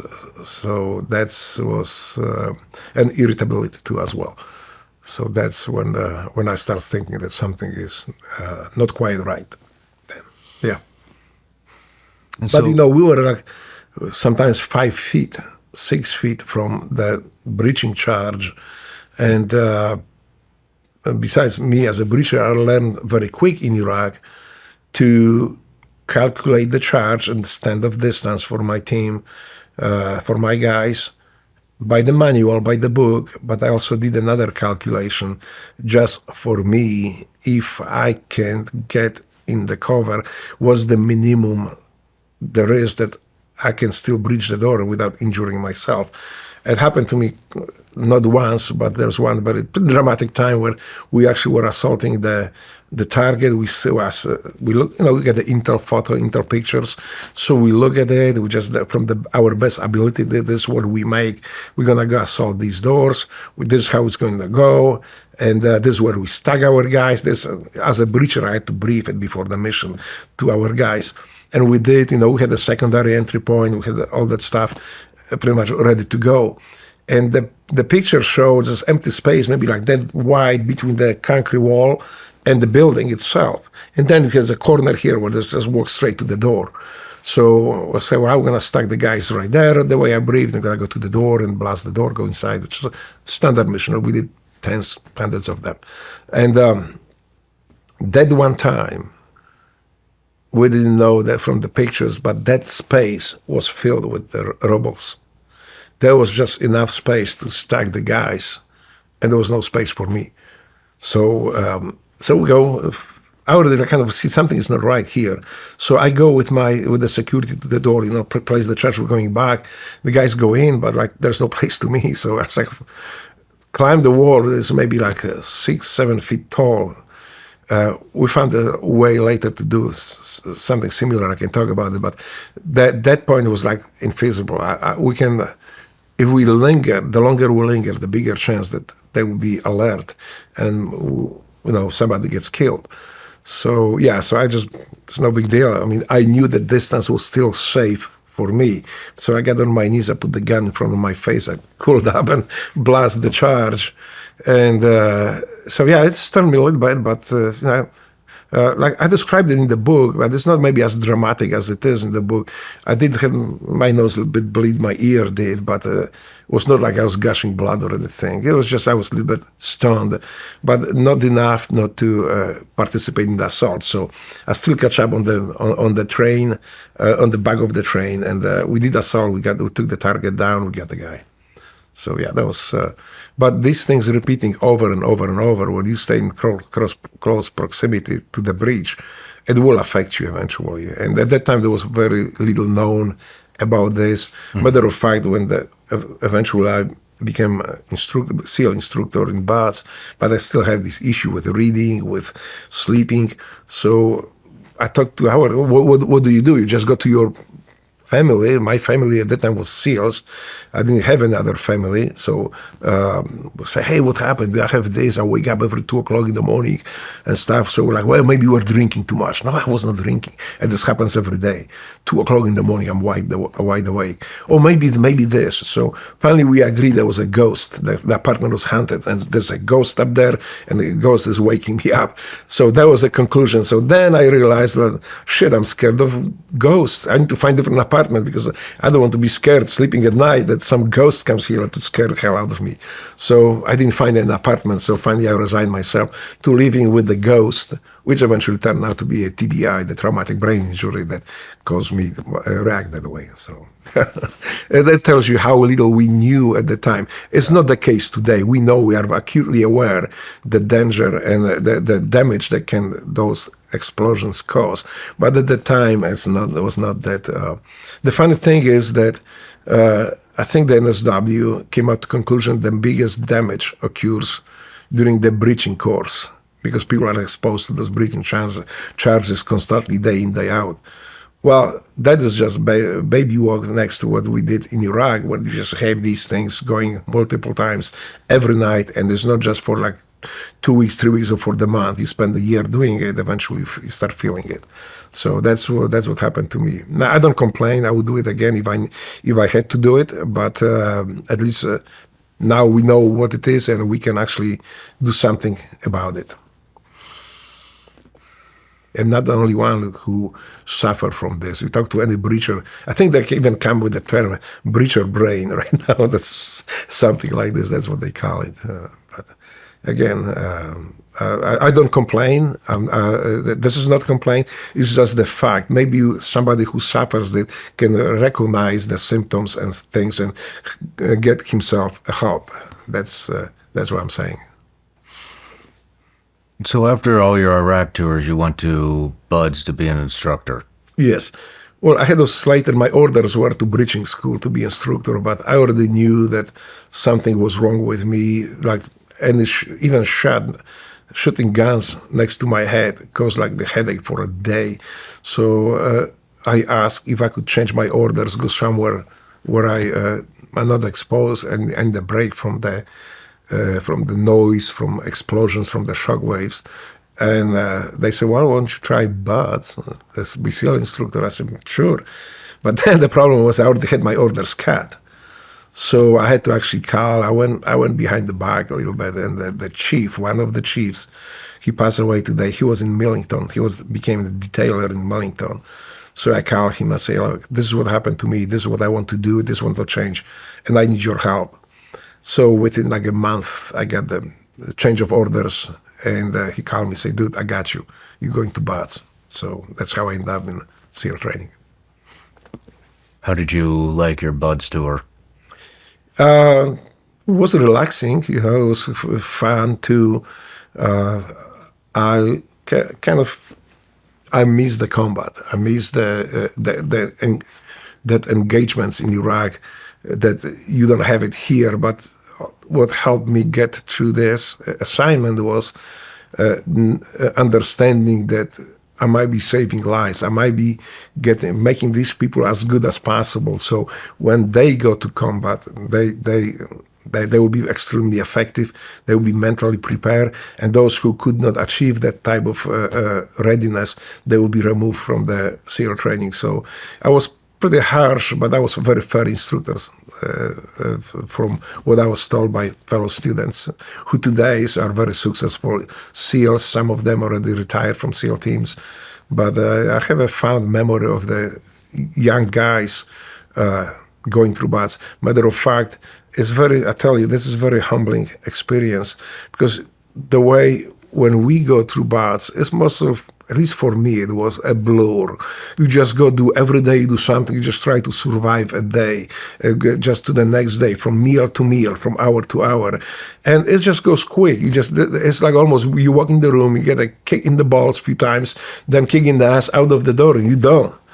Well, now you are the one who is actually doing this to these kids, who is demanding from these kids that sacrifice, that pain. And it is very, again, very humbling, because you see these young kids and they don't quit. They just keep going, no matter what you throw at them. Some of them falter, some of them quit, some of them get injured and being removed. Most of the people I notice in BUDS, they don't resign. They don't quit. They get injured. They get removed from the training. But seeing these guys, and you could not make them quit, no matter what. Some of them, it makes you think that, America is safe. What year did you retire? I retired in 2011. So by this time, I met my wife. And how did you meet her? Oh, well, that was a story too itself, because so I was in BUDS. I didn't have a family at the time, and finally I came to realizations, like in a year and a half I'm retiring, I have no family, so I have to find me a wife. So it was not that easy, because with my English, the way I was, I guess I was not a very attractive guy. So I asked for my friends and my teammates. And they said, okay, Drago, the best way to do it is go online. You find yourself a chick, and if you like her, you're going to marry her. I said, sounds good. So let's do it. And so I had incidents. I had those misfires, what I would say. So there was a girl I was courting for a long time, and eventually we agreed to meet. And then and we scheduled to meet first time in the coffee shop, say for her place. And it was a lunchtime. Good God, it was the place where there was a bunch of executive chicks were coming in, very super nice place, bunch of offices around. I didn't think much of it, but this girl who I look at the picture was so beautiful. I said, I'm going to go and pretend I'm smarter than I am. So I took the book. I couldn't still read it, but I just pretend I was reading, so I look smart. and she's coming. And so every girl, those girls are coming. I said, oh, this is end. So I just try to get myself bigger and look better. And then there's none of these girls. So I find like, well, it's almost like 10 minutes late. Maybe she won't show up. And then I see the girl walking, but she had to like walk sideways through the door. So I said, cannot be her. So I just like sitting up there and just look at the book that I brought to make myself look smarter. And all these nice, good-looking chicks are lined up next to my table. And she's coming. I see the big shadow comes up. It's like, are you Thomas? Drago? It's like, yeah, how do you know me? It's like, who are you? I'm Wendy, whatever the name was. We talk about it. I was like, damn. And all these chicks, I can see already the smirk on their face. It's like, dude, what you get yourself into it? and then, so I said, well, Wendy, just have a seat, sit down. And I'm thinking like, fuck, I mean, how do I make it look like a business meeting so these chicks are not laughing at me? And so I said, so Wendy, tell me, so talking about your company, how many employees do you have? You know, how many people do you manage? She just looked at me like an idiot. It's like, we're supposed to have a date, not talk about my job.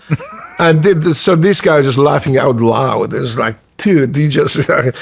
So I'm like, okay, all right, date. Okay, let's make it a date. And so we talked for a while, and I just wanted to end this thing. It was so humiliating. And then and she was so loud, you know, and she was like, oh, you're so beautiful. I was like, damn, just go. And so we go back. I say, could you give me a ride? I have a car on the other side of the mall. And that was in San Diego. I was like, yeah, okay, yeah, I'll give you a ride. So we go to my Jeep. My Jeep is not even the lift. It's just like it had a bit bigger tires at the time. And she cannot get into the Jeep. She's like trying to push herself back, but the doors are too narrow for her. She tries to pull the leg with her hands, put in the Jeep, and hopefully I can push her in it, but that didn't work. She almost fell down. And I was like, I'm getting like already like, what the hell I got myself into it?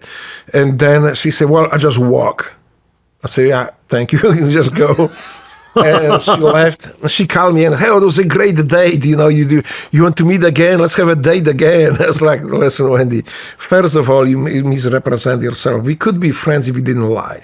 You know, I don't mind be friend with you if you were honest. But you send me all these pictures of some other chicks pretending that this is you. And then you show up and look like a Jabba the Hutt. And that's not you who the... And so... And I don't want to be rude to her, but I had to tell her I'm not interested in any dates with her. So I told her that. And then, you know, as an instructor in pool comp, you remember, you spend like almost all day in the water testing students.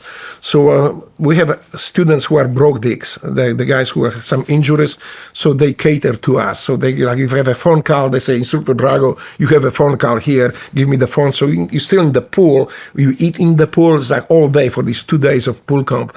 And one of the guys said, Instructor Drago, you have a call, a message here. I say, okay, bring me the phone.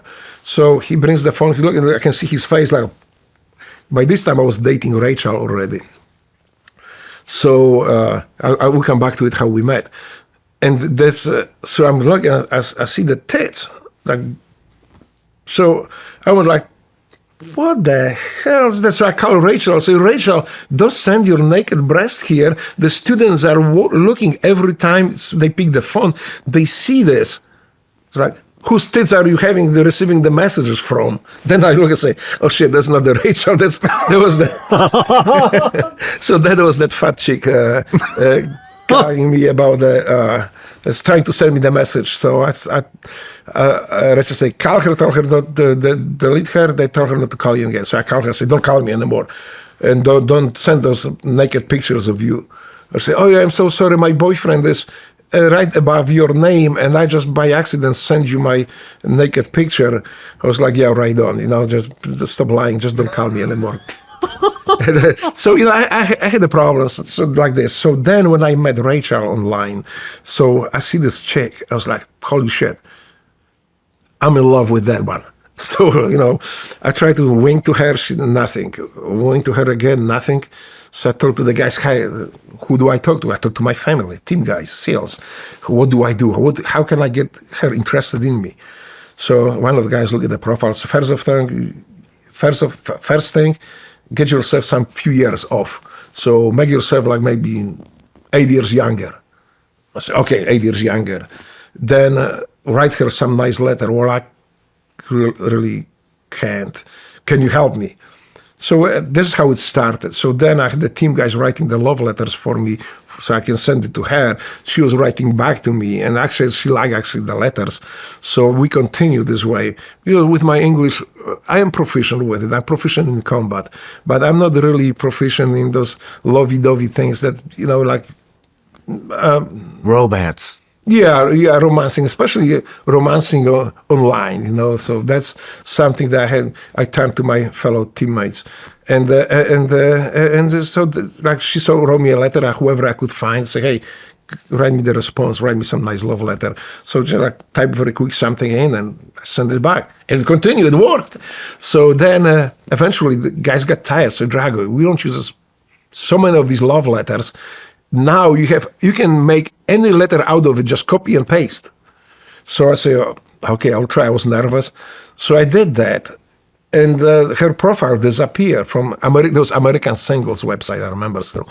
So her profile disappeared. It's like, oh, damn, I was writing the emails. Team guys were writing the emails. I was reading her emails. So there was kind of like I was falling in love. And then her profile disappeared. So I was like, call one of the guys and say, hey, help me out with this. This is the email I sent to her. And I think maybe she doesn't want to communicate with me anymore. He just look at this like, yeah, dude, that's fucked up. I think this is why. So I was mopping for a few days, and I was still checking online. She showed up again.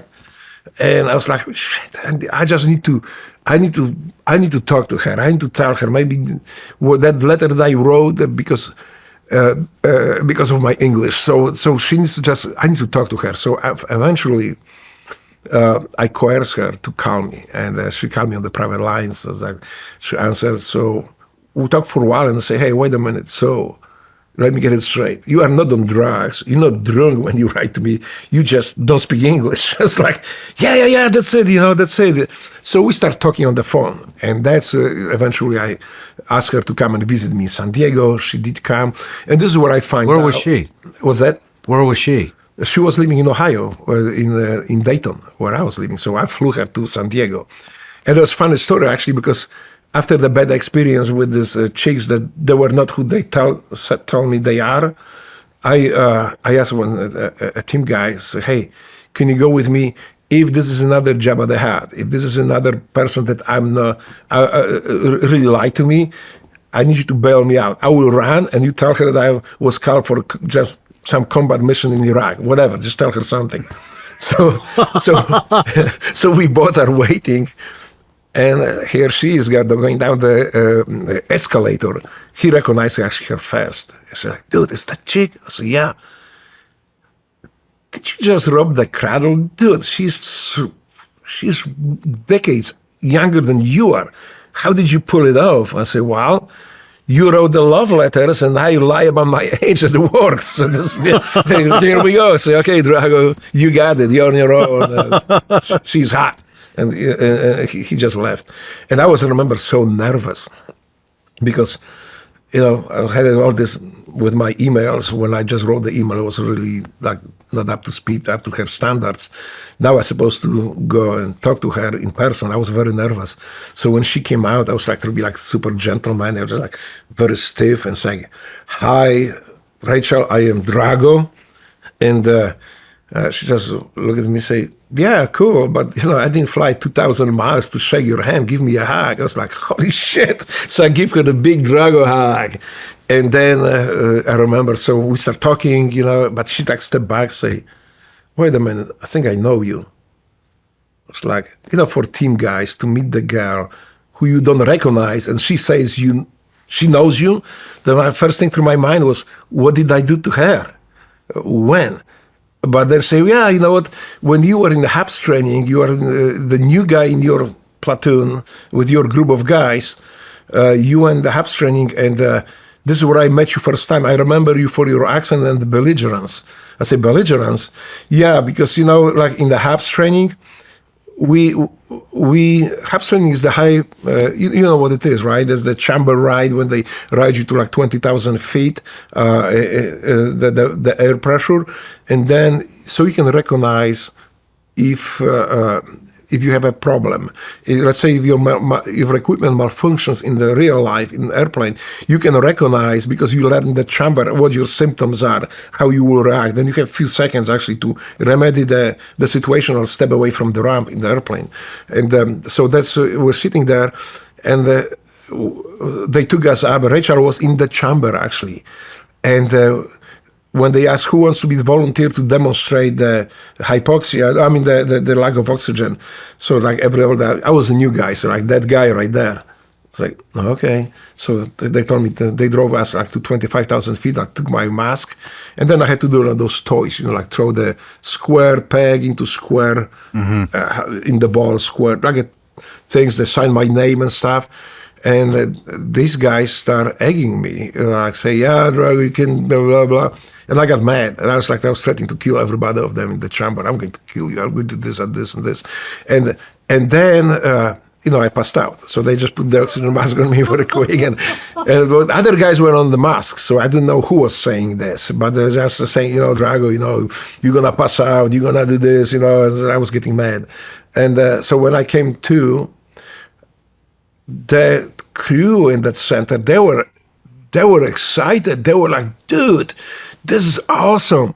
Well, we have example of almost every symptom of that hypoxia, right? Hypoxia. Yeah. But we never had the belligerence. Now we just recorded your belligerence. So this is a great educational video. So I'm floating somewhere there, being as the educational aid to show people what the belligerence look like. So she remembered me from that, and she reminded me this. And then we walked to the car. I was very nervous. I hardly could talk to her from being scared. And but I had a flower. I had a flower in my Jeep, because I say, if the Jabba the Hutt shows up, I will run and I'll just give the flower, throw it away. But in this case, I was so nervous, so I grabbed this flower and I say, hey, and this is for you. It was like a great paper wrapped up. And I was so nervous, I didn't unwrap it. I still have it upside down, just give it to her. I say, here. She just looked at me, what's this? I was like, flower. So she took this. It's like, okay, hold on a second.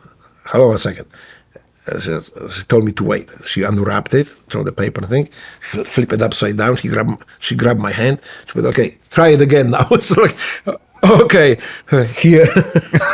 So that was my first thing. You know, I tell you, I was more scared at the time than I was before the assault, before the entering on target, because that was so unusual for me. That was so foreign and scary. So yeah, that was like this pretty scary experience. But that's how I met my wife, and then we started dating each other. She was coming to visit me. I was coming to visit her, and eventually, yeah, we got married, and we have. I consider myself fully domesticated now. That is what she. But if you ask her, she say, "Well, yeah, but I'm still the project under construction. I'm still being domesticated." So she's making me better person every time. So yeah, that's how it works. But I still have my pitfalls with English. It seems like so 40 years, but things that I sometimes say or the way I pronounce things still get me in trouble sometimes. So I remember I asked her one time to fix me a dessert. I said, well, what would you like for dessert? I said, well, I want to eat Kimberly. I was like, I see her like terror in her eyes. Like, who is Kimberly? I say, who is Kimberly? The dessert we had like in the restaurant 2 days ago or so. Like, you mean creme brulee? It's like, Yeah, that's what I say. No, you say Kimberly. You don't eat Kimberly. so I still get that shit. I'm better now, but she's still working on me. She still has the project under construction. So now we have 2 kids together, 16 years old beautiful girl, very smart, and I could not beat her in chess game since she was, I think, 8 years old. I still can't. I think she's the only person who checkmate me in like maybe 5 or 6 moves. So I'm not a bad player, but I cannot beat this girl. And I have a son, he's doing gymnastics. He's 15 years old. So, and we have also from our previous marriages, the oldest son, Adam, my oldest son, he lives in Tennessee. He's running his own detailing business.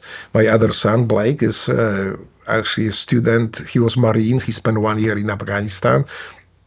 He's working now, he's studying electrical engineering in Ohio University. And I have a younger son too, who is still active duty Coast Guard. So I'm very proud of my kids. How long have you been married?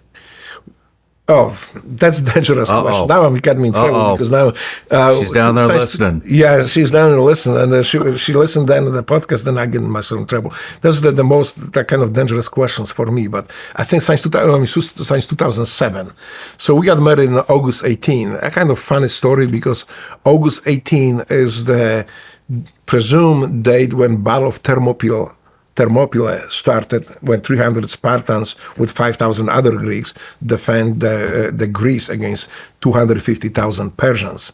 So that's presumed date when the battle started, and that's my date of when we got married. And then the place we got married is Leonidas, like the name of the Spartan king. Oh, wow. Wow. Yeah. Oh, also when we got engaged was another story too, because I'm kind of troglodyte. I'm kind of like I'm not very big into those nice things because I don't know how to do these things. So I asked the guys, what would you do? How could we have the best engagement? Dude, you need to go to Cancun. You need to go there, get the restaurant, make it big. I said, dude, I don't have the money for that. I just have barely money to buy the ring. So I was thinking, I say, what I'm going to do is I'm going to invite her on the range to Nyland and let her shoot every gun that we have. And the last gun, M48, will be, Mark 48 will be, when she opened the tray, there's going to be a ring hanging down, and there's going to be a piece of paper like, marry me. So that I ginned it up myself. So I said, I would like seal away to getting and ask girl to marry. So I brought her to Ireland. She had no idea. Then we had to prepare the range. So with the guys, I put her in the room. I'm still amazed that she didn't complain or anything. There was one old shooting magazine. There was nothing there, like an island up there. There's really no place to live. And she's sitting in this room while we are setting up the guns, so like M4, and this and this and this. Almost every gun that we had, every type of gun we had inventory, we line up online. Then I brought her in, I have actually video of it. I'm going to post it on my website one day. So she goes from gun to gun and shoots. And actually the M4, she shot pretty good, That was like all on target. My heart skipped the beat. And so we go from gun to gun, and the last gun, when she opened the tray, I'm like next to her, and she sees the ring, and then this piece of paper say, marry me. And I was right there. I said, would you marry me? And she said, yes. Beautiful. So that was the serial way to get married, and I got away, because I didn't have the money, so it turned out to be not a very expensive way, but it was a very memorable way. It was very memorable for her. So, yeah. So you've been 2007. So that's what? 2017, and 18 years. Yeah, 18 years. Yeah. Congratulations. It went so fast. It went so fast. It's just the time goes by. Here I'm running and gunning, kicking doors in, and suddenly here I'm being married, taking care of the kids, and enjoying my American dream. So what's your secret to a successful marriage? To successful marriage, I think understanding and being reasonable and being loving and being accept that she's another human being that needs respect as well. And we just enjoy our lives together. This is something that the longer it takes, the better it is. Seems like we fought tooth to the nail at the beginning, and now we really don't. We mesh so well together that I think that's a love. So yeah, that's pretty much my story. Again, I'm telling it. I'm telling this because I want people to see the beautiful America, the America greatness, how unique country it is, how powerful it is. And sometimes it is hard to see if you sit in the trenches, if you are part of it. But when you have a chance to step aside, take a different vantage point, you can see how beautiful country we have. Yeah, that's some positivity we don't hear very often here. Yes. There's another fact is that I live as a free man. I can live as a free man only because the founding fathers, because the ideals the founding fathers were fighting for, and the ideals that have been carried to this day by American people, by Americans like you, like other Americans. Thank you. I saw that. Did you do an ibogaine treatment? Yes, I did. I've done it, but like some people say how great experience they had. For me, it was not. It was really nightmare. I didn't meet, like some people. I didn't meet Jesus. I met demons, and it really scared the hell out of me. But but it also changed me. I remember after this treatment, I called my wife and I say, well, because she always say like she doesn't like when I'm being called Drago. She Drago is gone. You are Thomas. And she did say like that, we're gonna lock Drago in the cage, and you are Thomas from now on. I said, sure, my wife, she's the boss, or whatever you say. But then I called her from that after the ibogaine treatment. I was coming back. I said, look, I buried Drago in the desert, in the ibogaine there. Thomas is coming back. Did you get any benefits out of that with the TBIs? I stopped drinking immediately. And there's another thing too. It's difficult sometimes to admit. I think even more difficult is to notice that you can be alcoholic. And for me, it was like I had to drink, but I didn't feel like I had to. I was like, well, it's such a cool thing. Have a few shots here, a few shots there. And I can stop anytime. I just don't stop it today. I'll stop it tomorrow. But tomorrow, so, well, you know what, I'll take a couple more shots and I'll be fine. I'll just stop it tomorrow. I can't stop it. It's very easy. I just told myself I'm not drinking. And it continues. And I couldn't stop. So I came back without drinking. I don't drink. I don't have to drink. Now I can have a glass of wine with my wife if I need to, but there's nothing that compels me to drink. I start sleeping better. And also the peace that came in with, I would say, the acceptance of who you are, where you are. And also, but that's not just the ibogaine. I think the faith and God plays big role in my life right now. And this only thanks to Rachel, to my wife. So, yeah. Did your faith strengthen after the ibogaine? Yes, definitely yes. And, this may be I don't think she gets mad if I tell, but we read books like on faith every night before we go to sleep. So sometimes, most of the time she's reading. And sometimes I ask her, because of my English, let me try to read this. But mostly she's reading, and it's so peaceful that she's like, well, you're not listening, you're falling asleep. Because when I snuggle up, she starts reading. It's like, hey, you know what, I'm just like fading away.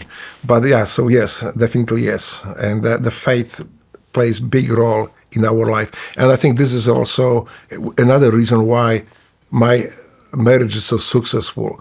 There's two things, actually. The faith that we both share and her emotional intelligence. That's something that, how to say it the right way, she knows, like, if I am angry or there's some emotions online, she can disarm me. So this is something that is great. I mean, I love the life, but I think we together work as a team greatly, and I credit the Abogaine treatment with in big part for what happened there, and I think it's important that we pursue it because as a veteran, I know that different people react to different things. The different things will help me, may not help you, or may not help somebody else. This is why we cannot restrict people to only one cookie cutter treatment. If you have, let's say, TBI or PTSD or whatever, that this is what we're gonna do to you. It might turn out now witness that things didn't work for some guys, but they found relief and help doing different things. So the Abogaine, I think, is important that we continue with it and try to allow people to get this treatment in the United States, so they don't have to travel to Mexico like I did or to other places. Yeah, I hope that happens. We have the Secretary of the VA coming on soon, and Right. that's a big discussion I'm going to have with him. Nice. We need that, I think, because it is very powerful, and I was very skeptical initially. From a friend of mine, another team guy called me, say, Drago, I need to tell you something. And the guy is just as a knuckle dragger as somebody can be. You don't want to fight this guy. You don't want to. This guy is just a badass dude. He calls me and say, Drago, I need to tell you, I met Jesus. I was like, what? I talked to Jesus, man. I was like, Rachel, get Navy SEALs fund ready. I think we have another going out of rails. I think that we have a guy he will need help. And then I talked to him, and that changed my life too. So we talked for quite some time, and he explained me what it was. I didn't know anything about Abogaine at the time, or ayahuasca. And eventually, another friend of mine, rest in peace, Dan Cirillo, Taco, he called me and say, how did he say it? He said, like, Drago, you need to go. I mean, if you don't go, I'm going to kidnap you. You need to go to this treatment. And you are coming with me. So he took his time from his work, from his family, just to help me get to Mexico and get this treatment. So, yeah, I owe him a lot, too. Man, He's he no was a longer good with friend us. of mine. He was a good friend of mine. Yes. He was, for a while there, he was my only friend here. And then he died of a heart attack on the range Very young age. with his son. Yeah. But on a hunting trip. Yeah, he was doing things for other people. Yeah. When he died. He's an awesome human. Yes. And I never served with him, but I did. And that was a warrior, a true warrior. Yeah. I miss him. Yeah, man, me too. I miss him too. Miss many guys, There's something that I think we last for. It's almost like a survival guilt. Like why I survive? Why me, not him? Why he got? Why he was killed, not me? We ask those questions, and I think that we always ask until we die, But there's the faith, and that's how the life goes. He was a big part of me finding my faith. Yes. He was. I had a... he helped many guys. Yeah. He's a great guy, man. And... But this is about the teams, what people don't understand. And I watched some of the programs, some podcasts too with fellow team guys. And this always ends up pretty heavy, But people tend to forget that we are normal people, we just do our job. Sometimes, there's the way I look at ourselves is like we are not sheepdogs. There's other people capable of doing it. We are wolves, and we hunt wolves. Sometimes nations need monsters to fight other monsters, because this is the only way we can fight those monsters. So I think sometimes we have to become those monsters to protect our society, right? So that's the way I look at it.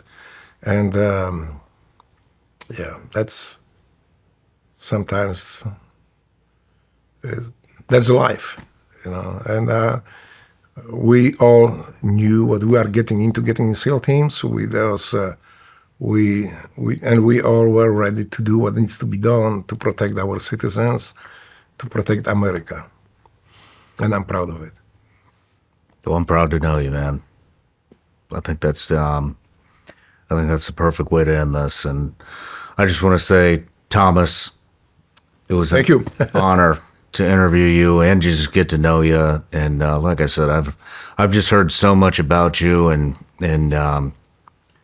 your reputation speaks for itself. And so I'm really thankful we met.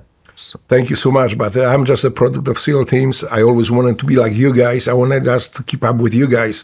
So I'm nothing special. I'm not different than you. I'm not different than anybody else. So I'm just one of the community members. I'm one of the SEALs, former retired SEALs now. But we are all the same. We are from the same cloth, and we did the same job. So it was an honor to be here. I thank you for the invitation. But it gave me also the opportunity to maybe make people pause and look at America from different vantage point. Look at how great America is, and is worth protecting. All right, Drago, you got an update on the judge that prosecuted you in Poland. Yeah, I was sentenced to 3 years of prison time, and what happened at that time, there was nothing unusual, because those so-called activist judges, they work for the party. They didn't openly work for the party, but they did what the political party told them to do. They were just doing their bidding in the society. And so I was not the only one. There was like thousands of people sentenced by these activist judges to prison time. Some of them were sentenced to death, especially people coming back from the Second World War, who experienced the Western freedom, who experienced the Western way of life. The communists in Poland, like my father, they did not want these people there. So from the very beginning, they were finding cases to murder them, to kill them, to put them in prison. For example, the top scoring ace of Polish Air Force fighting in Battle of Britain, he was arrested very quickly after he returned to Poland and sentenced to death. His death sentence was commuted to life in prison. Then I think he was let go after 10 years in prison time, or 15 years in prison. No, I don't remember how many years, but he spent a few years in prison and on the death row too. He was lucky, because many of those people were executed, and very often just outside the prison cell with the shot in the back of his neck. So that's what happened. And these activist judges, you would never think that something will ever happen to them. They were the masters of life and death for so many Poles. But the night 2024, I got a call if I could come to Warsaw and testify in the case of one of such judges. It happened to be the same judge who sentenced also me to prison time. So yes, I did absolutely. Yeah. So me and Rachel flew to Warsaw, and the judge was charged with communist crimes, crimes against humanity, crimes against Polish nation, and judicial terrorism. That's what they did, those activist judges. So it was surreal, but also like bittersweet, because when I walk in with my wife in this courtroom, I had my American flag, and there was like, you can't do anything to me anymore. But it's not. Poland is different now. Poland is very, they're law-abiding citizens.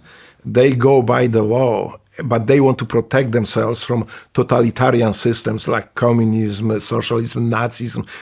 Poles don't want it, that they experience it already. So there is actually in constitution, a Polish constitution, I believe, I forgot which point it is, that prohibits promotion of totalitarian ideologies in Poland. You can't do it. So, so I went to Warsaw and I testified against this judge. Although, this guy, I don't know what age he is now, maybe like 80 years old. And it was 40 years ago. So it would never cross my mind that judge who was sentencing me to prison time, he will be prosecuted for judicial terror, and I will be testifying in his case. Also, I learned that I was tortured, right? The beatings in prison, beatings from the police. I never considered it torture. I thought it just normal. This is how things works. You get caught, they will be beating you up, but never. But now, when testifying, that was classified actually as a torture. So that's something else that I down on me when I went year ago to Warsaw. So I asked I testified in the court. My wife was there too, Rachel, and she was very proud of me. We both had the American flags, sitting in this courtroom. But I asked for not putting this guy in prison. I asked the judge to, no matter what they're gonna do, there is no need to put 80 years man in prison. He asked me if I have some against this guy still, if I have some feelings and some anger against this guy, and I say no. 40 years in America changed me. I am a different person than I used to be when I came to America. So, forgiving, I think I learned too in America, if you can't forgive somebody, you leave that hate or you leave that part, it becomes part of your life, destroying your life. We just, following the God, Jesus' teachings, you need to forget. You may disagree, you may not, with the sinner, but you don't condemn the sinner, you condemn the sin. And that's what I ask, wow. Condemn his, what he did, but as a human being, in his age, really, there is no, I think there is no, I forgave him, so there's no need to put him in prison. So I don't know what happened, and I didn't follow up on it. I'm just, for me, it's just, I learned how to forgive.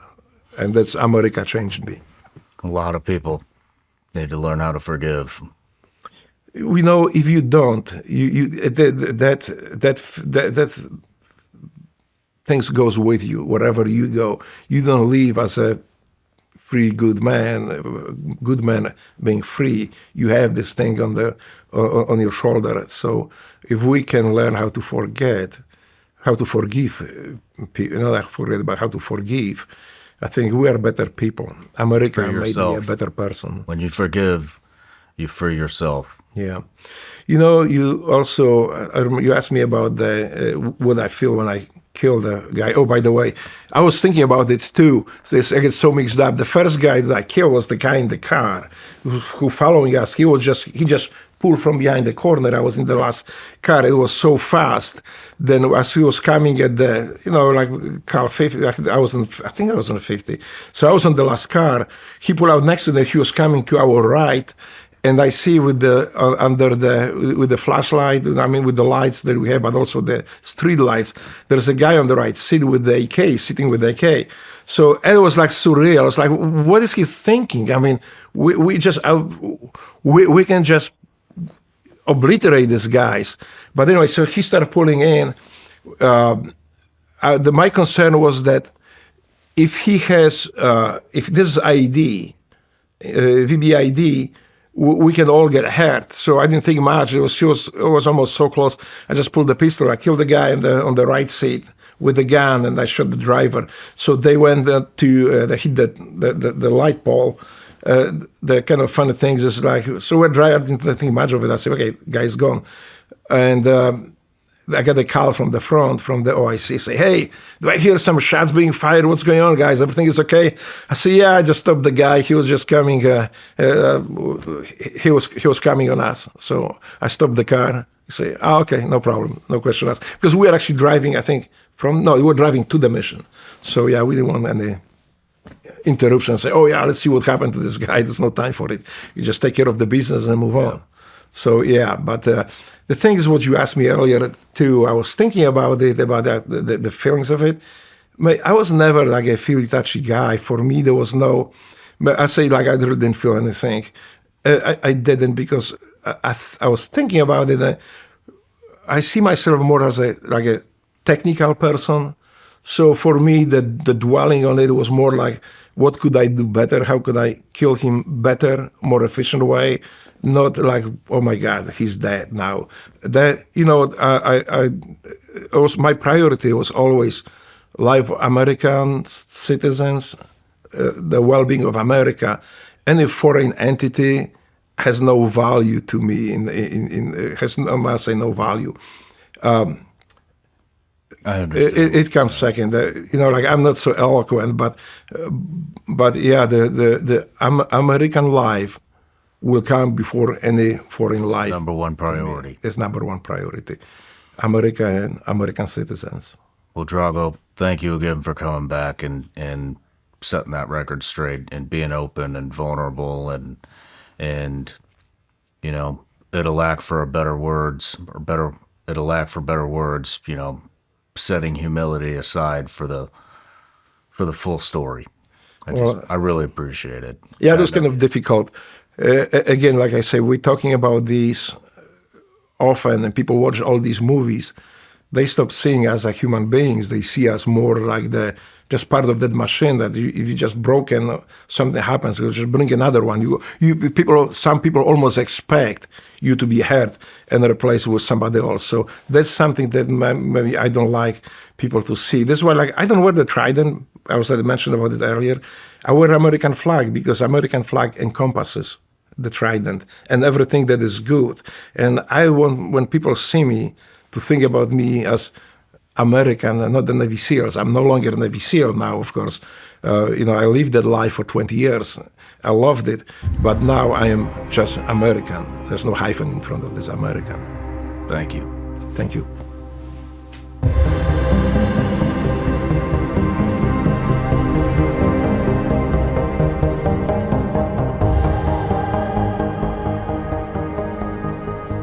No matter where you're watching Shawn Ryan Show from, if you get anything out of this, please like, comment, subscribe, and most importantly, share this everywhere you possibly can. And if you're feeling extra generous, please leave us a review on Apple and Spotify podcasts.